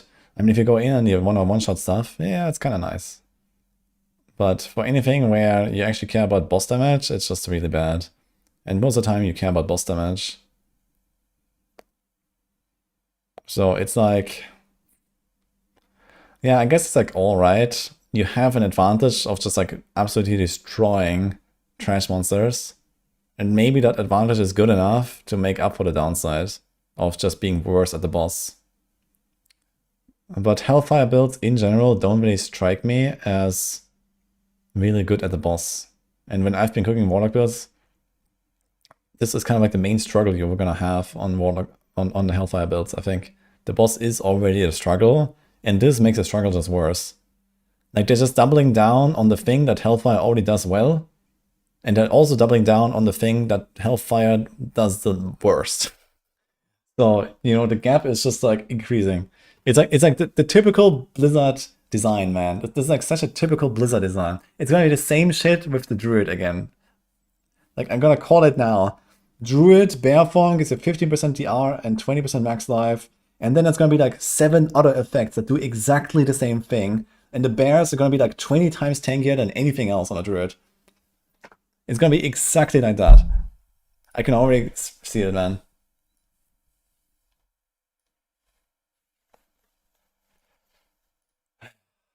Why did you do this every time? I'm gonna get a drink. Yo, Ghosting, by the way, thank you so much for the sub earlier.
Okay, I'm back.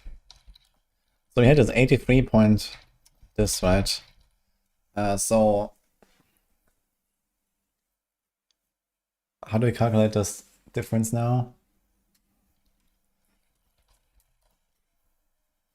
No, the other way around, I guess. So yeah, it's a 19.5% reduction in kill speed when you use this Hellfire node. Or like reduction in time to kill, rather. Not really good, to be honest.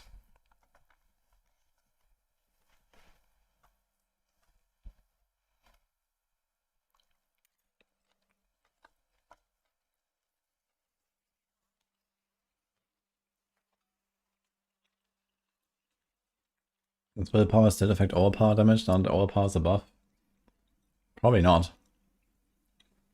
This whole like concept of overpower and the way it used to work is not a thing anymore.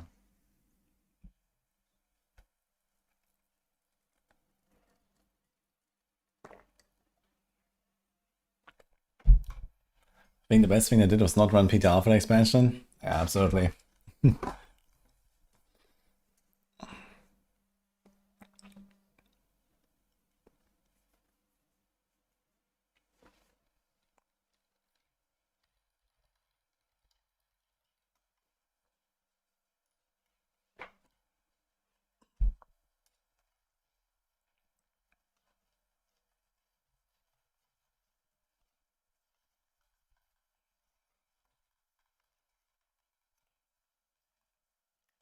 That nerd is gonna make some great one-shot build YouTube clickbait. Yes. I can give you a link if you want.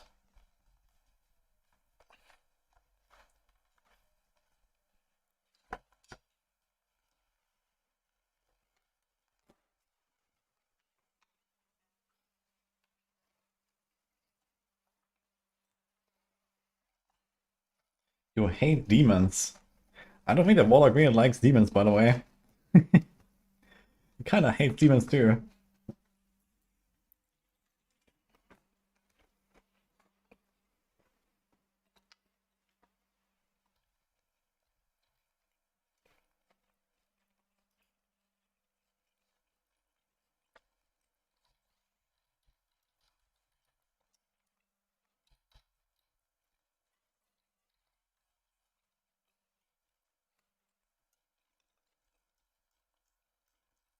Anything else? Dude, we got like all the sword uniques, man. Where's the rest?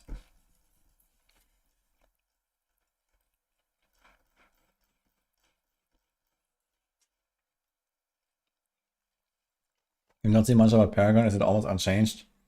Yeah, so we know that Paragon additive nodes are halved. Glyphs go to 150, and at 150 there will be minus 30% of current additive values. So I guess for most people that don't finish 150, but they will end up at like 100 to 120, it's also probably half roughly.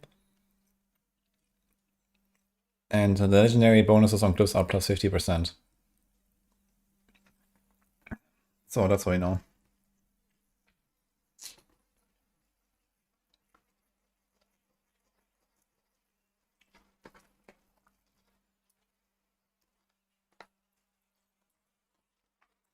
Do you know if glyph area increases? I don't think there was any other difference there.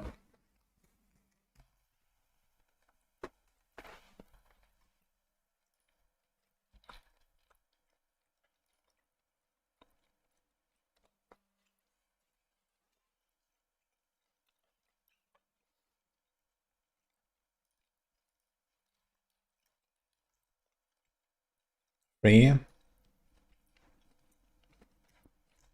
Legendary upgrade unlocks at 50.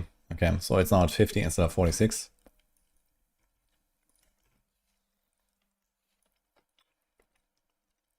Radius 5, it's the same.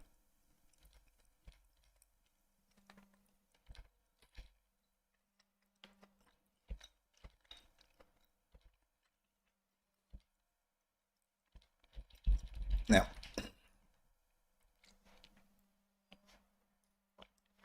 I think I'm gonna record a little video, guys.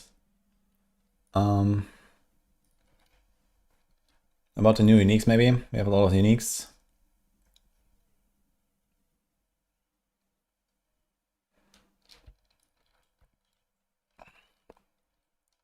Am I trying not to spoil the tree yet?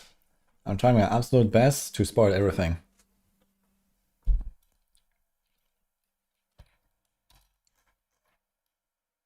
Everything I can. So that's what we're doing now.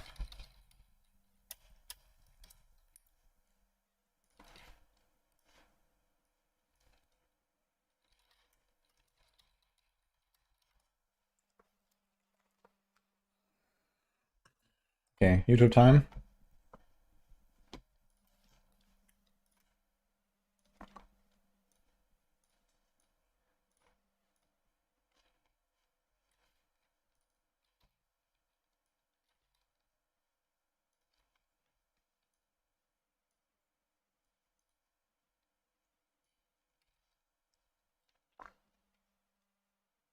Where's this here?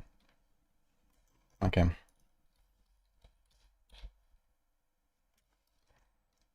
They're kind of small. Can I make this like generally larger? I can, okay. Wait, this resets, but if I do it like this, they also reset. Okay, so it's just kind of fucked. Okay. Anyway.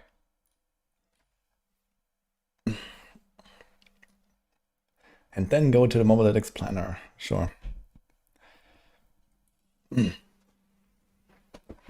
First, we're gonna do recording, though, guys. Hi, YouTube.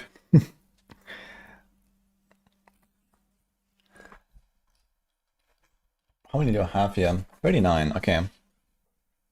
Alright. Hi everyone, so we just got a lot more information about the Diablo 4 expansion. I've already been releasing a bunch of videos. Now I want to talk about some of the recently shown uniques. So we have seen a lot of especially Sorc stuff, but there's something sprinkled in for all classes and generic uniques.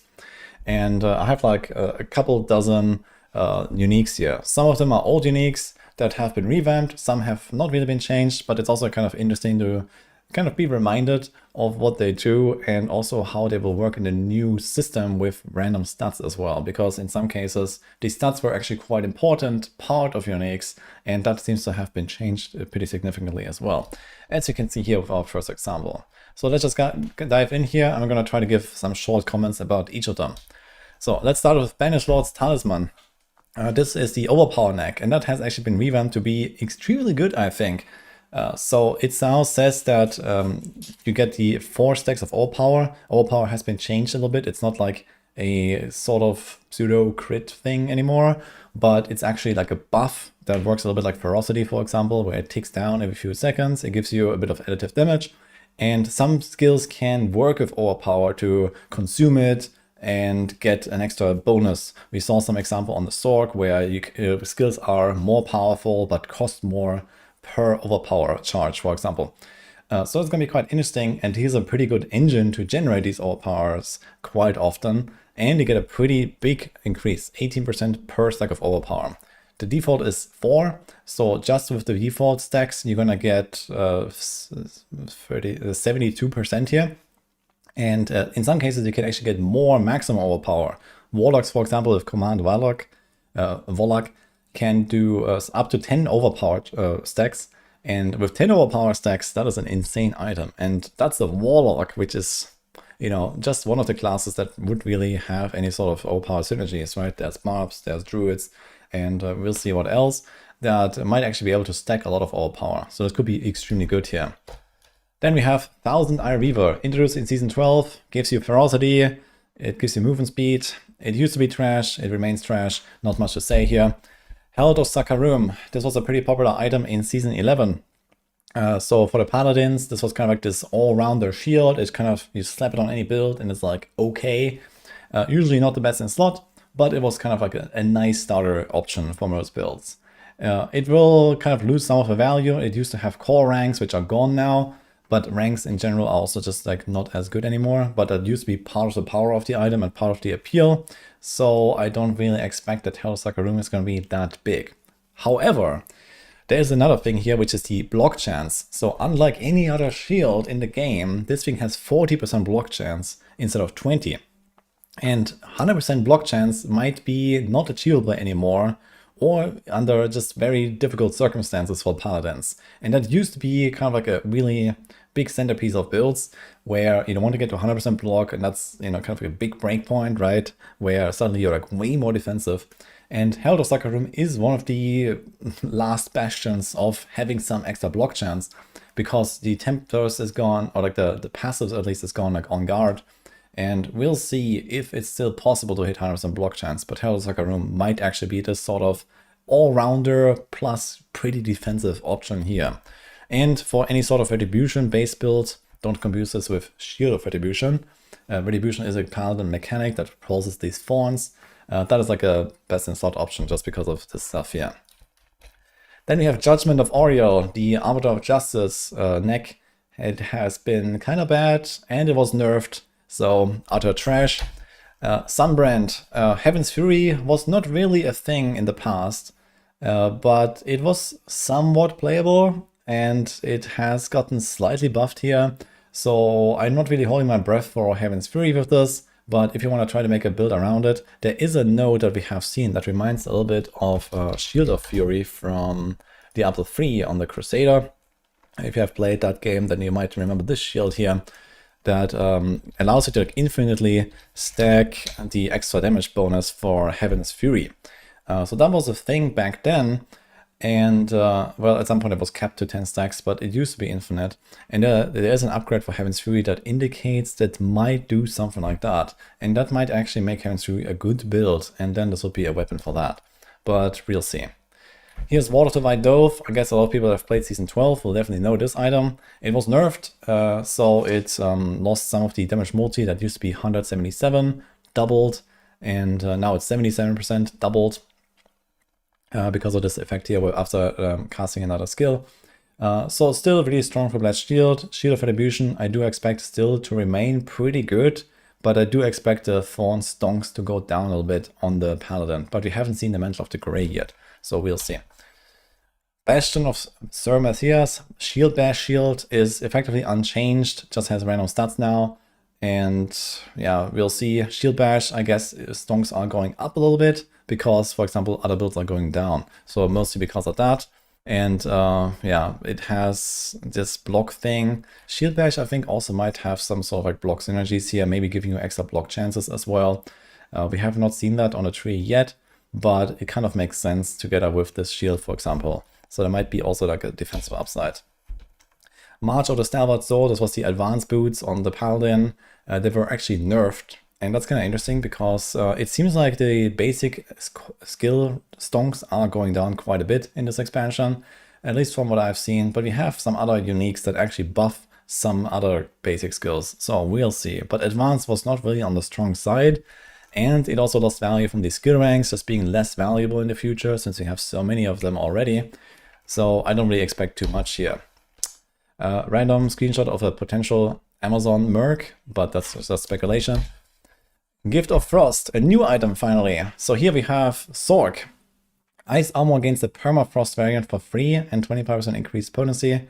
I don't know what the permafrost variant does. I guess that is probably the one that pulses like chill around you and stuff like that.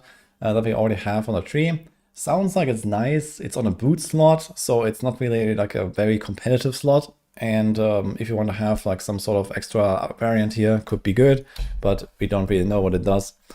Blue Rose, this is the Ice Spike ring for the Sorg. It says skills that form ice spikes deal 60% increased damage, which is decent for a ring multi, I would say. And then has like a hit chance to form exploding ice spikes. So I guess this will probably scale with the bonuses of that skill. So it should do like proper damage, but it will only really work for builds that have like pretty high like a hit, I imagine. So we'll see, but it's like a solid option for, you know, stuff like Blizzard and whichever other skills can produce ice spikes. There might be more now. Then we have Levin Grasp. Spark shocks enemies 1 to 9 additional times and deals 30% increased damage. That's kind of interesting. So Spark usually does 4 hits. And now you're gonna get an average of 5 more, so it's a bit more than double, and then another 30 multi.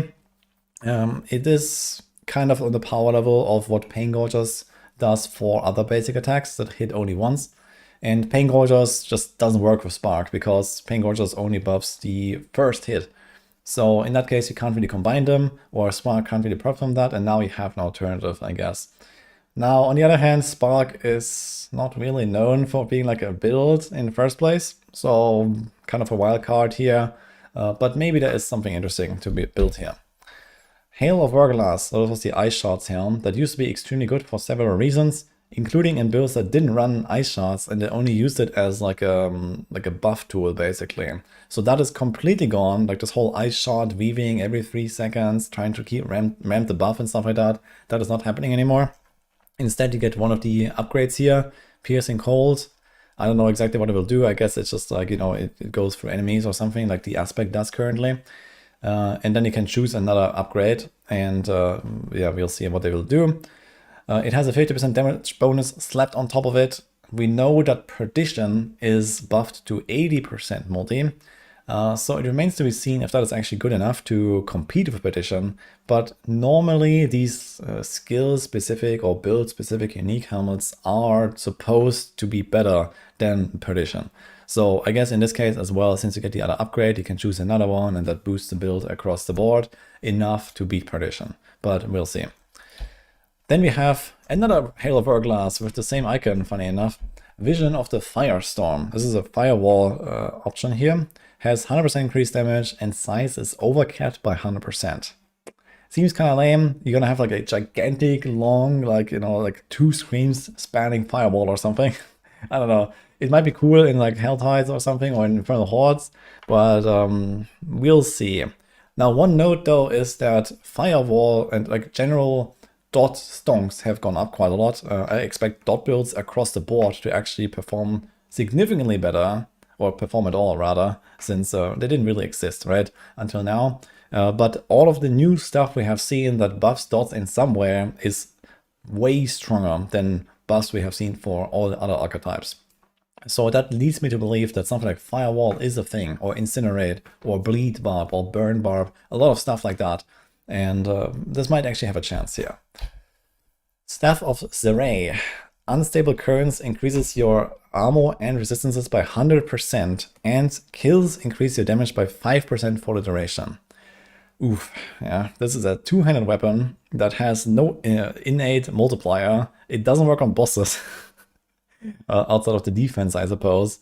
But the defense is not that crazy. If the existing toughness system kind of carries forward, 100% armor and 100% res, I would expect is probably somewhere in the range of like 30 to 50% extra toughness. So it's not even that crazy. It's like basically a good defensive aspect on your weapon. And only if you have Unstable Currents up, which seems unlikely that we can actually do that permanently in the future. And usually Unstable Current lasts 10 seconds. Now there may be upgrade to extend that duration. Maybe there is actually a version that kind of like it lasts forever or something like that. So, you know, whatever I'm saying about this item could definitely be turned around quite a bit if that is the case with such a radical change to the skill. But assuming it works similar to what we know, this is completely worthless. Like, you have to kill a lot of enemies to even like break even with just like any other multiplier you could put on a legendary stuff, right? You can have like a easy 100, 150% aspect or something here, or some other unique. So yeah, you need like a lot of kills in this 10-second window, and then it falls off again. Like, I think they try to do something like what Archon Wizard does in D3 without all of the like Archon skills and the transformation part. But it kind of reminds me of that, right? You have this ultimate active and you get res and armor and damage when you kill stuff, right? It's exactly Archon. But then it just falls off, right? And it doesn't work on bosses. Yeah, I don't know, dude. Rhineblood, a Frostbolt item. Frostbolt pierces through crowd-controlled and unstoppable enemies and deals 100% increased damage.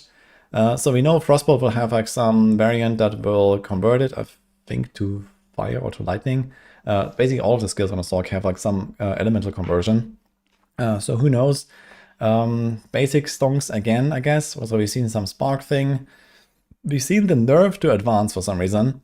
And we have seen this as a new item now. So I don't know. There is like a fireball glove now on the Sork. There's a frostbolt glove now. There's a spark glove. Like it's soon there's going to be an arcalash glove as well, I guess. They're going to have it all, basically. If that's going to be good, remains to be seen. But there is the Vox Omnium, actually. And together with that, we might actually be able to do some magic. So let's see if we have that here. Random screenshots. Okay. I think the Vox Omnium will show up, so I'm going to talk about this later. Andari's Visage was changed in Season 12. We learned really quickly. Our high hopes were completely misplaced. This item is utter trash, and it will continue to remain trash, turns out, because most notably, I did talk about dot stonks going up a lot, and this is a dot item. However, this dot that it produces is not modifiable. So this is like like a damage echo mechanic that just takes the original damage and then it does 40% of that, and it's just, you can't do anything with that outside of like some very specific things. I think like extending the duration works, and that's basically it. So yikes.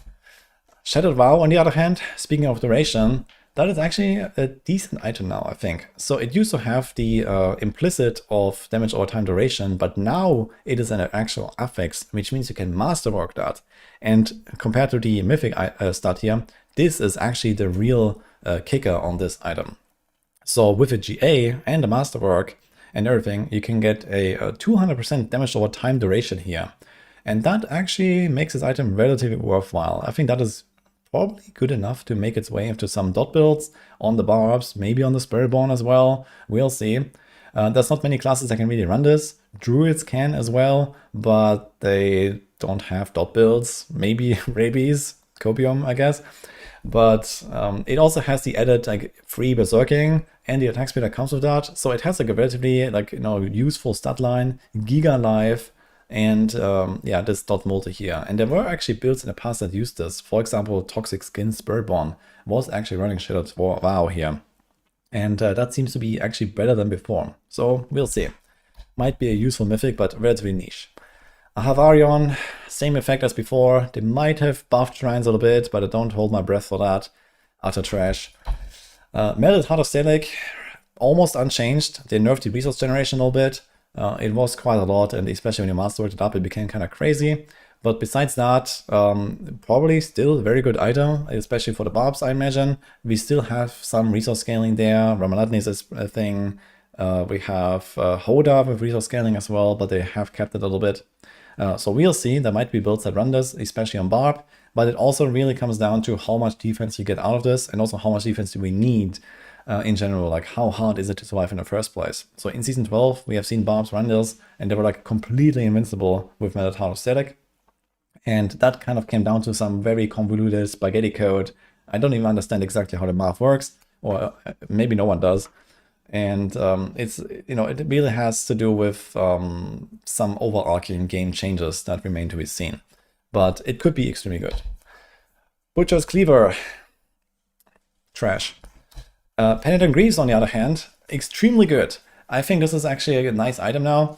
So it says you are permanently unhindered, which is very nice. That's just kind of a big quality of life. It lost the terrible evade movement speed implicit, which all boots have lost, and they can now roll the good evade mods as a random roll. So now that the stats are not fixed anymore, since all uniques have random stats, you can now get movement, a good evade mod, a main stat, life, or something like that, and it's gonna have a good pair of boots.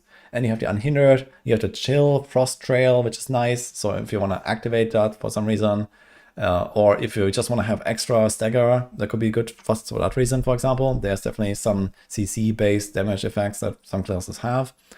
And then you also have the 50% damage, which seems kind of competitive with some of the utility aspects that could go on the boots. So I think they're pretty good. Frostburn, 50% chance to freeze enemies for 1 second with a lucky hit. And you deal 50% increased damage to frozen enemies.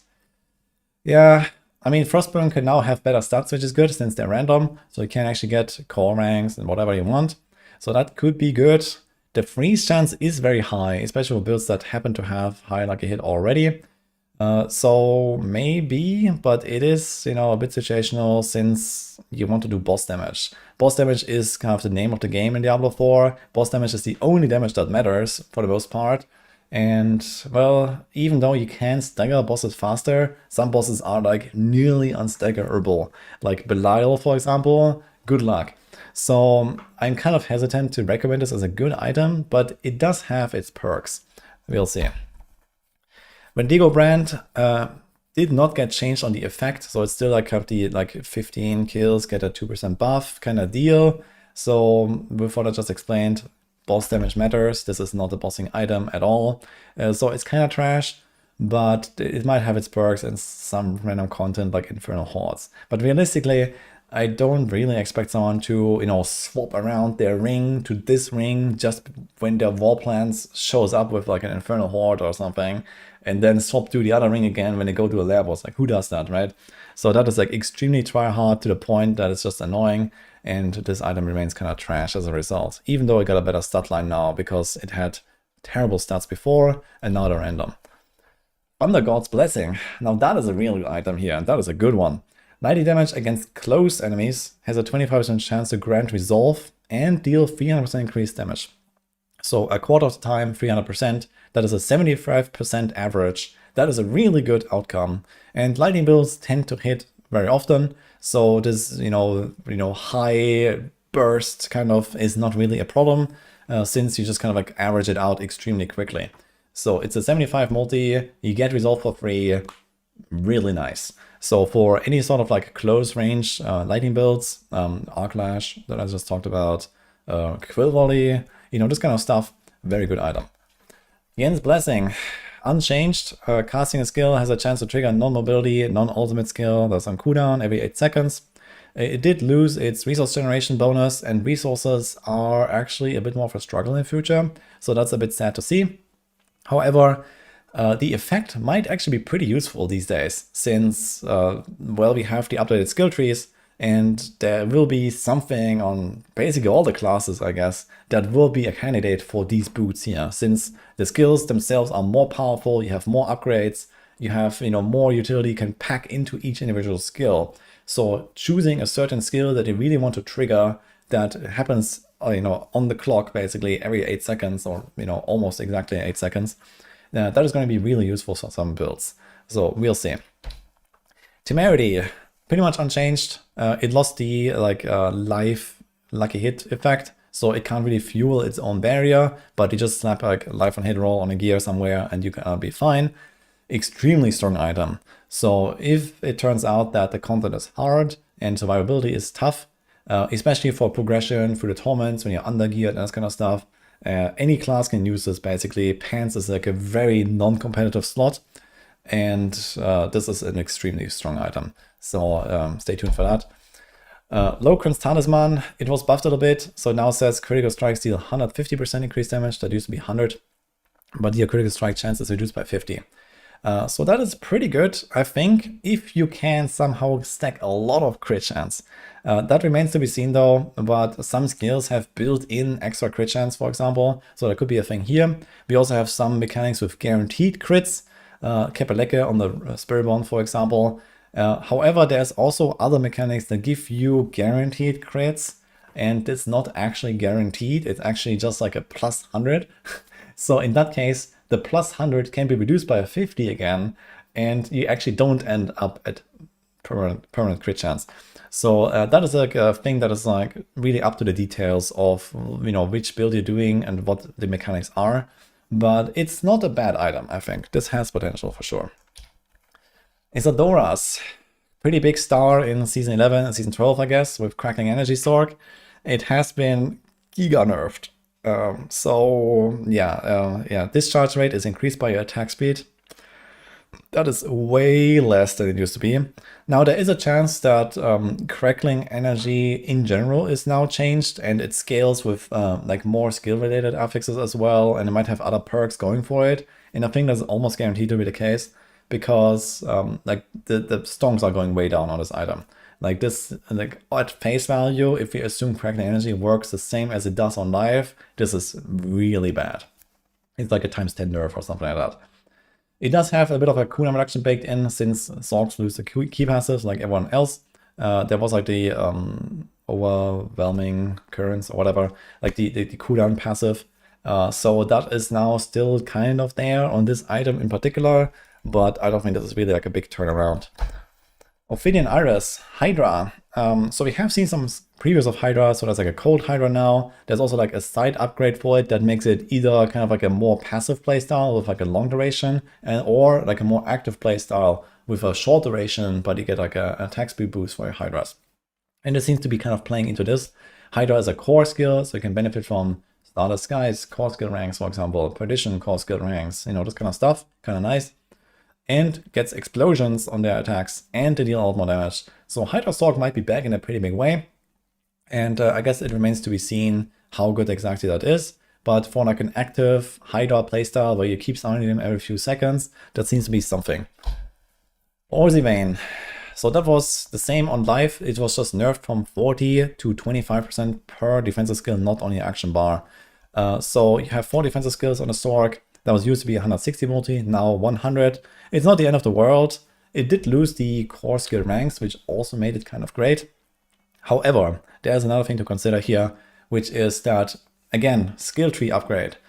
We probably have options to use other skills that are not defensive skills to much more success as a support tool now. You know, there's conjurations, there's mastery skills, we can maybe transform them in some way that actually makes them desirable as just a support skill. And this means that compared to before, the downside might actually not be very large anymore on this item. Even though it is now nerfed, it might still be extremely strong. So this is my expectation right now. Strike of Stormhorn. Ball Lightning deals 60% increased damage and explodes up 40% of its total damage when dissipating.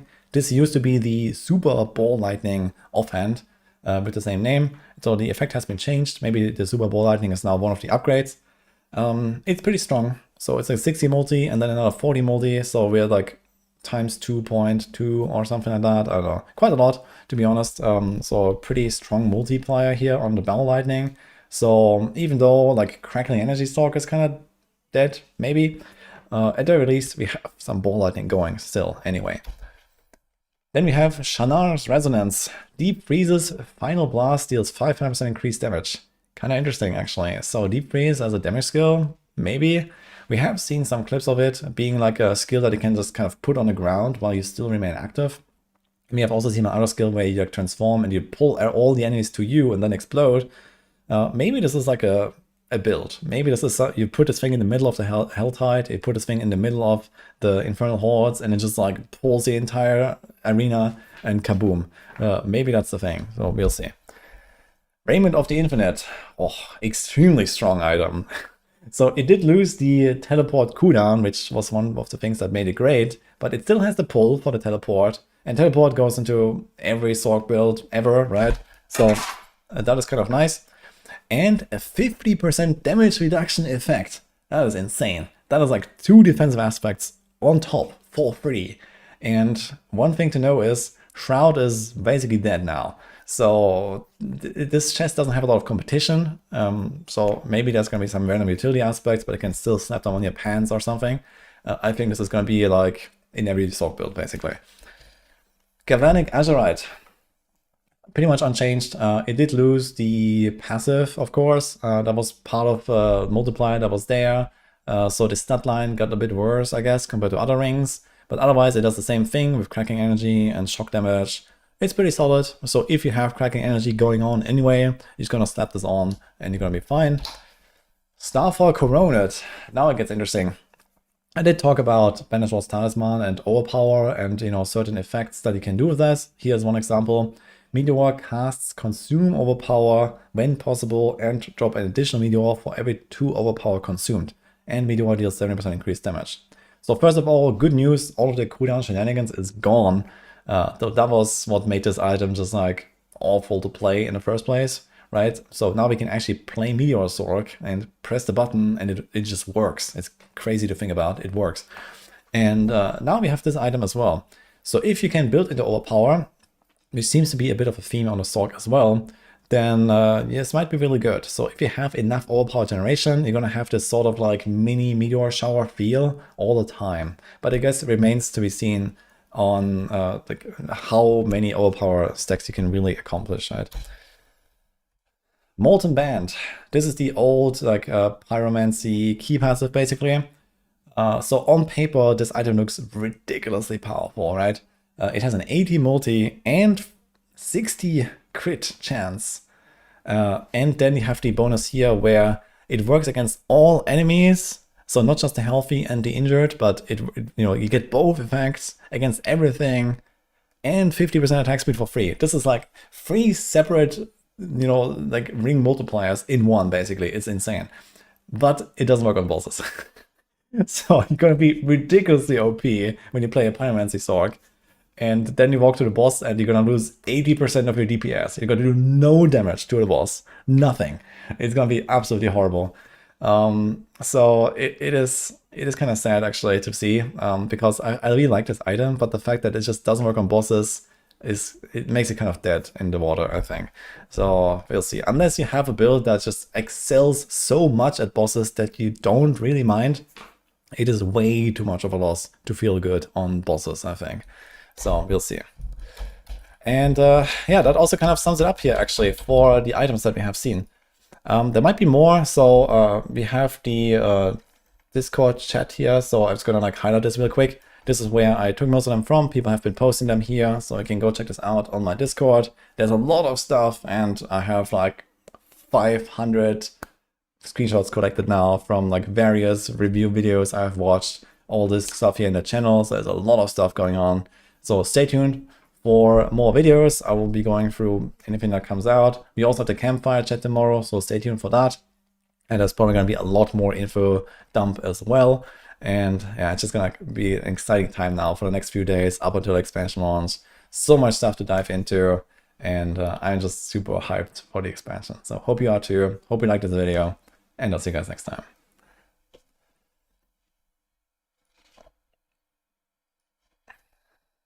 Okay. Oof.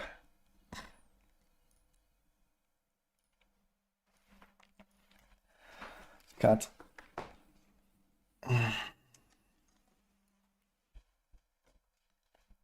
More than one player on Sock build, man. That would be crazy, right? Holy.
Okay.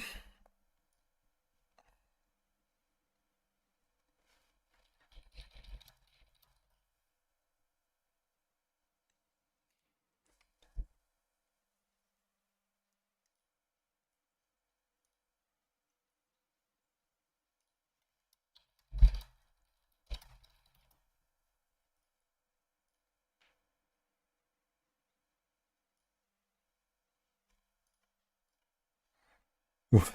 Okay. What did I miss, guys? I was already checking chat for a while.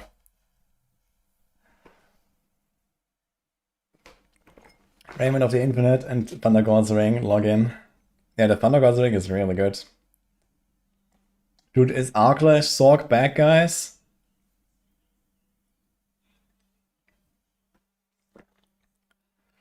Tomorrow's gonna be the biggest hype, surely. The Black Flag reveal is gonna go so hard. I did hear good things about Assassin's Creed Black Flag, but I never played it. Actually good?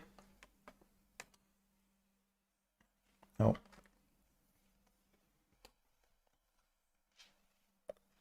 I hope Meteor is coming back strong on Zork. Yeah, back is a back is an interesting term here, I gotta say. Where the heck is the rogue stuff? Yeah, I don't know.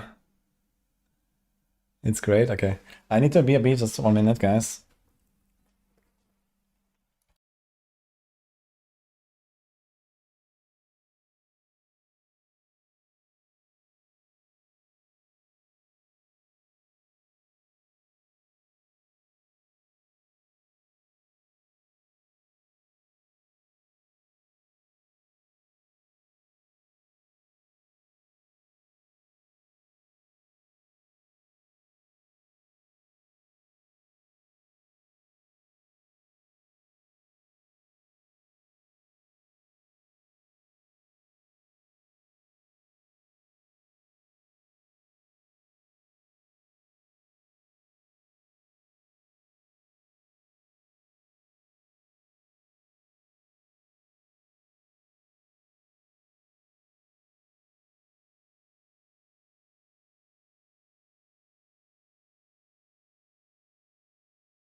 Dude, imagine we log in and there's fucking lightning arrow on the rogue. Holy.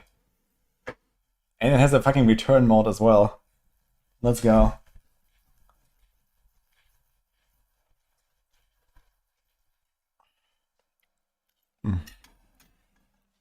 Kobe option. Will there be updates to maximum leveling and endgame guides when DLC launches? Yeah, there will be no endgame guide on launch. We will have some Warlock leveling guides. And that's it. There will be no tier list and no endgame guide on launch.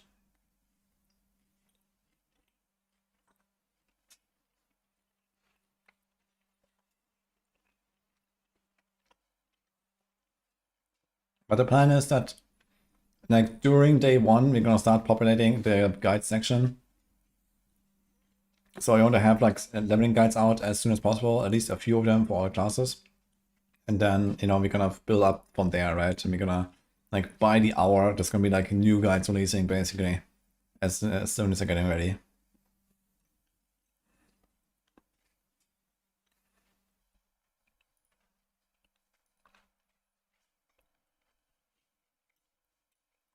Plan to go mastermind for Warlock on launch. I'm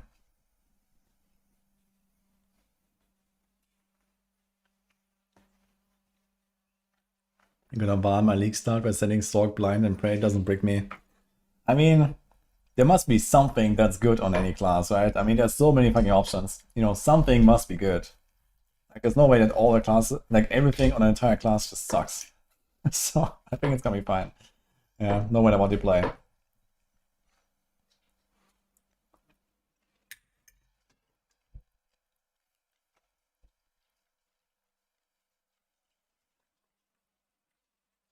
Is there a side where I can look at a new skill tree? We don't have to pull trees. We just have like little pieces of information stick together.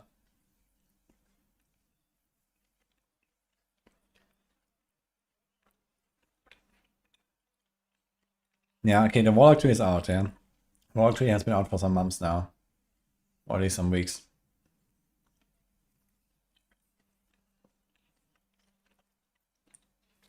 Barb is king, Barb Nation.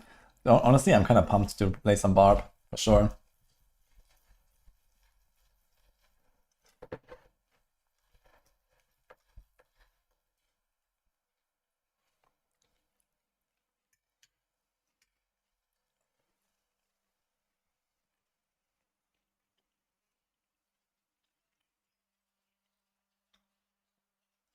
This is where you found the mobility affixes. Have the old boot implicit. Was on the loot filter video. Yeah.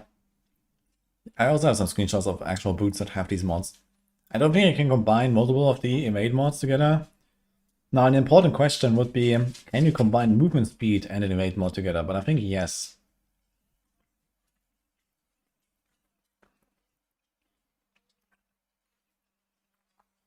Every class is looking fun to play in the expansion, that's good. Yeah, for sure. It's gonna be huge.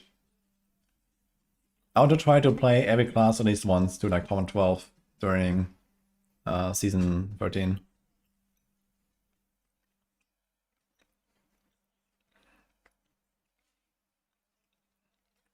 I wonder how Sork will be able to generate all power. Yeah, it's probably gonna be like fire build related, right? I think fire probably has like all the all power stuff.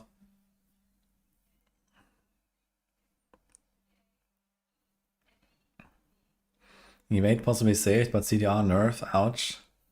It didn't really nerf CDR though, outside of like nerfing GA, I guess, right? What did it nerf? I mean, you can now put CDR tempo on your unique ring, man. You can actually go like, what's it called? Band of the First Breath and temper CDR on it. We need Druid punch build. Yeah. Kapow. Dude, like a Kung Fu Panda style Druid build, man. How about that? Like you're kicking and punching. Uppercut.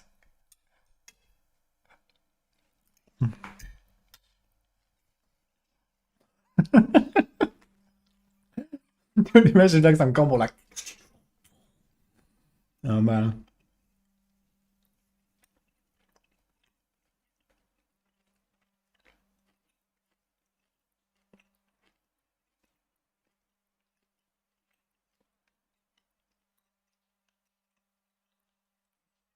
Hopefully Blizzard shows more of the crazy sea mods tomorrow.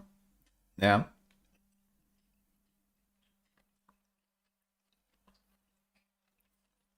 Giga Kratos Bob incoming. Holy man. Dude, if Kratos Bob is back, I'm gonna log in. On Barb. That'll be sick.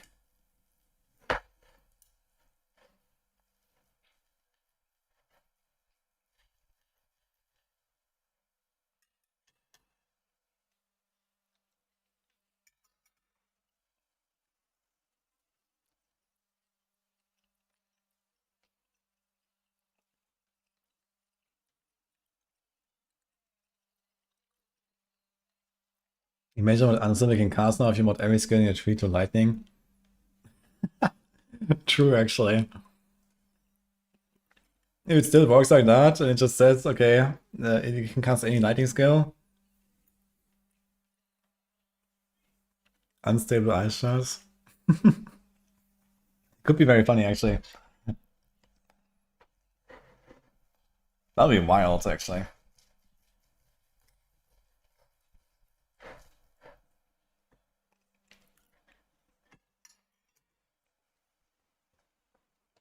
Soulrift as a core skill would be cool if you bring it back from Chaos Season. Oh, that would be amazing, actually.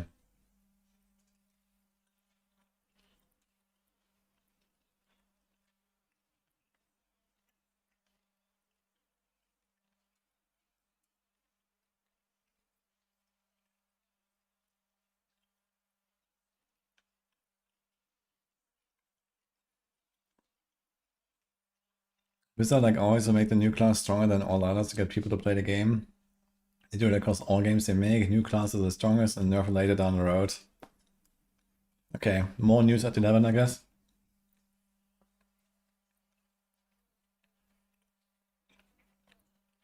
How much more did it tell me that is still under NDA after my tour to Blizzard? Not really much, actually. So I think by now, basically, okay, plus minus, right, is out, I'd say, everything. Now, there are some things that I talked about, or that they talked about, that I have not seen yet. They may or may not be in the game, or they may or may not, you know, maybe they have been cut from the expansion, or maybe this is something they're gonna do later. But yeah, it's pretty much all out, I'd say, so.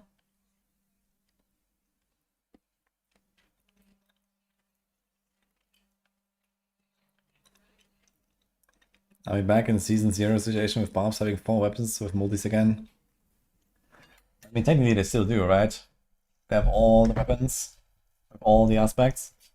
But yeah, not just that, but now you also slap, you know, like the stats on it. Oh yeah, Barbs. Dude, Barbs songs are actually ridiculous, I don't think about it. Yeah, we're basically back in Season 0. Barb's gonna be insane.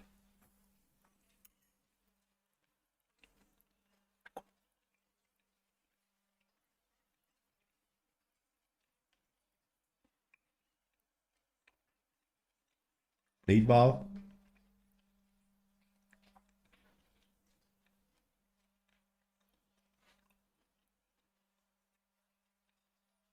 What about Necro? We have a screenshot of Necro with 28 minions. 29 actually.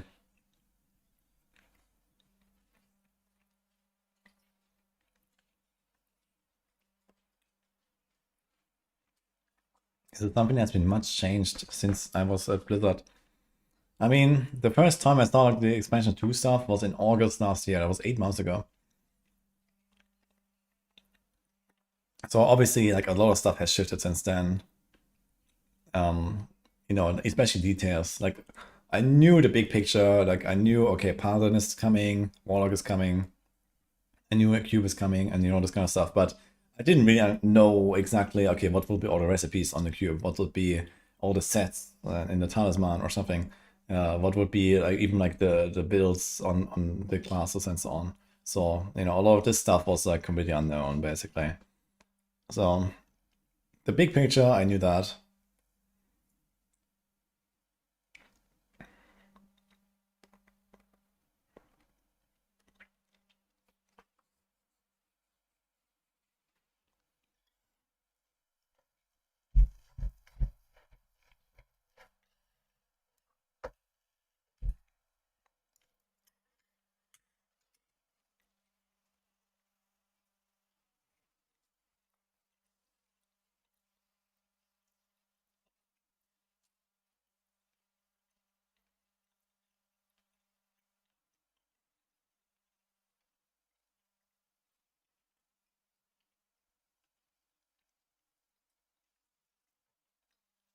Sorry, Letty, I don't know what you mean. I said about, by the way.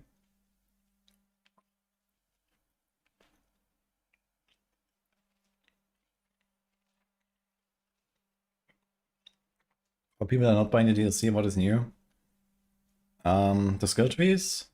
You won't have access to like the third variant of the skills, but everything else will be there. The revamped difficulty. All the revamped features. I guess wall plants as well. I guess wall plants should be a thing for everyone.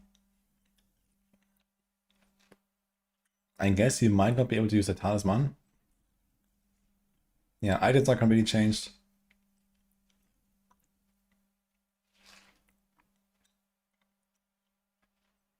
The green items are set items, yeah.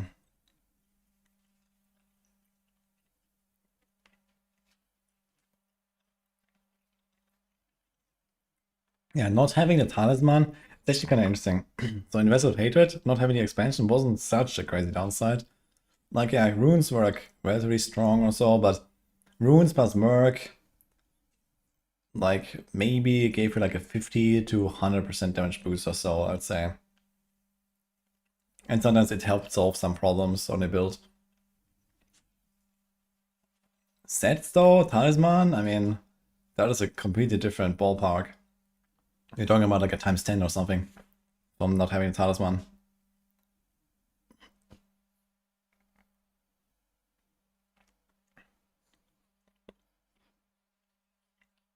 You normally play Necromancer, Paladin, where does Warlock stand in relation to those?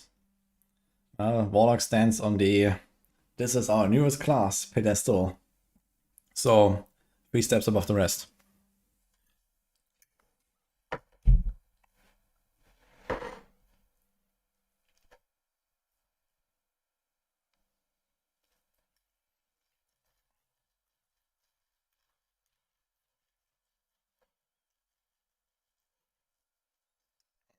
Gonna be pretty crazy.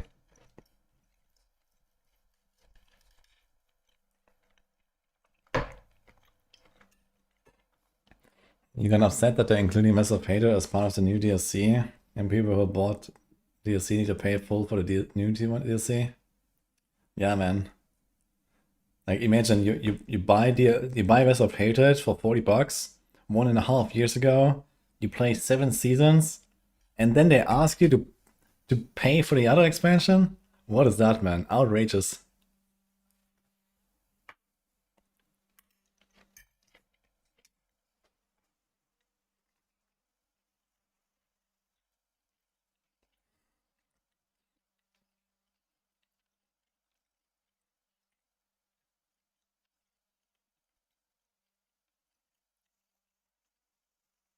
New players pay 40, we pay 80.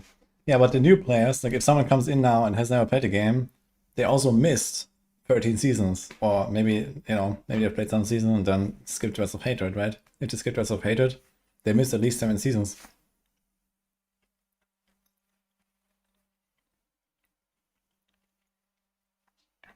Talisman kind of seemed like a seasonal power thing. I guess I don't understand how they're different. The difference is they are permanent.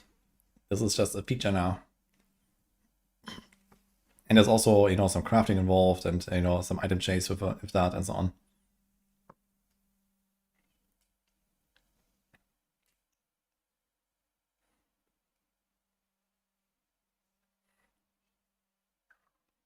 Any enhancement on the stash? No.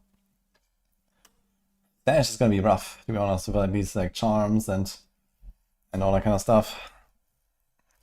And I don't understand why they didn't make cube materials, like just mats. Just put them into like the mats tab, basically. I think that would have made sense.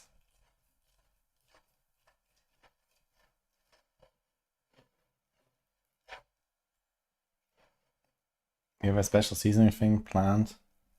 Usually they turn on like Mother's Blessing after like a week or two. And then comes the March of the Goblin thing, and you know, they kind of rotate all of the things every season. Every like 1 or 2 weeks there's gonna be like some other thing. So they're certainly gonna do this. Like 1 week in, they're absolutely gonna turn on Mother's Blessing or something for a release like this.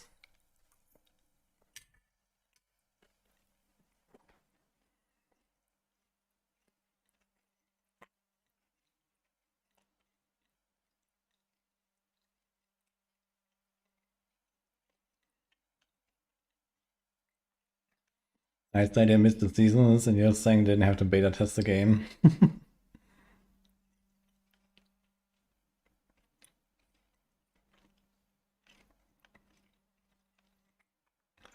Surely they bring a specialized stash on T2 over?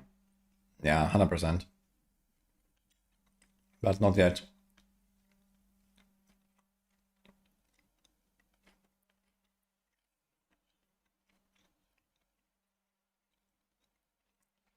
More Horde rounds, like 15 or 20. Maybe there's like some Inferno Hordes upgrade that allows you to do more rounds or something. Yo, Frostmare, thanks for the man.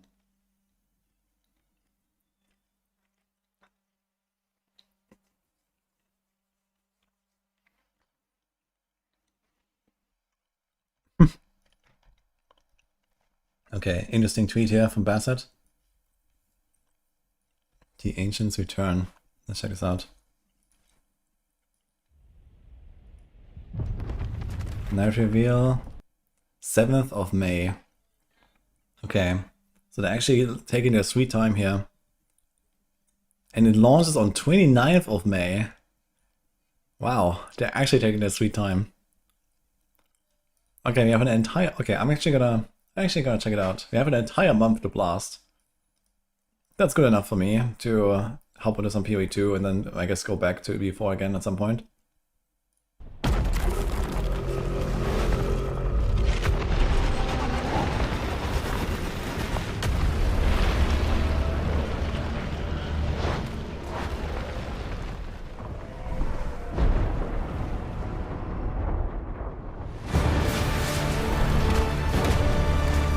It's PoE2.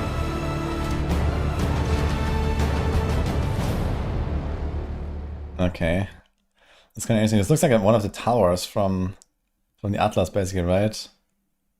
Kind of interesting. Actually, is this the wait? Is this the like Arbiter, like fortress or whatever? Tota is back. Oh, Trial of the Ancestors. Maybe it says Ancients though. This might not be the same though. It doesn't really have this vibe. This is Mordor.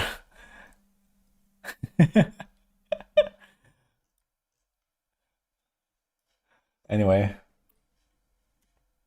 Good timing.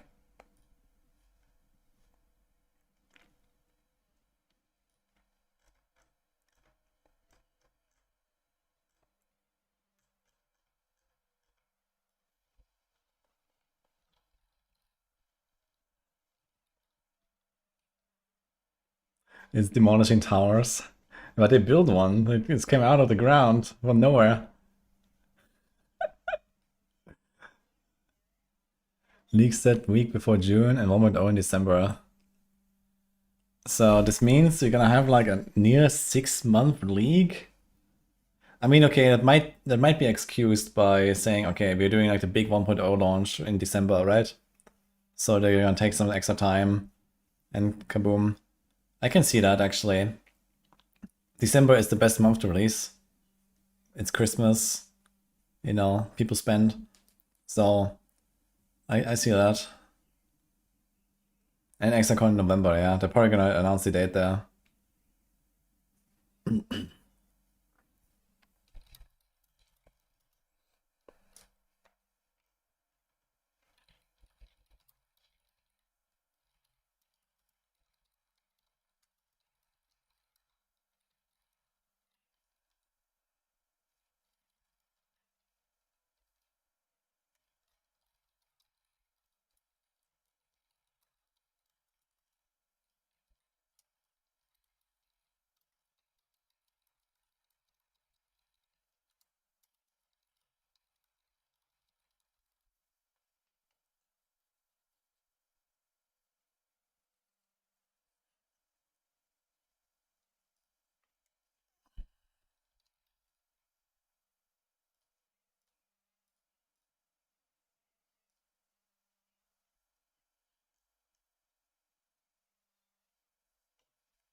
Only does not leak in September. So I think they're gonna... Nah, no way. If they do 1.0 launch, look at all the things they have to do. They have to do like Act 5 and Act 6. And then, you know, a lot of polishing and a lot of stuff. GG, don't spoil the fun. That's a banger release window. Yeah, kinda nice. 1 month after the expansion, that's really good, I think. Definitely way better than I hoped for.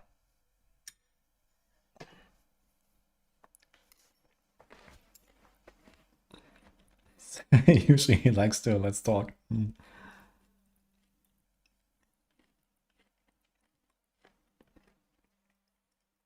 you going to patch up the whole game from all that stuff? Hey, Zaki. You mean our screenshots? Yeah, I actually like spent like half an hour earlier sorting my screenshots into like 12 different folders. So that's just, kind of what this looks like now. That's even more now, so oof. Yeah, we are piecing it together one screenshot at a time. But right now I'm just letting it roll here and I'm eating.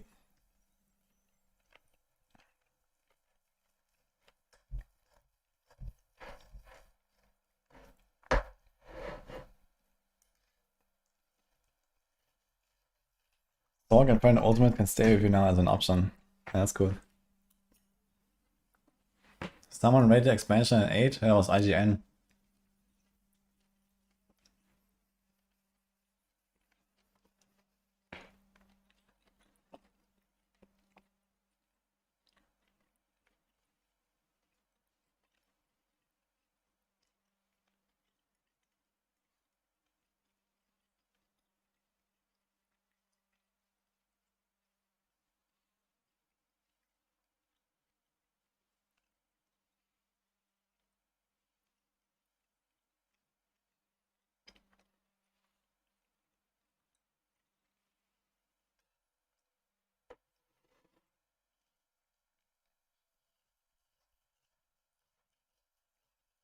I am hyped for the expansion, yeah.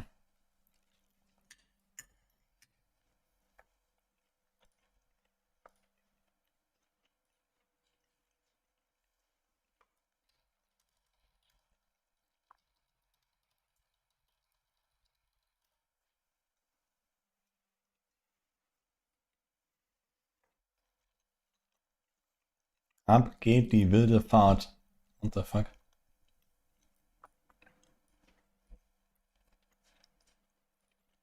Wait, is he showing his own footage or something?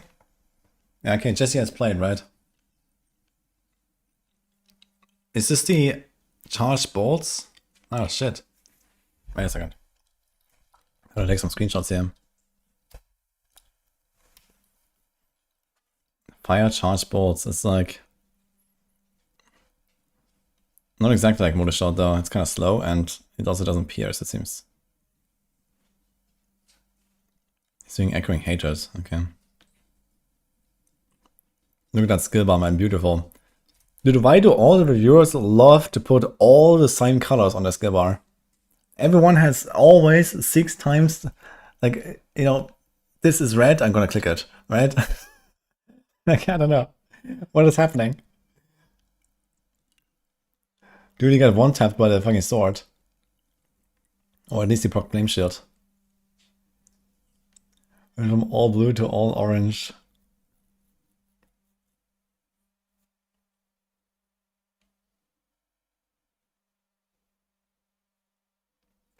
Ordnung muss sein. Now the real question is, why is there ball lightning on the bar? Ah, there's a cooldown.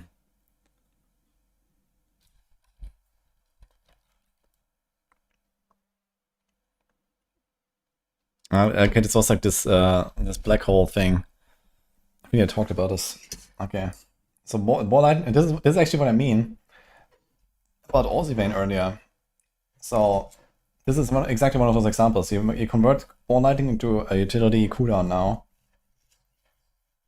It's not a defensive skill, so you can use Orzivane, not have a defensive skill on the bar, and stuff like this.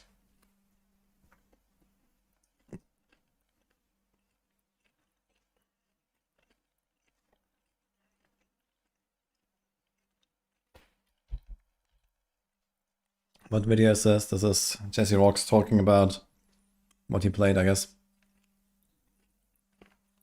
He's hidden behind my cam now.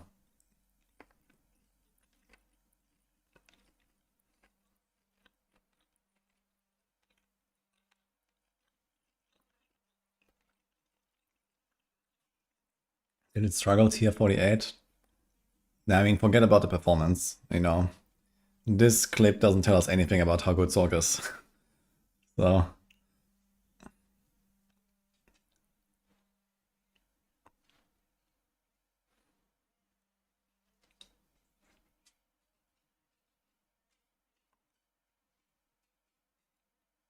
Bitch.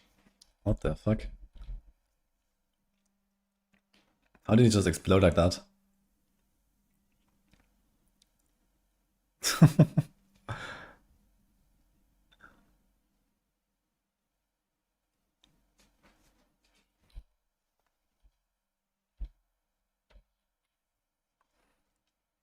Okay, so is that where all of the screenshots are coming from?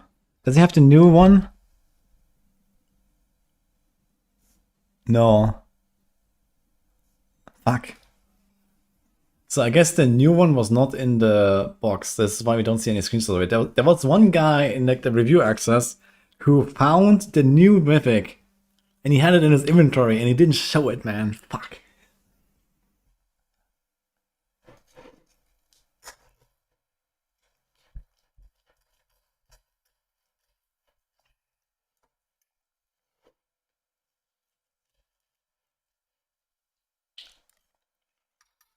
And then what do you want?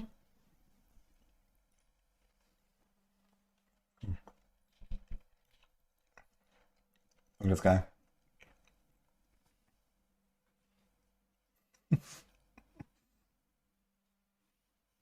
He's like touching my leg like this here. Give me something.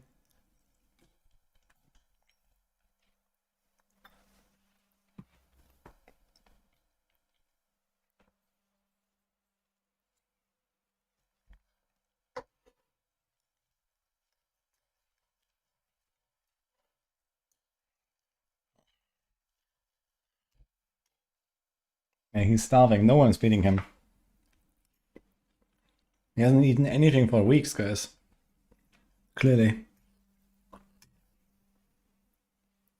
Then we saw the teaser, Sepke. He's hype for the 4 expansion. You gonna play Shred, Melon? Or Rabies? I heard dots are in fashion.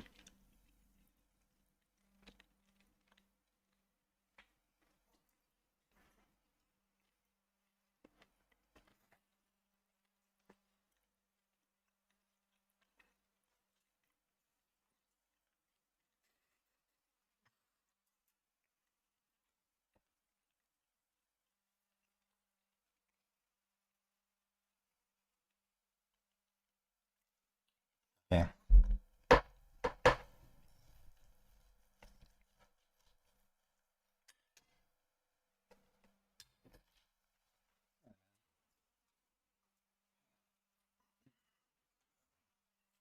Yes, here's proof that Melon is not starving, okay?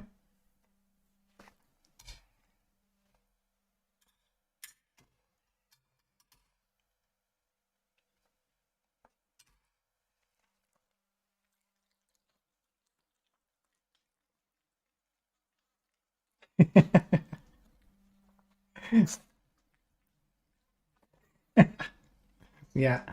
Okay. Nom nom nom. Yeah.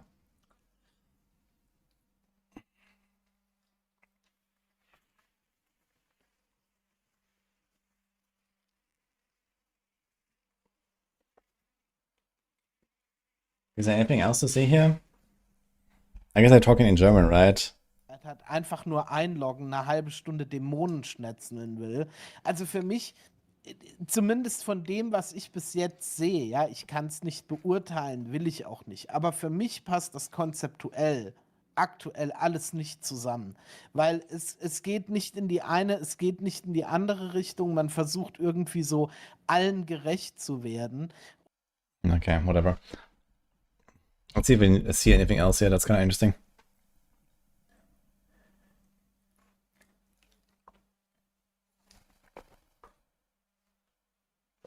Is the game more zoomed out now?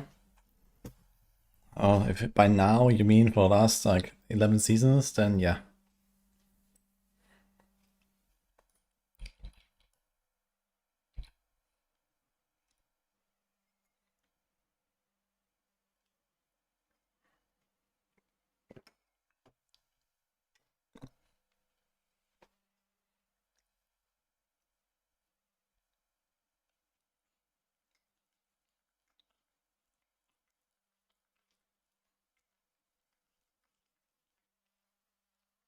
Okay, this is like all the same screenshots that we saw earlier.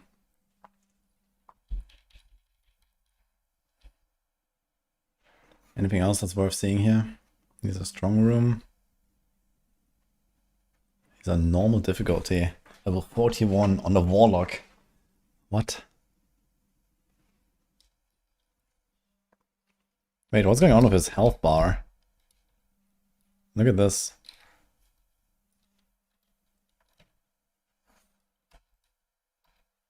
Oh, is this like the like stealth thing maybe? Yes, I'm purple to orange. Yeah, I don't know how that happened.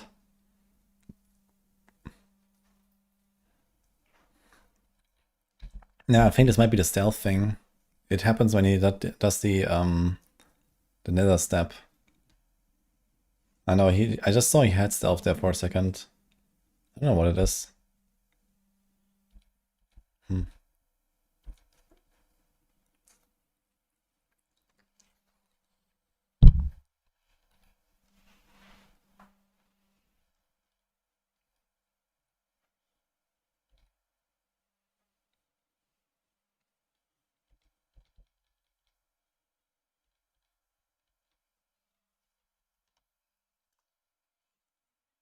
Doing a normal diamond dungeon. He's this echoing hatred. Is it like the same clip again, I guess? Oh shit. That was loot. Do I have any plan of UE Motorshot of Fortress? No. But I can just put Fortress and that's it. And maybe a bit more cooldown or something.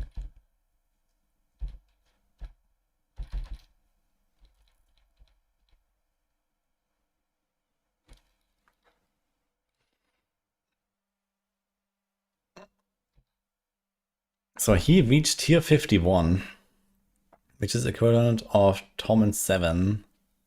You get a lot of Ancestrals, and even 2 items with 1 JA and 1 with 2 JA. Plus a bunch of Goblin things.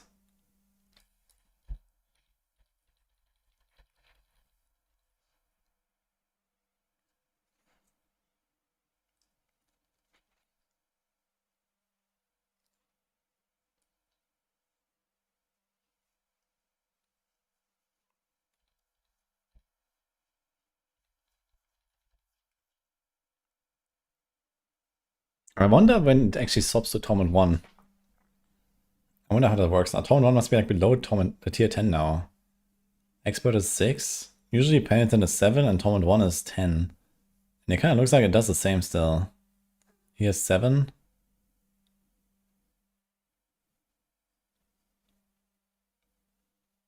Late Maze, oof for P. Only players are good for me. Yes. I love the timing.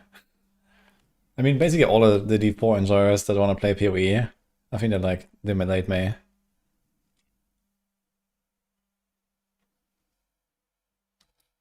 Okay, so here's tier 10, still Torment 1. So how did they do this?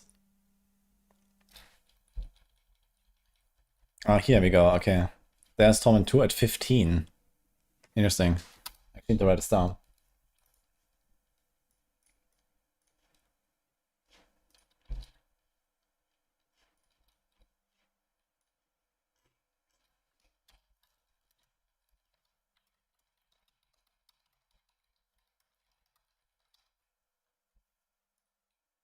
What the fuck? How did it not copy this thing? Okay. For some reason you can't copy the timestamp when you're in full screen mode. What the hell?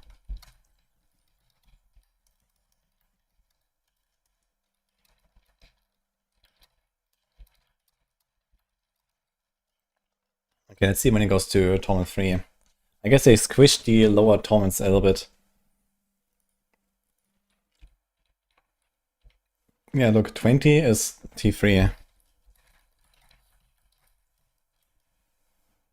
And then it's gonna be like T4, 25, T5, 30, and then it's 10 each.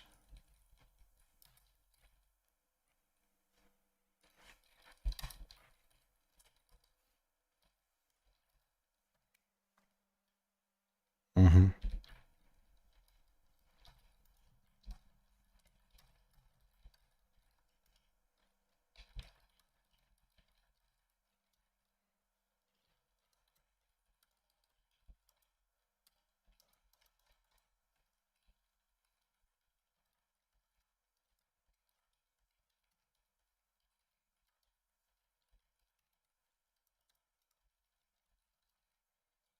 Like such a weird way to do it, man. Why did they do this?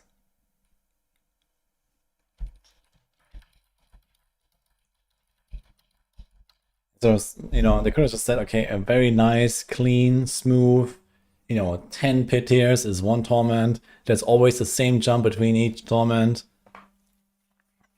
Nah. Nah.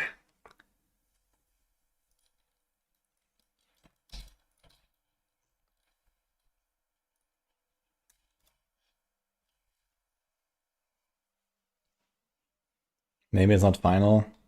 Yeah, this is fucking final. This is like, the launch is in like 5 days. So,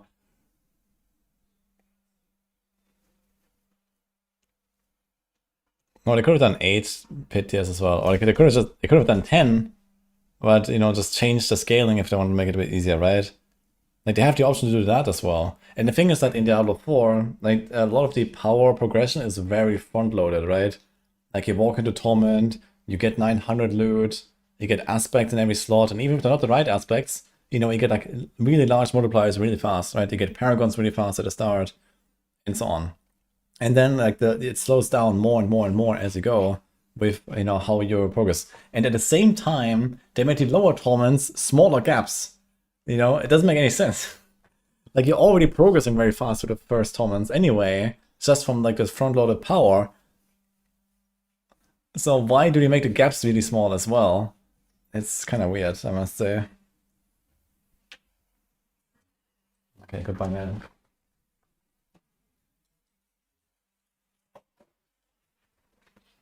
Yeah, well.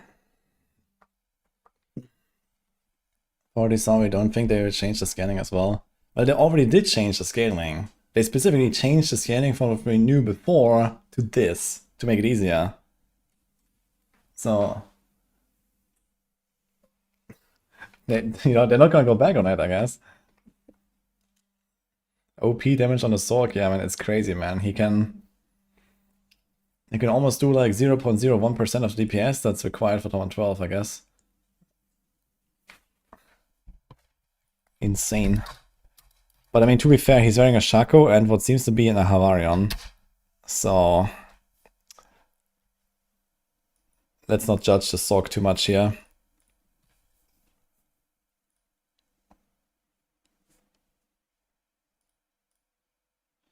Okay, when I smaller. This is actually like a guy that we have seen in I think that was actually in like one of the first trailers, in the Paladin trailer, or like in the expansion trailer when the Paladin came out. There was this like little clip where there's like a Spiritborn and a Paladin running at this boss.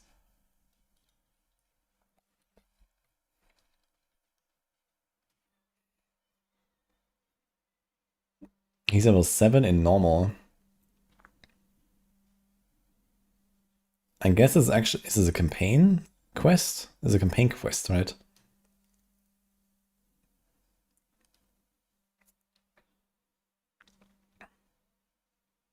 The scanning of life per petia seems lower. Yeah, maybe, yeah. It should be, yeah. I think the 19.5% and then the 32% above T100 was just way too ridiculous. They should have made smaller multipliers. Like I would like to see every damage multiplier that exists just like cut in half or so. And like massively reduce the scaling between like difficulty tiers. I think that would have been better. Oh, is there anything else here? Waterlogged journal, junk. Can be sold to a vendor for gold. A whole 1 gold, guys. Wow.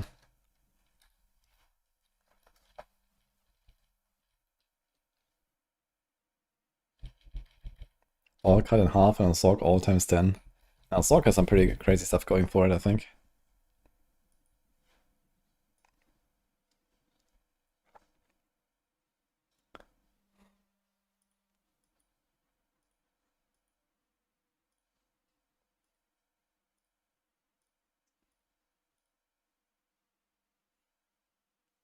What the fuck's going on?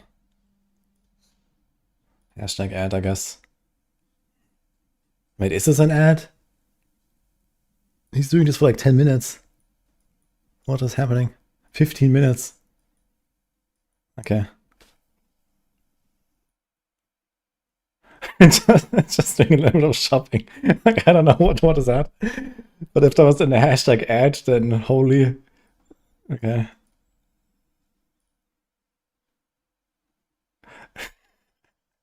I forgot he was live doing a surfing on Amazon.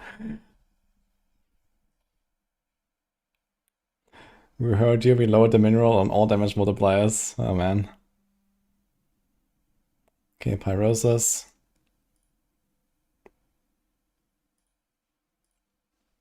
Oh, I wonder what he says about Pyrosis actually. That's gonna be very interesting to hear. Where was it? Hinweis für die Warlock-Spieler. Vergessen, bis Warlock jetzt wirklich nicht spoilern. Und ich möchte jetzt niemanden vor den Kopf stoßen oder so. Ja, das ist ja so gar nicht meine Art. Aber die Legendary Node Pyrosis ist die Buggy Node für den Warlock, die dafür sorgt, dass er 1000% stärker ist als alle anderen Klassen. Das ist das, was Castell beim Paladin war. Okay, TLDR. Don't worry about Sork, guys. If you think it looked weak, don't worry. Oder anyway.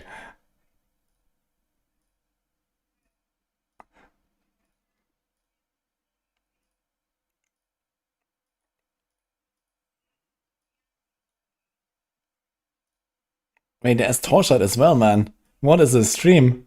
And there's more shopping. Holy.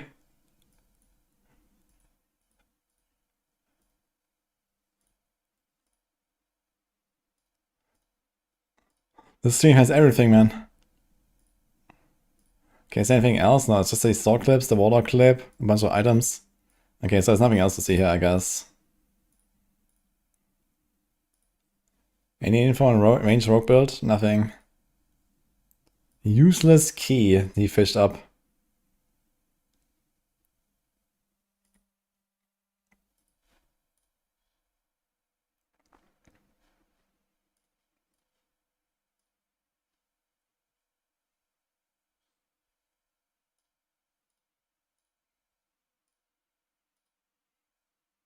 Okay. Yeah, enough. Anything else that has been dug up?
Got so many things here.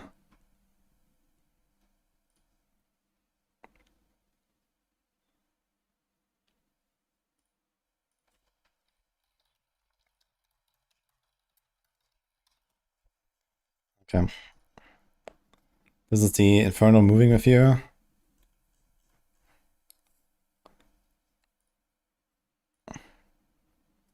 Pyrosis, okay, there's something else new.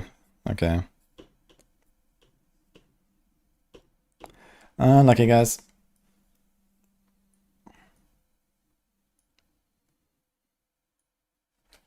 I'm also very excited to see what I did for ranged rogues. In general, I want to play a lot of rogue. Like, man, there's so many things I want to do. Holy shit. Did he say a lot of hated launches at 1 AM CET? It's not confirmed, but that's what we expect right now.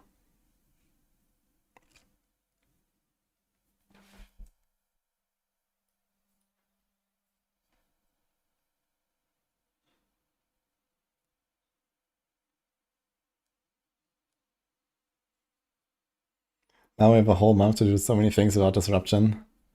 Dude. Yeah, I think for people that played both D4 and PoE2, this is like insane. Right? Like you go from like 1 month D4 blast straight into PoE2.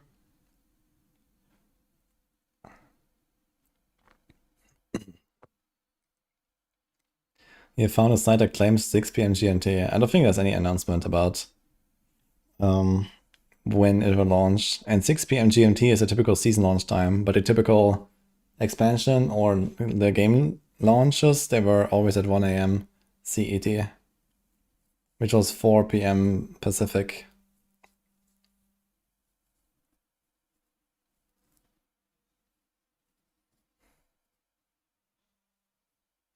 Can't wait to do another 15-hour campaign in PoE2.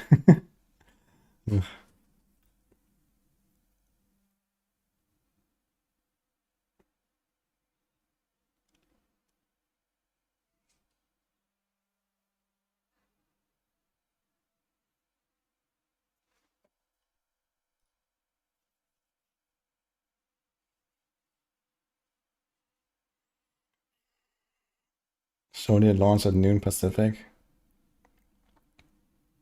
Noon Pacific.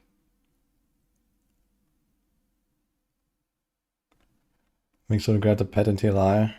Yeah, I will log in later and get it. When will we get it Maxwell database updated? Yeah, it should be a few hours after launch. It depends on, like, you know, what happened, right? So there's like a lot of changes that we expect that will be there in like the code and whatever. So it depends on like how easy it is to piece it together for our devs. But yeah, basically we log in, we start blasting, we wait for the planner update, and the planner update will probably be like a few hours in. And then we take a break, put planners together of the stuff that we're playing, and send it. And then we're gonna have a bunch of guys out. So that's kind of the idea.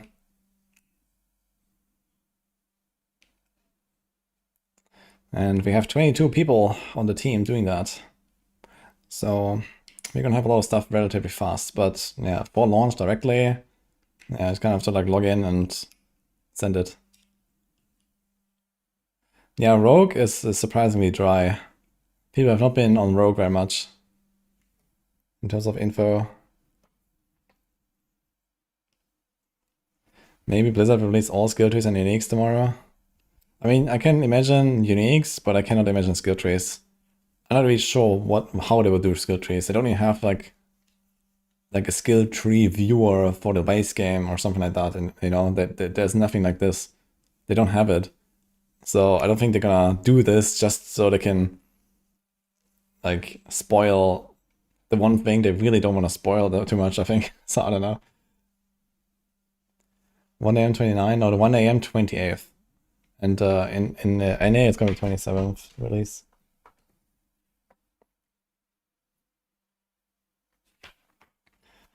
Maxwell people start to designate a class at lunch.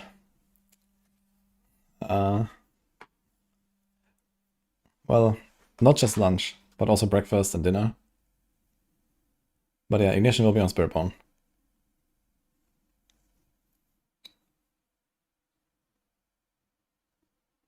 Just scroll over all the skills for 1 frame, that's all I need.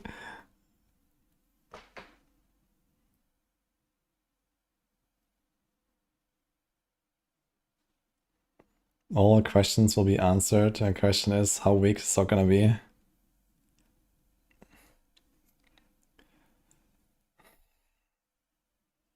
It's gonna be tough to really predict which class is gonna be good or not. Like, my gut feeling says there will be insane stuff on any of the classes. Just because of the sheer volume of possible options. There will be something that will be good. Like, I cannot see how not. And also they removed a thing that affects builds pretty unequally, which is passives and key passives. They were not really created the same.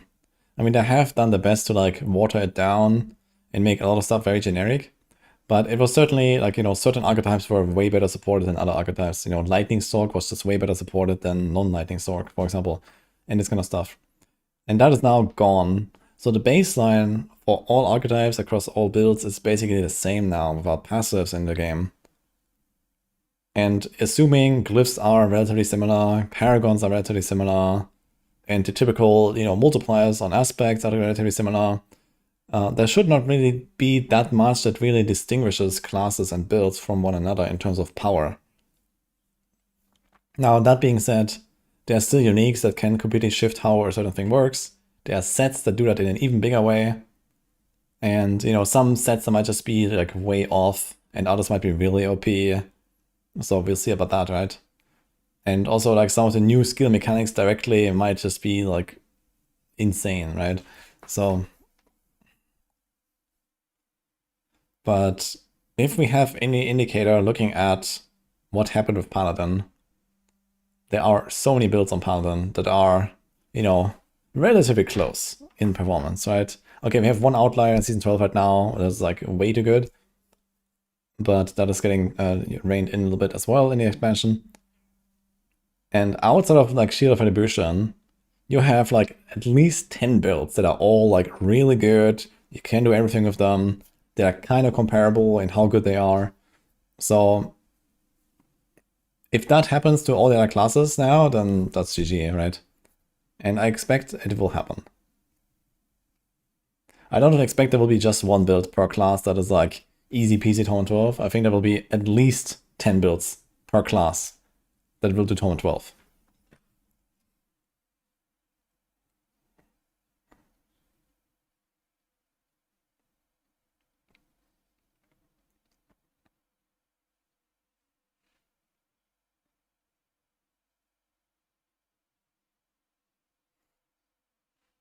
Stinger will finally be broken, Copium.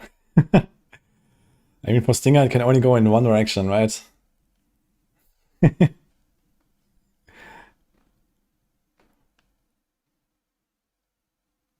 Because Torment 12 is a joke. It seems like Torment 12 is not like a giga hard, but obviously like a way longer journey than before to Torment 4. Surely Centipede's time is now. Dude, I want to get a variant on Centipede, like on the ult. That just says you control the Devourer, you know, you become the Devourer like an Archon Wizard, man. I want to do that. That would be so badass.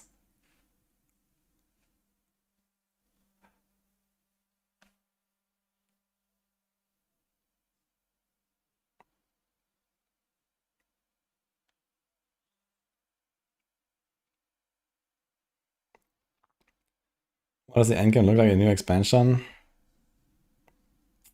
Well, you know nearly nothing of the game, so it's very hard to describe this. But there are 7 major activities. One you know, which is Nightmare Dungeons. Another one you know, which is Tree of Whispers. And then, I guess everything else you don't know. Helltide, I guess. So there's those 3. And then there have been added Pit, which is basically Greater Rifts. There's Infernal Hordes, which is like a wave survival thing. There's lair bosses, so like, you know, bossing is a thing. And there's Ikura's Undercity, which is like a speed time trial. So all these 7 activities have their own branching skill trees now that you can see here. And there's a lot of like interconnectedness, a lot of choose your rewards, choose your content kind of deal. And you're gonna be like kind of like swapping around between those 7 major activities all the time.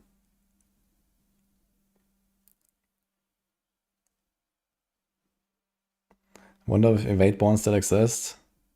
Yeah, Evade will still exist.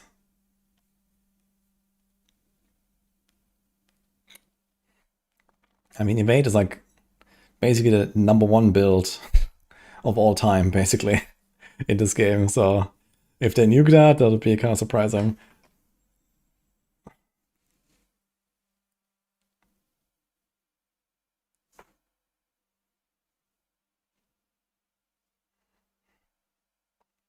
It's a pity only ended scaling difficulty.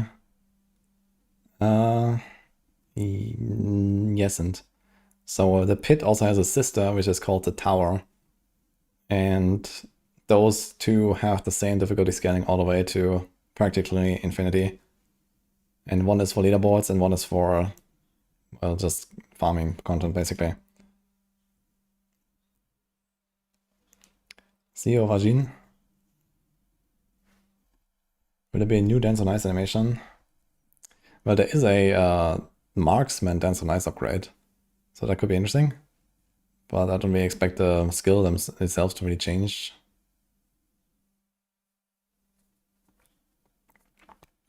How did I learn English? Well, I went to school, played a lot of video games, and read a lot.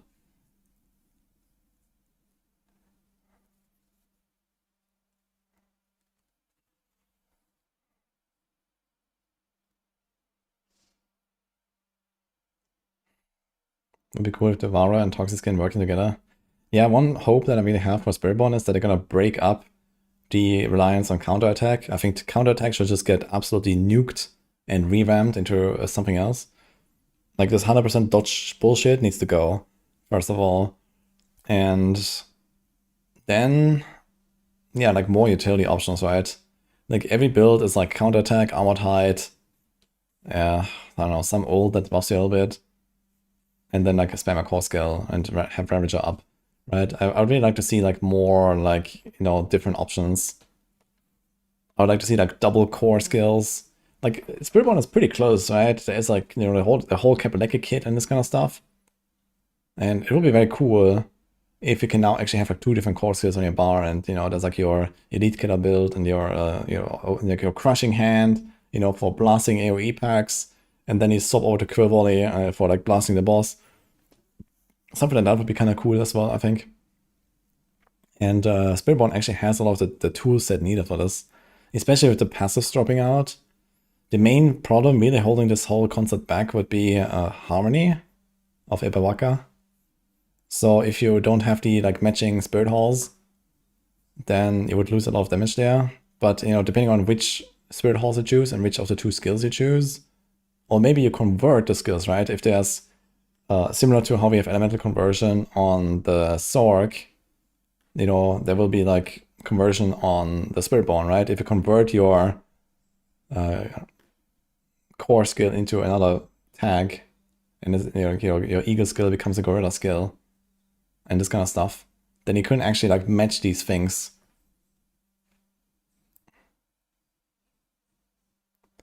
More defense, please. Do not want to die this year.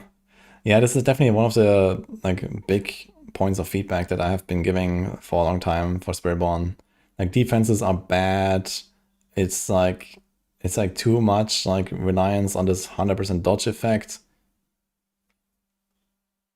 And you know, like a lot of people just don't really vibe with the class as a result. Look at the leaderboards in hardcore, right? It's an absolute joke.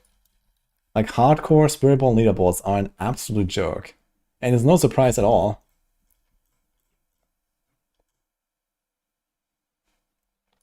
Look, I actually posted this here. Like this was like a few weeks ago when I was playing on Pushing Tower, right? This was my 4th class, my worst geared character. So I just kind of, you know, did this like last minute kind of deal. So there was a lot of power that was missing. And I cleared 5 tiers above the next guy. And like this was like near the end of the first tower leaderboard ranking, right? Look at this, man. 90 fucking front page. Yeah. Hardcore Spiritborn leaderboard. Oh my god. Yeah, hardcore leaderboards in general. I mean, some of them are pretty competitive. Like here, this was on Rogue, for example. There were a bunch of people, for example. Barb as well, ahead of you. But Barb was also invincible, so, you know, yeah. But yeah, Paladin was definitely the most competitive. But this was like the first like 2 days or something where it is clear, so I was like kind of ahead of the curve here. But then obviously, like, you know, 2 weeks in, a lot of people caught up to my progression, right? And even so, even with people having caught up a lot, you see on other leaderboards, it's pretty close. But Spiritborn is just like completely dead. And that's not because Spiritborn is so unpopular, I think. It's just that it's just like it's so bad with the defenses, people don't want to play it. And especially on hardcore, it's just like not consistent enough and so on.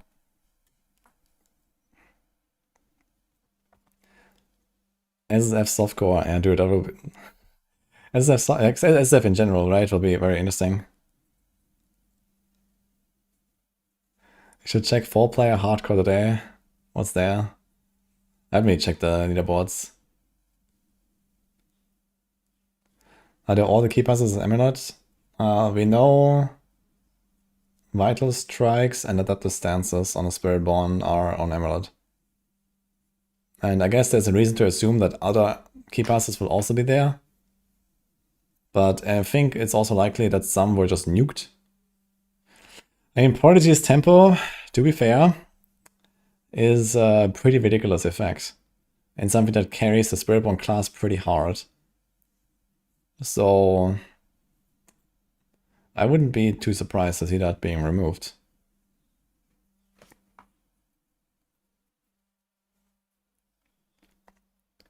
He took the hardcore leaderboard seriously for the first 2 weeks, and after race they kind of killed it. Yeah, it's kind of the same story for me. Like, I only really compete in the first leaderboard of the season. But I mean, what's the point, right? They don't even save the fucking records. Like I can't even go back and see my rank 1 anymore. Outside of, like, you know, a Twitter screenshot. Enlightenment cack by, yeah.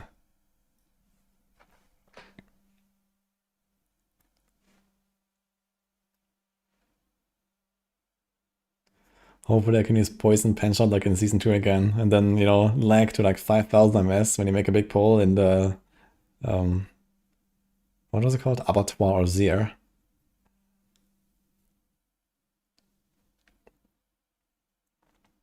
He thought that Zeph wasn't coming out until the tower is out of beta.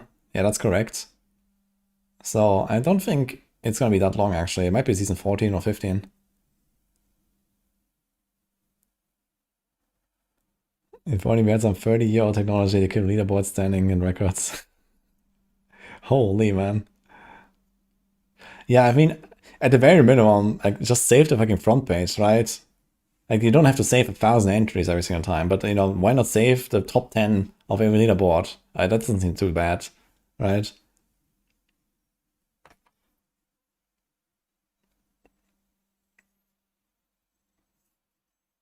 I don't know. Maybe when they actually do like the final release, you know, I guess you could argue, okay, tower beta, you know, we don't actually give rewards yet. Everything is scuffed and exploity, and, you know, once we fix everything, then it actually matters. So I kind of see the point, to be fair.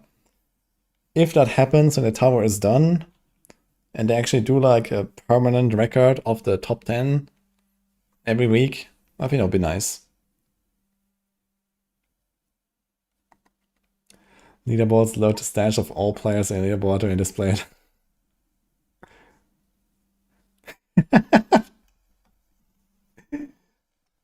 Save it and delete it randomly a year later like Gauntlet. Okay, man. But I can't delete my trophy, okay? So it's still there at least.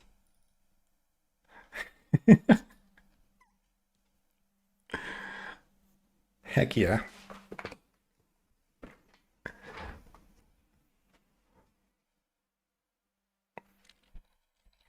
I'm gonna try to sort out a few more of the items that I have collected here and so on while we're at it.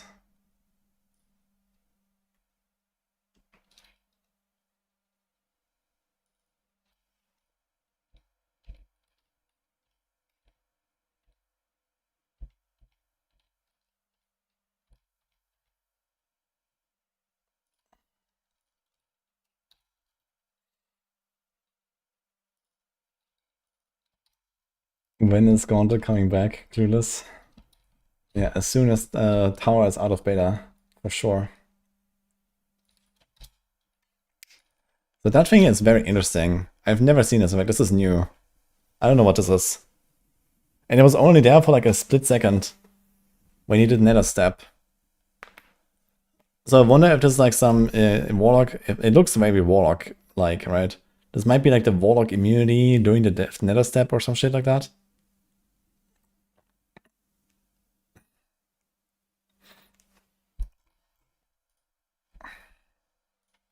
Kinda sus.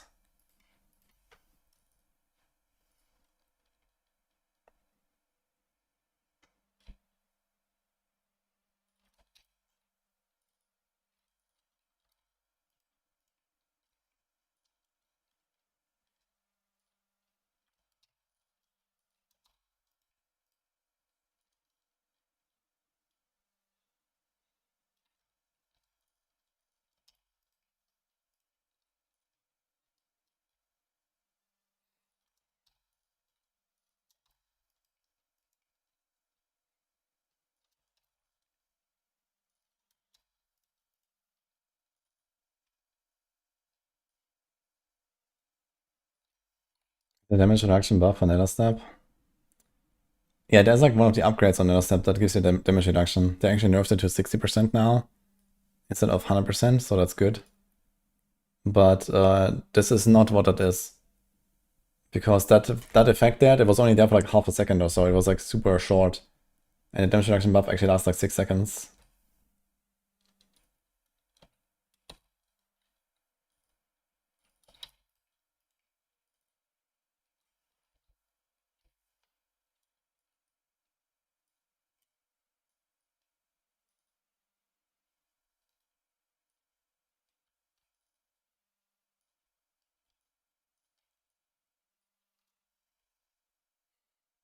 It's a Nether immune. Yeah, it looks... that's what I thought. Is that the immunity while you're doing Nether Step?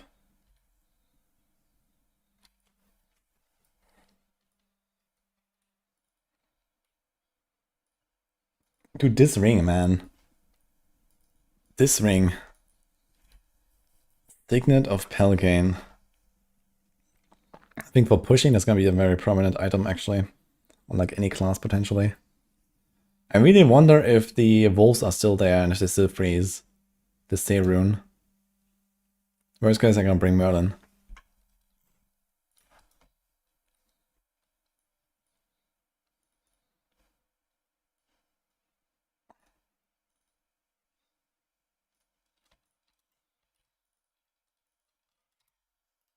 Just play it on Sorg, easy freeze. Yeah, I mean, of course you can do that. You can also do something like Frostburn, you can do something like Penitent Greaves, although Penitent Greaves might be a bit too slow to really freeze reliably.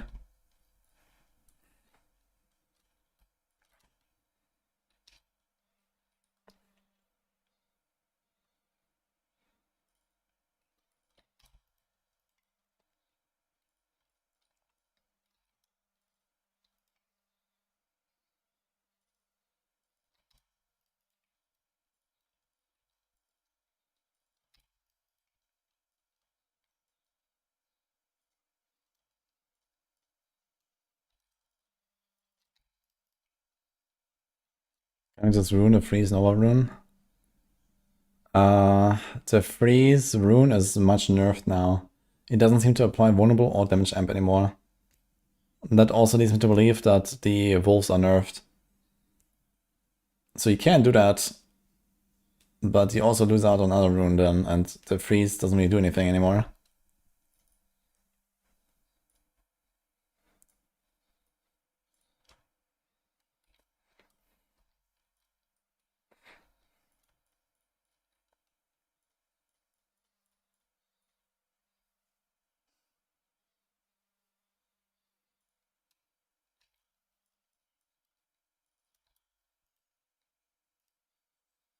Didn't see like a hit chance to freeze on a charm.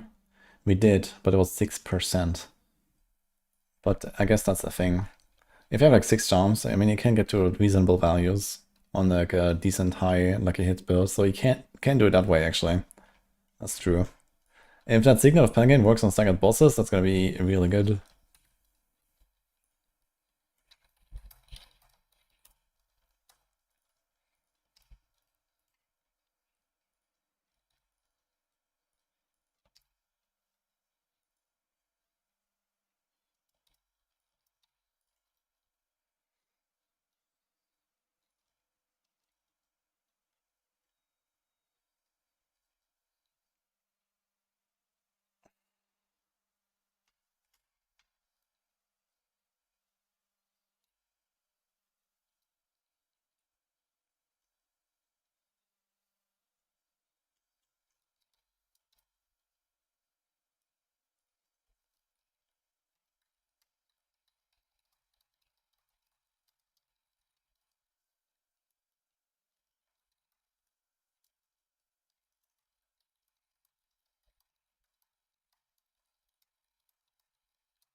We have a bunch of stuff about the sock tree, yes.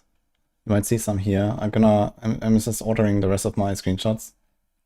And then we can go through that again a bit.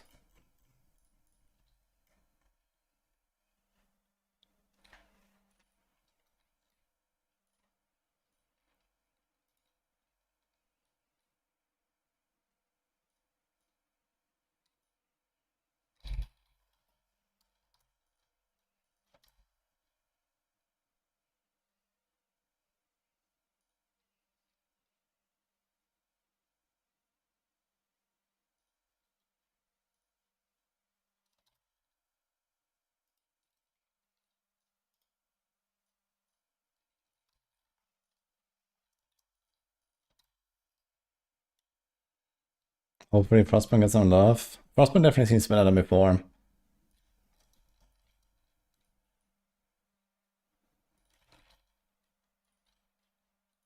But I'm not sure if it's really gonna be used. But it could be something for like builds that really wanna freeze or really wanna stagger and then go Signet of Pelgain and stuff. That's definitely like a few things.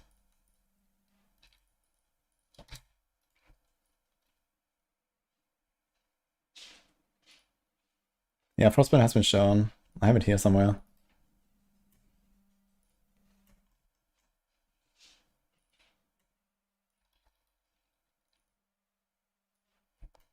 This is Frostburn.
Shroud no longer good. No. It's still like an okay item, but it doesn't really offer like a massive offensive advantage. I guess it depends a bit on the Paragons.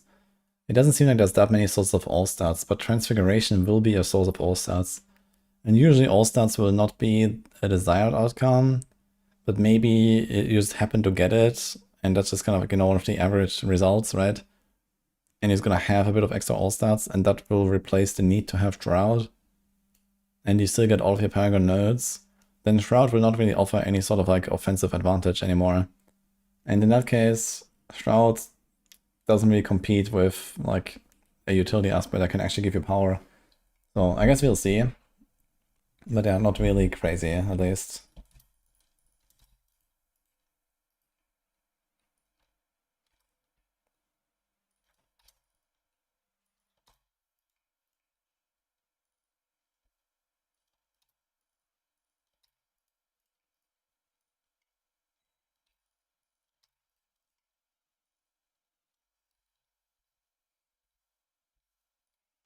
You have all these like rogue tree screenshots, but no nodes, man.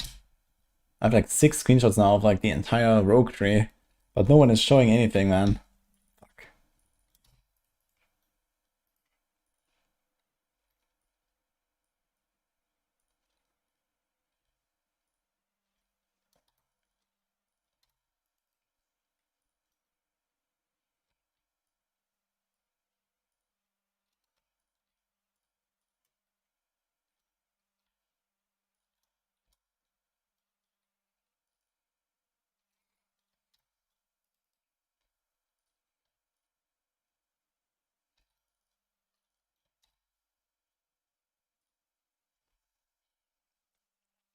Needing at least 3 mythics and Sorg sucked.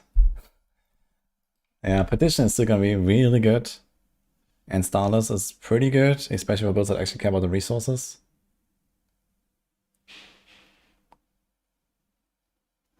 Most builds need like 250 extra all-stars on gear to unlock every Paragon. Yeah, exactly.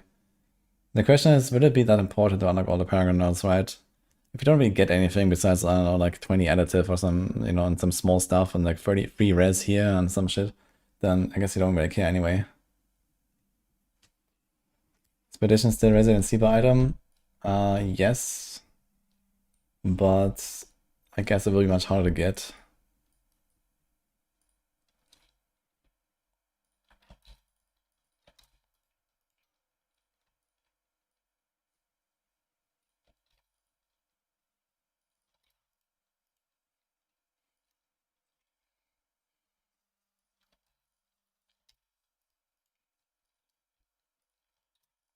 Okay, I sorted all my stuff. Pog. So I have 44 path screenshots, 12 on Druid, 39 on Necro, 71 on Paladin, 11 on Rogue, and 6 of them are just random skill tree overview. 40 on the Sorg, 2 on Spiritborn, amazing, and 47 on Warlock. Yeah, there's also like no fucking Spiritborn stuff, man. Crazy.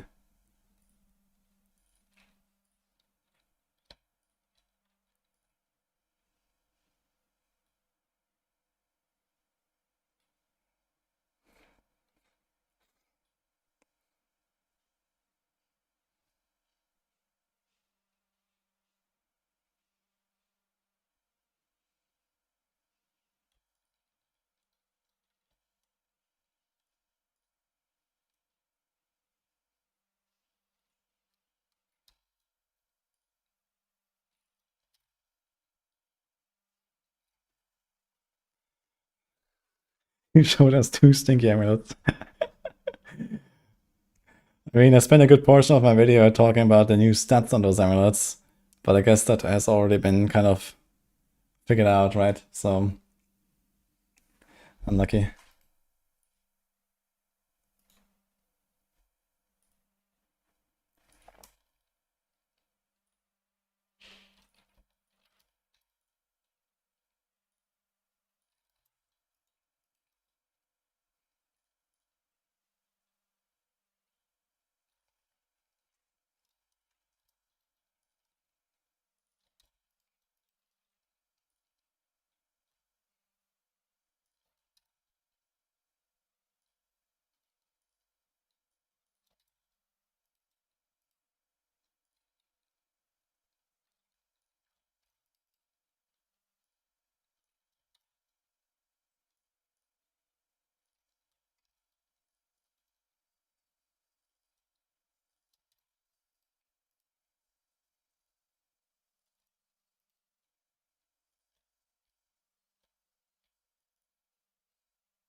Okay.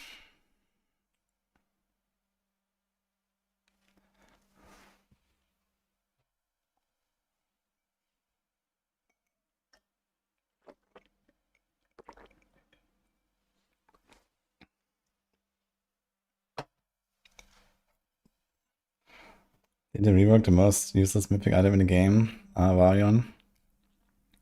No one has talked about shrine changes, and I also don't expect there are any. So, we have seen a screenshot of Varion, and it still looks as useless.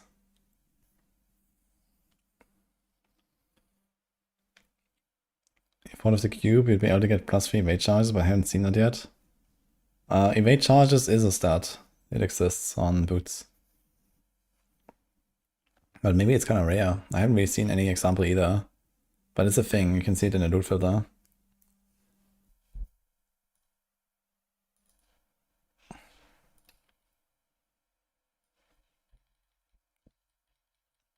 Yeah. There's maximum evade charges, attacks reduce evade cooldown, evade grants movement speed. So it's all here. And we have seen some of these mods might just be kind of rare.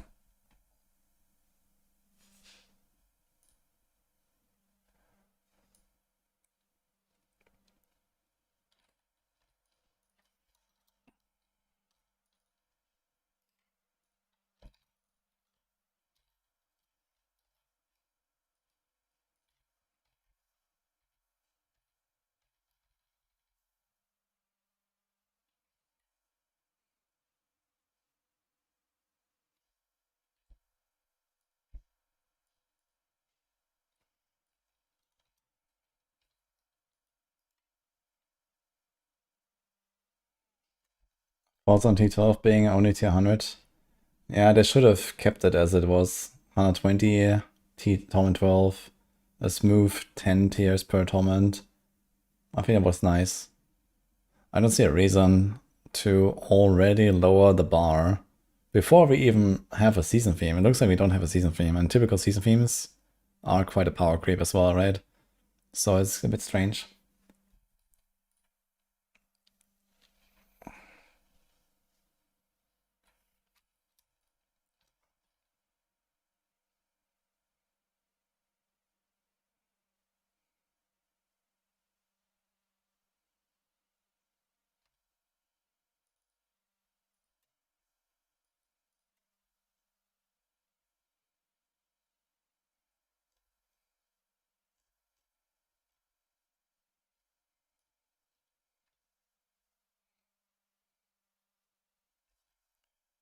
GA Master can get 70 weight charges, Giga. Can you? You get 3, right? And then you get plus 200%. So it should be 6. And then plus 1, right? Okay, yeah, I guess you get 7. Maybe season themes won't be power creep anymore, imagine that. Kinda hard to imagine, I gotta say. But maybe the time of random powers in some inventory UI panel is over, at least. So they have done like sanctification, which is item based.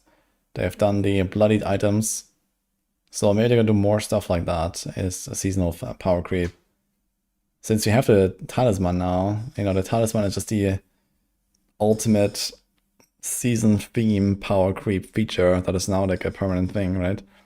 So we'll see, I guess.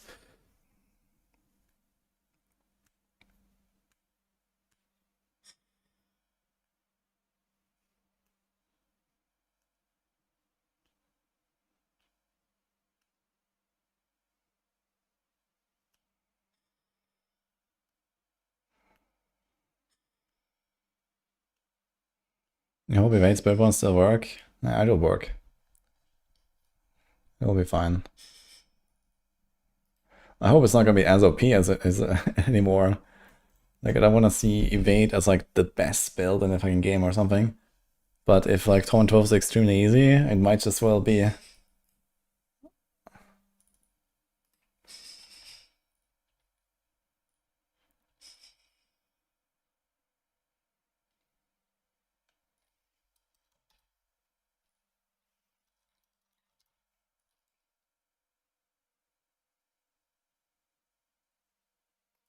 Season theme, help Amazon.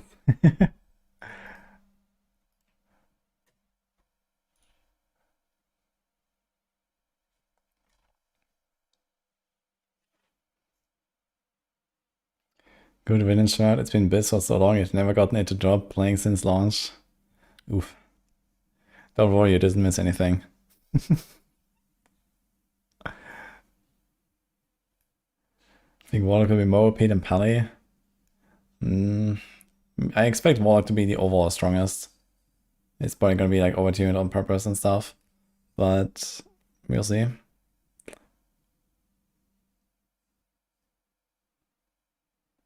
Is it possible to change how tiers work? Like tier 100 post Lord of Hatred is like 115 pre Lord of Hatred. I mean, they almost certainly rebalanced the tier scaling, but they didn't tell us the number. They really don't like telling us these numbers, so we usually have to find them. But considering that in the live game, without stuff like Talisman and, you know, like a giga new multipliers on all of our gear and these like giga aspects that they put on our stuff, we are already doing these tiers. Like, speed farming 100 is doable for not just Paladins on the live server. So that is basically Torment 12 already. And then we're getting a ton of power creep on top of all of this shit, right? So, if anything, they must have increased the scaling per tier and not decreased it, which is like exactly the opposite way to go. But I think this is what must have happened.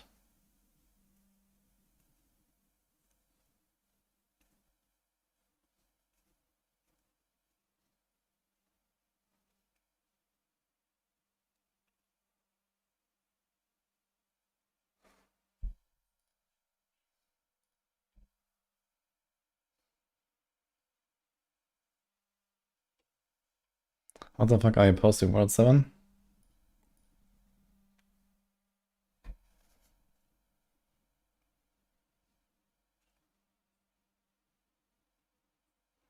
Don't think that after the same is too obvious to not notice. Yeah, what I'm saying is that, like, you know, if I was in charge of making Lord of Hatred, right? Step 1, reduce the scaling between pit tiers and between torment levels. So they've already done that with torment levels a little bit because they made the steps 10 tiers instead of 15. So that alone kind of shrinks the gap a bit. But individual pit tiers are also way too much, I think. So that would have been step 1. Make that number way lower. On the live server, it's 19.5% before tier 100 and 32% per tier at pit 100 plus. It's ridiculous. It is so bad for various reasons. I can explain this for like half an hour if I want. But TLDR, it's terrible to have these gigantic gaps between difficulty tiers. So that should just shrink to a way lower number. And then you balance the rest of the game around that, basically. But considering how much more power we have, how much bigger our damage numbers are, they raised, you know, like the weapon values, we have the sets and the talismans, you have the giga multipliers, like all the uniques are insane, the paragon nodes are insane, everything is crazy. And then there's more, right? Then there's the transfiguration, and then there is the emerald transfiguration of the extra aspect, and so on. The bigger skill trees, the, you know, more options per skill and like all this kind of stuff. It's kind of insane.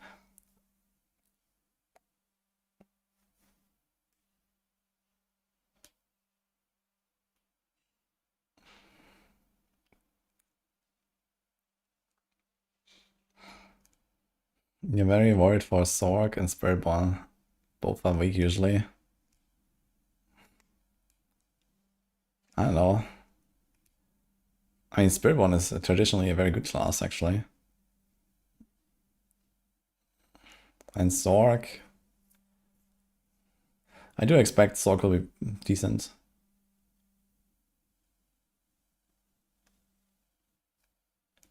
I really want to know what meeting happened that decided to give us more multis. I mean, on one hand, you can argue, okay, we really don't need more multis and power creep and everything, right?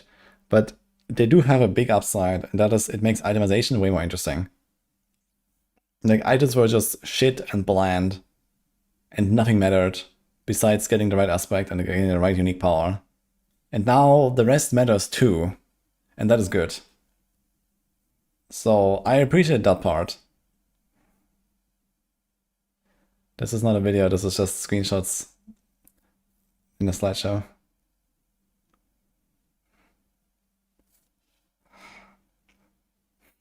You really think we finally have endgame after 2 years? We're gonna have a lot of stuff to do for sure.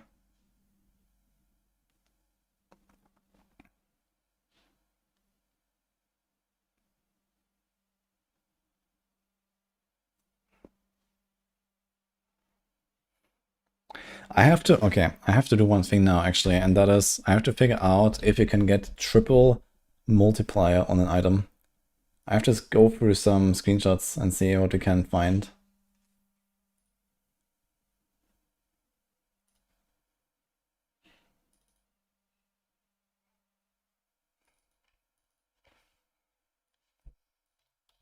Or which categories kind of go together.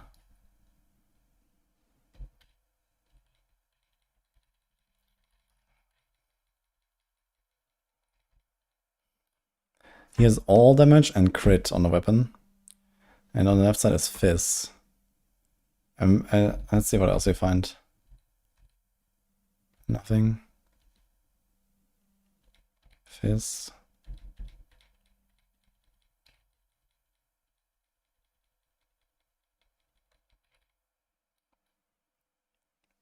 Fizz and Dot.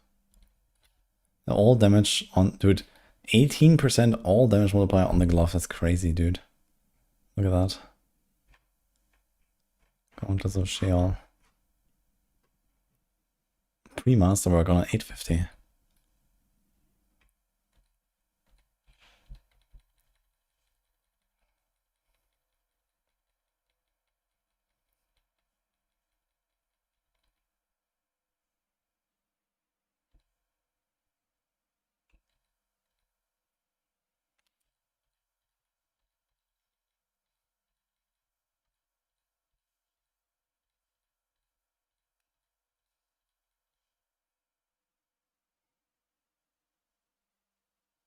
Interestingly, the two-handed axe also has the same 12 to 20% all damage. It's not doubled. Sus. Okay, here's an interesting screenshot actually. There's crit and multi. And I actually thought they go together in the same category, but they're not. You can have both. So you can probably get crit multi, vol multi, and all multi. And potentially elemental multi.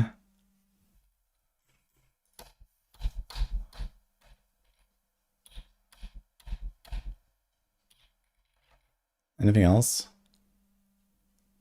No.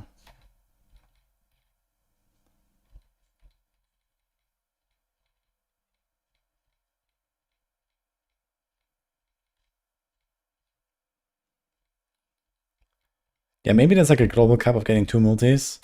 No matter which category. That could be it. I've also only seen 2. Oh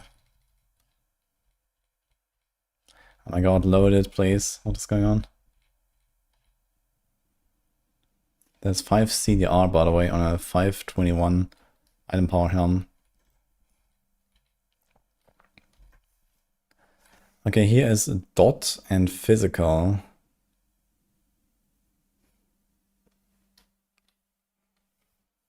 So I also figured that Dot would be in the same category as Crit and Multi. But it could be that it's Crit or Dot, because those two things can't really go together. So they might be exclusive. And then I guess elements are exclusive. And then maybe all and Vuln is another category. There's Dot and Fire.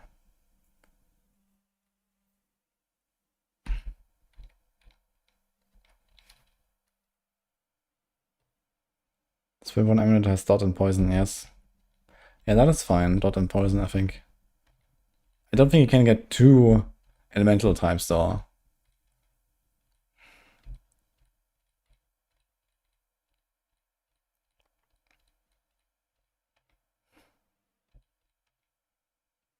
Okay, here's Crit and Fire. Dude, look at that. 63%, man. It was to 50. That's insane, man.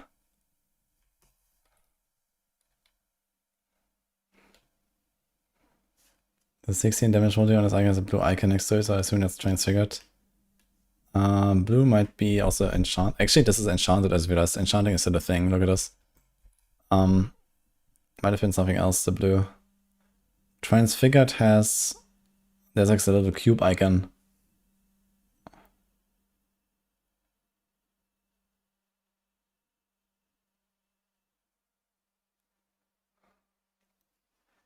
I could live with it if makes Centipede Dot viable. And when a Frostblink ignites Zork. Okay, so this is actually a very important detail, because I had not noticed anyone enchanting anything, but enchanting is a thing. So you... What the fuck, man? Like you have the cube and you have enchanting. Now it's gonna be even more interesting. Can you enchant to a certain category of stats and then use the cube to reroll within that category, right? So what if you go to the enchanter, you hit it a few times until you hit the skill that you want, or like any skill, and then you go to the cube and you do like focused reroll to reroll only the skill into another skill until you hit the thing you actually want. I wonder if that's gonna be a thing. And I wonder if that thing will still be considered enchanted. Right? If that actually removes the enchanted tag and you can enchant another stat or something, yeah, that would be kind of too wild. But I don't know. What's the blue icon next to crit chance? This icon is weapon temper. Crit chance is now a weapon temper.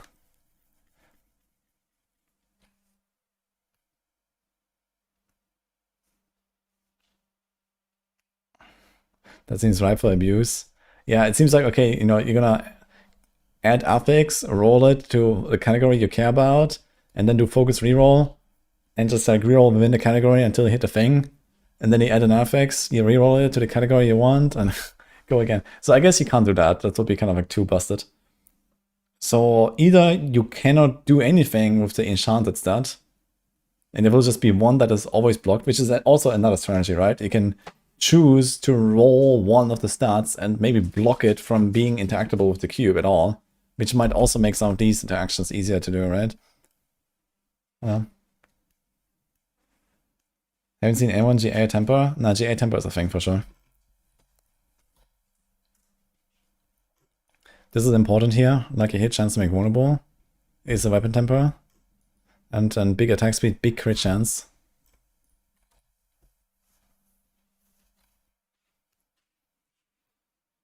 If you remove enchant attack with the cube, it could possibly enchant another one. Yeah, exactly. I don't think that's very hard. I guess, okay, so what is the likely scenario here? Either you can't interact with the enchanted stat at all, or you can, but it can't really do it in like an abusable way.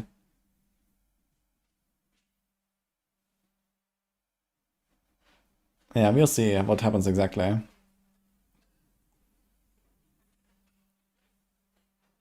Dude, it's actually wild that out of all things they decided to nerf, they nerfed Wrath on Kill, man. By a factor of 10. That is actually wild. I must say. Of all the things they could have nerfed, they nerfed this. This is crazy.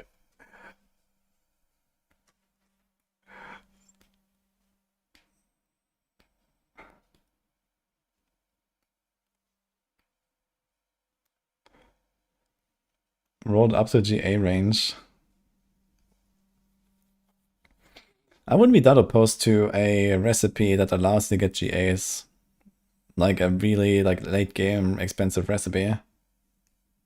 Or maybe if you do like add affix, remove affix, it actually can roll into GA. If that is possible, that would also be interesting, I guess. Maybe just like, you know, add remove until you hit like basically the T1 mod, right? They want to see his basic skills very badly. Yeah, but on the other hand, they like nerfed a bunch of the basic stuff, I feel, so I don't know.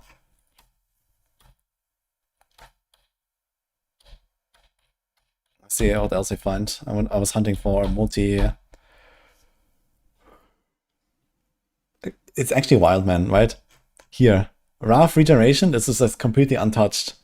But Wrath on kill? Nerf that shit. Life on kill? Look at this, man. What? That is insane. This should say 20% maybe, yeah. What the fuck?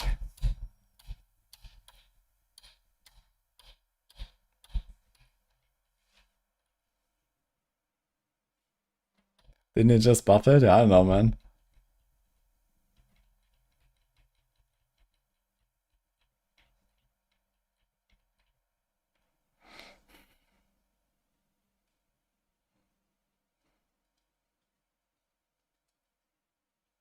Definitely is a thing, yeah. And actually, it looks like it's still really strong. Okay, this was all the screenshots here. Let's see what else I can dig up in the other folders. Okay, it's all and crit multi together.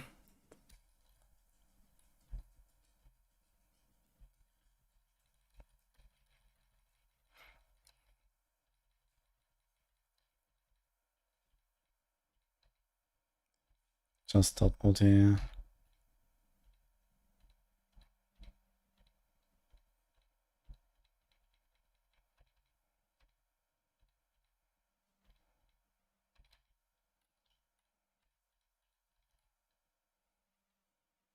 Shadow and crit, okay.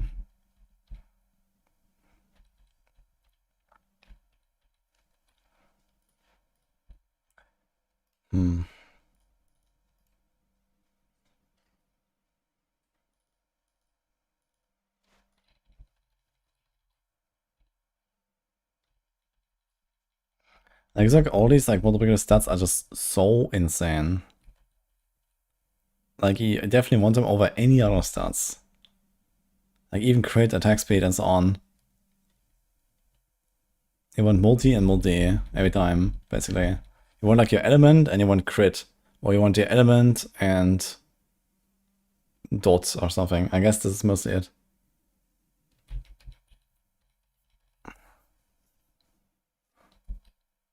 Okay, not much here.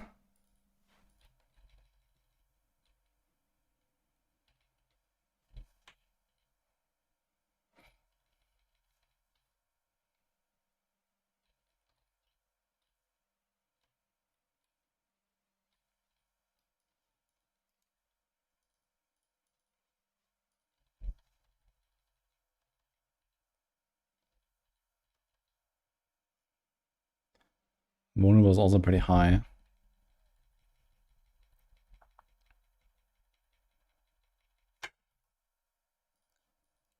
Okay, like my class photos are mostly just class, like the trees and stuff. He is crit and vuln together, so we saw this earlier.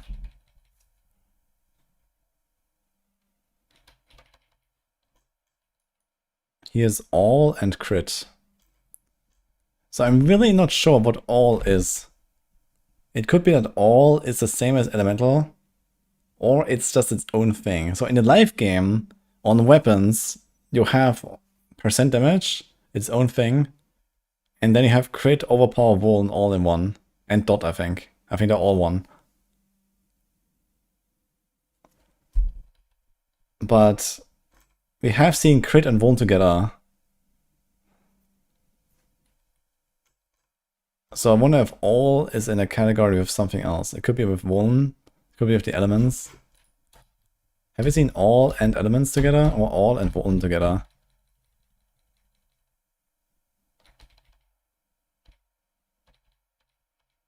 Also, have we seen shields with any multipliers? I haven't seen any shields with multipliers. Or foci. Which is also a bit sus.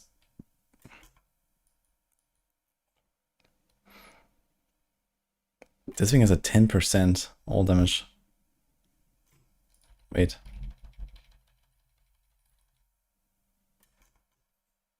Yeah, it's 10% on the one-hander. You can see, you can get X all and X dot. Okay. Yeah, I think dot and crit is probably a category. And vuln is maybe together with all. I wonder if all and vuln can be found. If anyone finds that. Or maybe vuln is like one with the elements as well.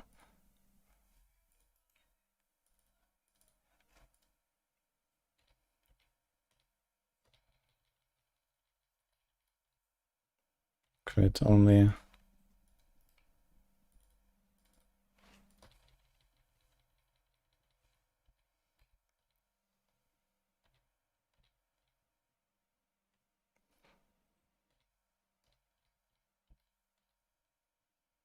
Here's fire and crit. Here's okay, here's vuln and all.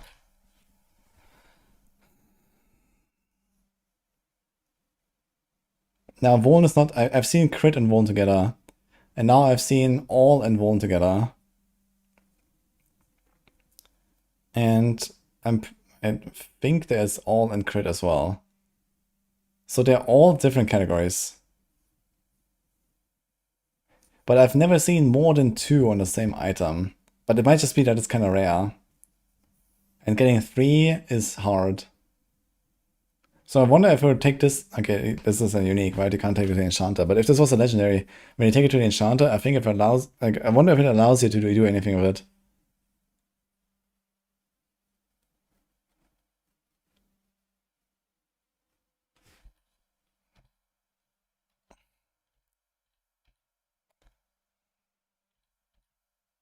Here's a cooldown example, by the way, 8% on 900. So that used to be 8.8, now it's 8%. So it's slightly less.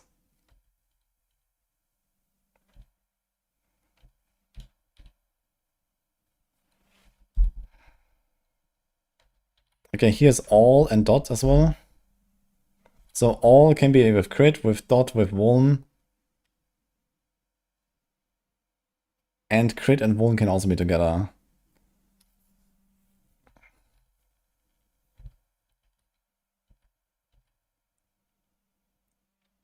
Dude, look at this shit, man. This is insane.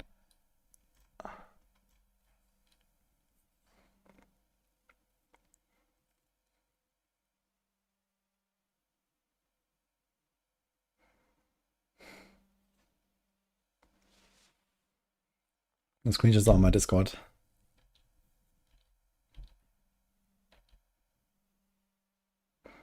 Here's all in crit.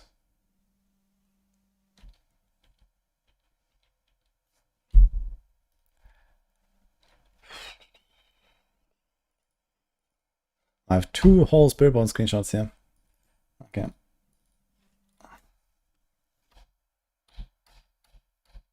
It's actually kind of hilarious, like how bad these skill ranks are now.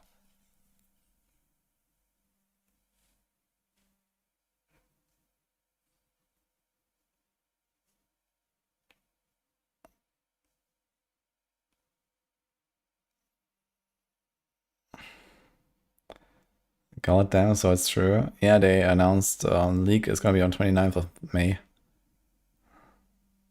Scaling ranks is the same, yes, but you have a lot more ranks now, right? You put 15 into the skill instead of 10, instead of 5. So like all of these like skill ranks are just giga diluted. And on top of this, you're not even gonna masterwork them because you're gonna be masterworking the giga multis, right? So like all these skill ranks, they're actually kind of shit now. Like 1 to abyss skills. Okay, let's say this is 2.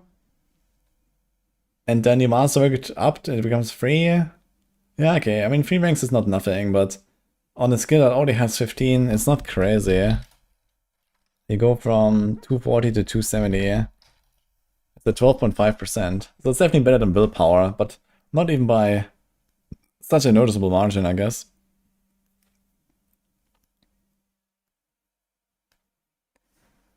Starless is so useless unless you can't solve resources without it. No, I think Starless is very good still. Like, resources is definitely going to be a bigger problem than before. Like, where is the resource going to come from? They nerfed like a hit chance to restore resources by 60%. And if Lum Rune doesn't save us, you have not really any good sources on many builds.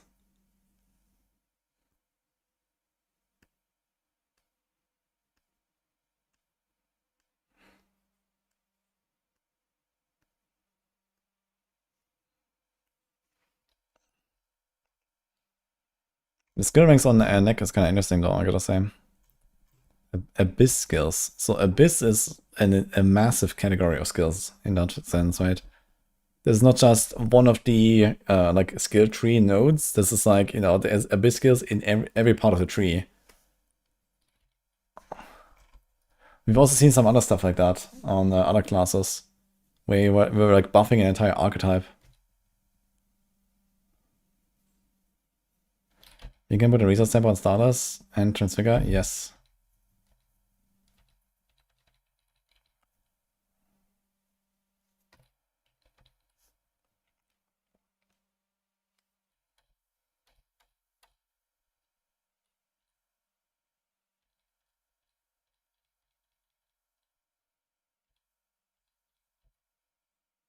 Okay, so how much is the vuln damage versus some of the other multis?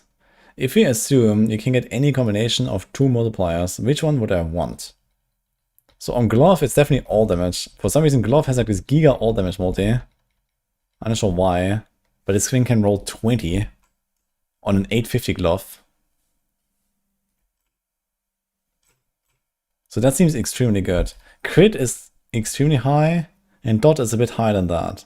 And you have to choose between one of them. You can't have a crit dot build. So that is not a thing. So it's basically going to be crit or dot, depending on what archetype you play. And then one of the others.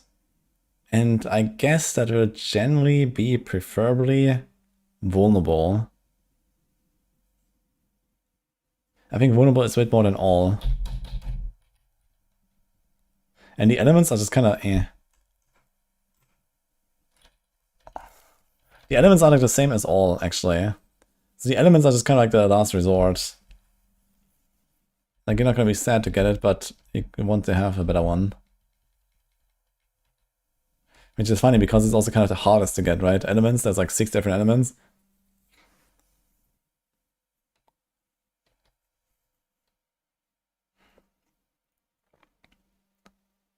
Dots can crit in some games and it's dumb AF. Yeah, I agree with that. Yeah, they don't crit in this game, so that's fine. I mean, we used to have some kind of crit scaling mechanics for dot effects, but some of them have been removed, and dots themselves don't crit in this game.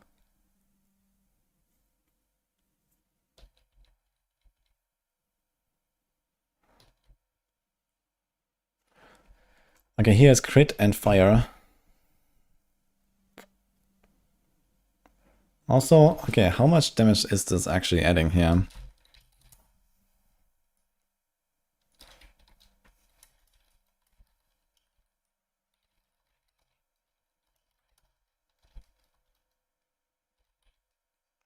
Five, 3, 7, 3.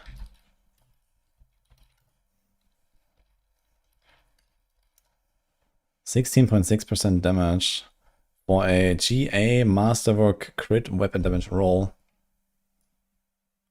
Meanwhile, if he GA crit, okay, let's see this actually.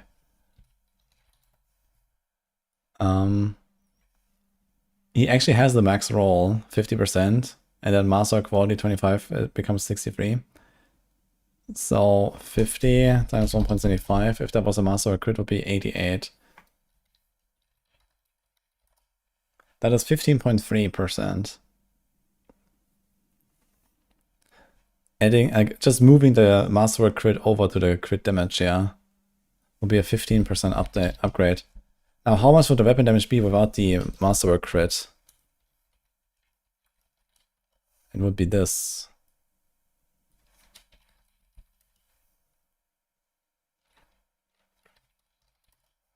So this would be the total damage value, and then 5373. Yeah, so adding the Masterwork crit on the weapon damage gave him 3.7% damage. On the crit, it would have given him 15.3%. Plus 800% value, basically.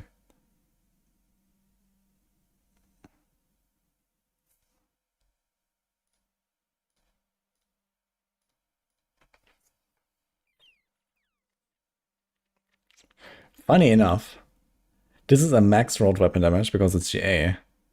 And a min rolled crit damage, which is literally half the value, would have still been better to Masterwork. That's crazy.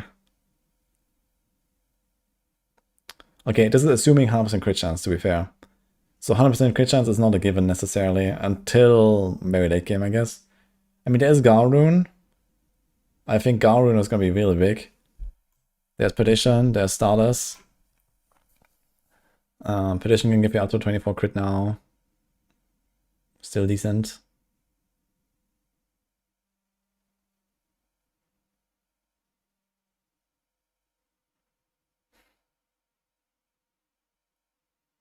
They want Burning Rain of Arrows.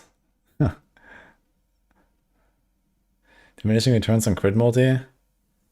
I mean, it has an X. It should not be diminishing anything. It should be a multiplier. Like, I don't think this adds up to one category of a crit multi the way that crit damage works in other games. I think you have crit here, you have crit there, you have crit there, it all multiplies.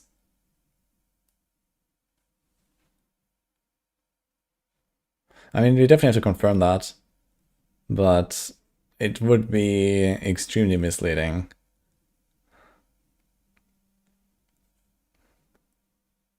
Yeah, if it's additive, then this is a yikes. Not because it's too weak, but because there's a fucking X there. And, you know, it would actually be more clear to say plus crit damage multiplier, right?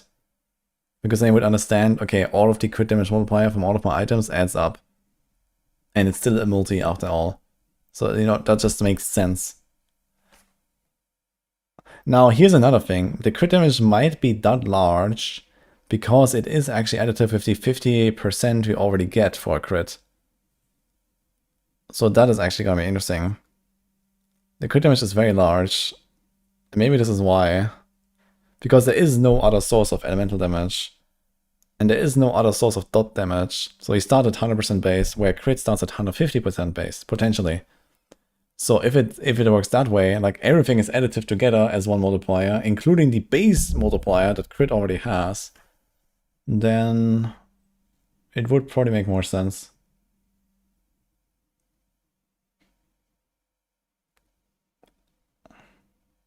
It might be multiplying the 50% base multiplier. Okay, that would be like the worst case scenario, right? If it takes the 50% base and then does like a times 1.63, and then the 50% bonus becomes an 81% bonus, and then that is like plus 100, and this is your output, then this would be kind of fucked. Then we would actually be at the point where investing into crit is like actually kind of bad, right? Because it's not just getting like all the stuff figured out and like, you know, having a crit damage multiplier everywhere, but you also have to hit 100% crit chance, or at least close to 100% crit chance, in order to actually benefit from it in the first place. And if that is required and the payoff is very little, then you're better off just like stacking the smaller ones actually.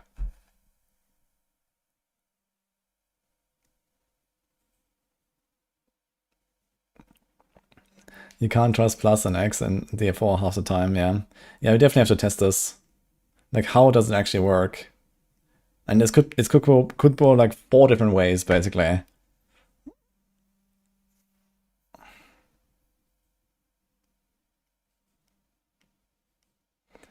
Yo, Andre Xavier, do you have a video on how to powder fast in D4 and where to find the best endgame gear? I'm not sure if you're aware, but this is like the worst possible time to do this. So you should wait a week for that. But I will have some returning player videos and, you know, kind of like a overall game breakdown. I think for now I can probably just check this out, yeah.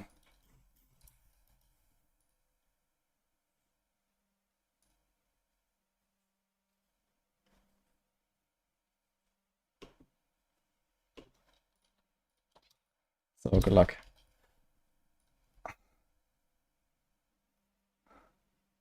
Each Grandsam is 24 element multi. Yeah, so I guess it really comes down to like, are all these separate multis actually not multis? Are they all just one category of a multi? Right? Is it like one fire multi and then one crit multi? Or is it just, you know, multi, everything is multi?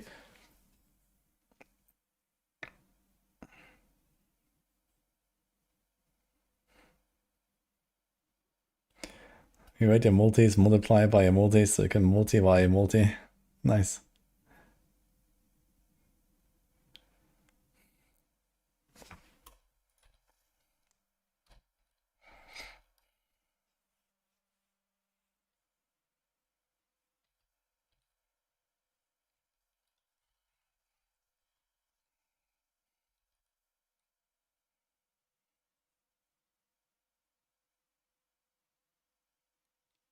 What?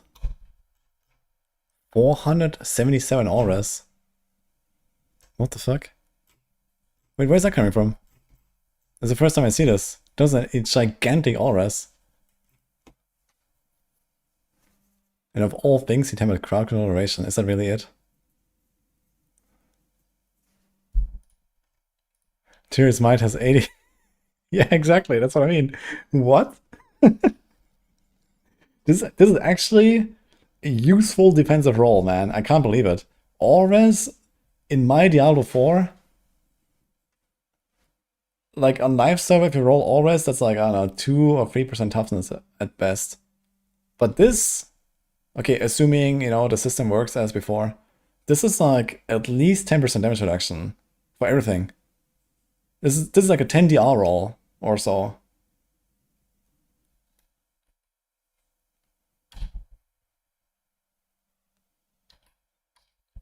Huh.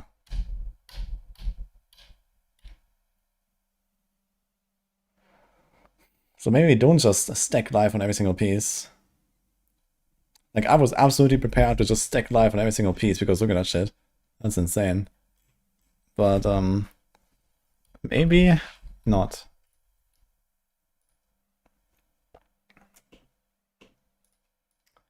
Okay, I cannot find any example, not a single example of 3 multipliers on one item. But we do find all kinds of coordination. There's all crit, all dot, all vuln. There's crit vuln. There's like all element. There's crit element. There's dot element. So I've seen like combinations of 2 in like all shapes and colors. But I have not seen 3.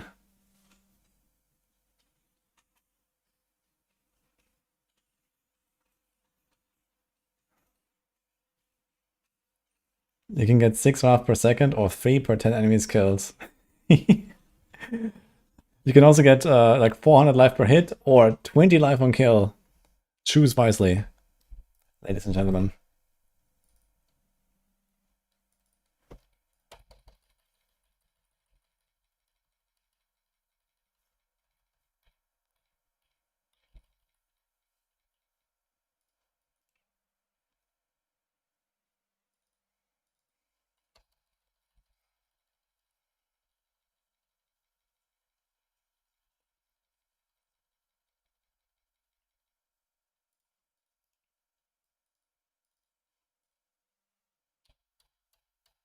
I'm gonna look through this one more time. I think we have gone through this folder, but just want to make sure.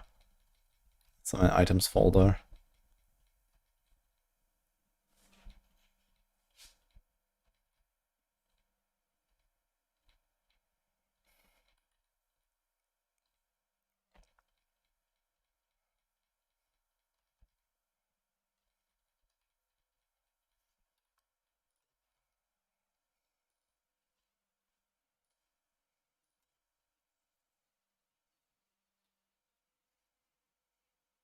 Every time X was mentioned ahead of number percent, previously it was more with.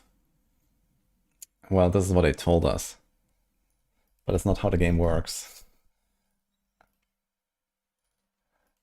So, rule number 1 in Diablo 4 is don't trust the tooltip, okay? Always keep that in mind.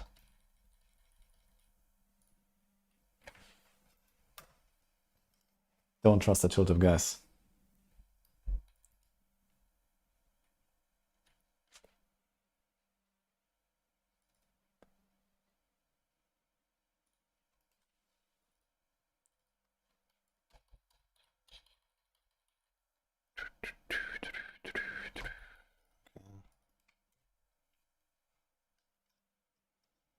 I hope the multis are buckets so petitions use it as well. That would be funny.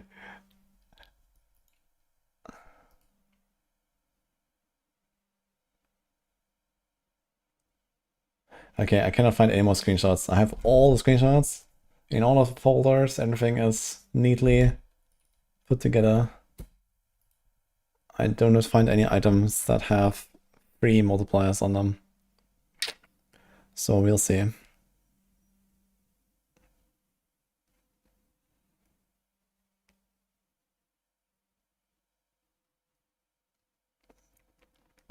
the multis are buckets, then production will be Giga OP. So that's another damage multiplier bucket. Yeah, I mean, technically it might be all damage multi, right? and then that might go together or something, but yeah, I mean...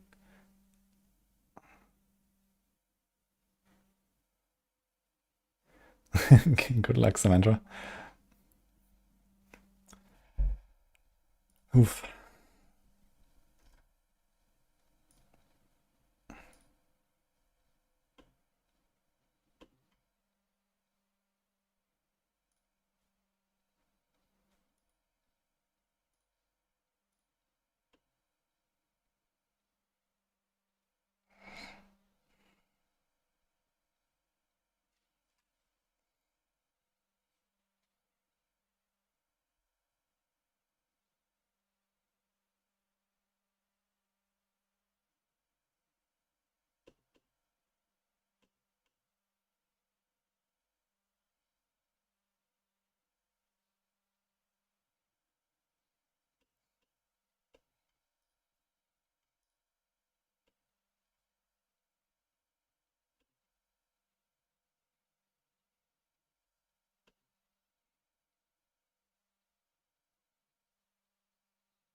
Tooltips, Pork. What do you like to see, Val?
Have you your last hour? No.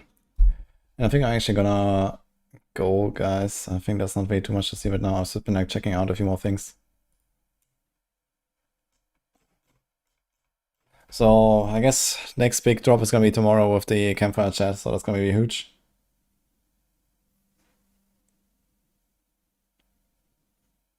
He's impenitent, dealing single digit damage.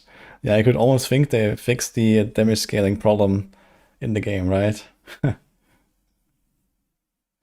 Big news tomorrow, yeah. Yeah, Rogue Tutors is still like nothing, man. I have 2 puncture nodes. GG.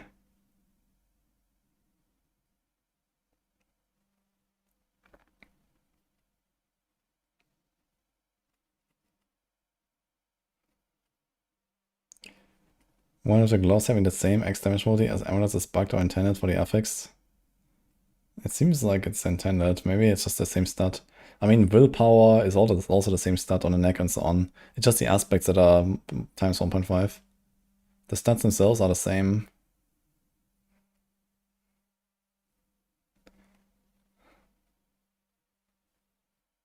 They both have the same numbers as two-handed weapons. Yeah, so weapons have half, and then two-handeds have the same as glove and amulet. And rings. Rings have it too. So all the offensive slots, basically.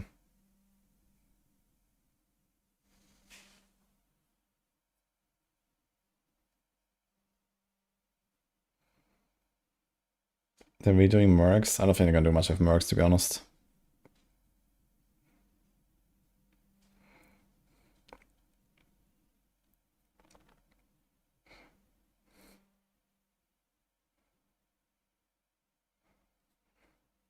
We didn't see any merc uniques. Yeah. I could imagine maybe long term they might do something like merc gearing or something. We'll see.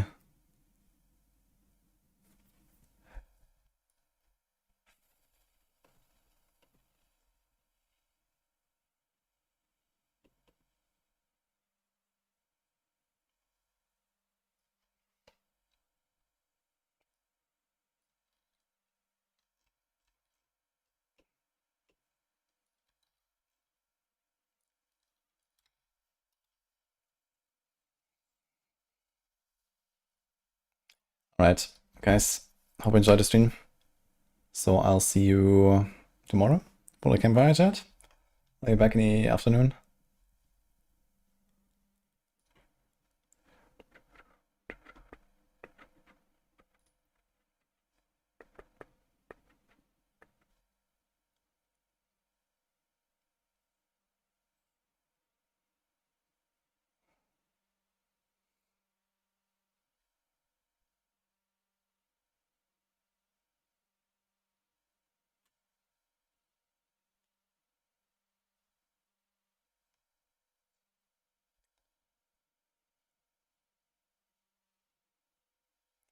Okay, with Moxie, how about that? Yeah, I'll see you guys. Have a good one. Time to record some videos for me. Bye.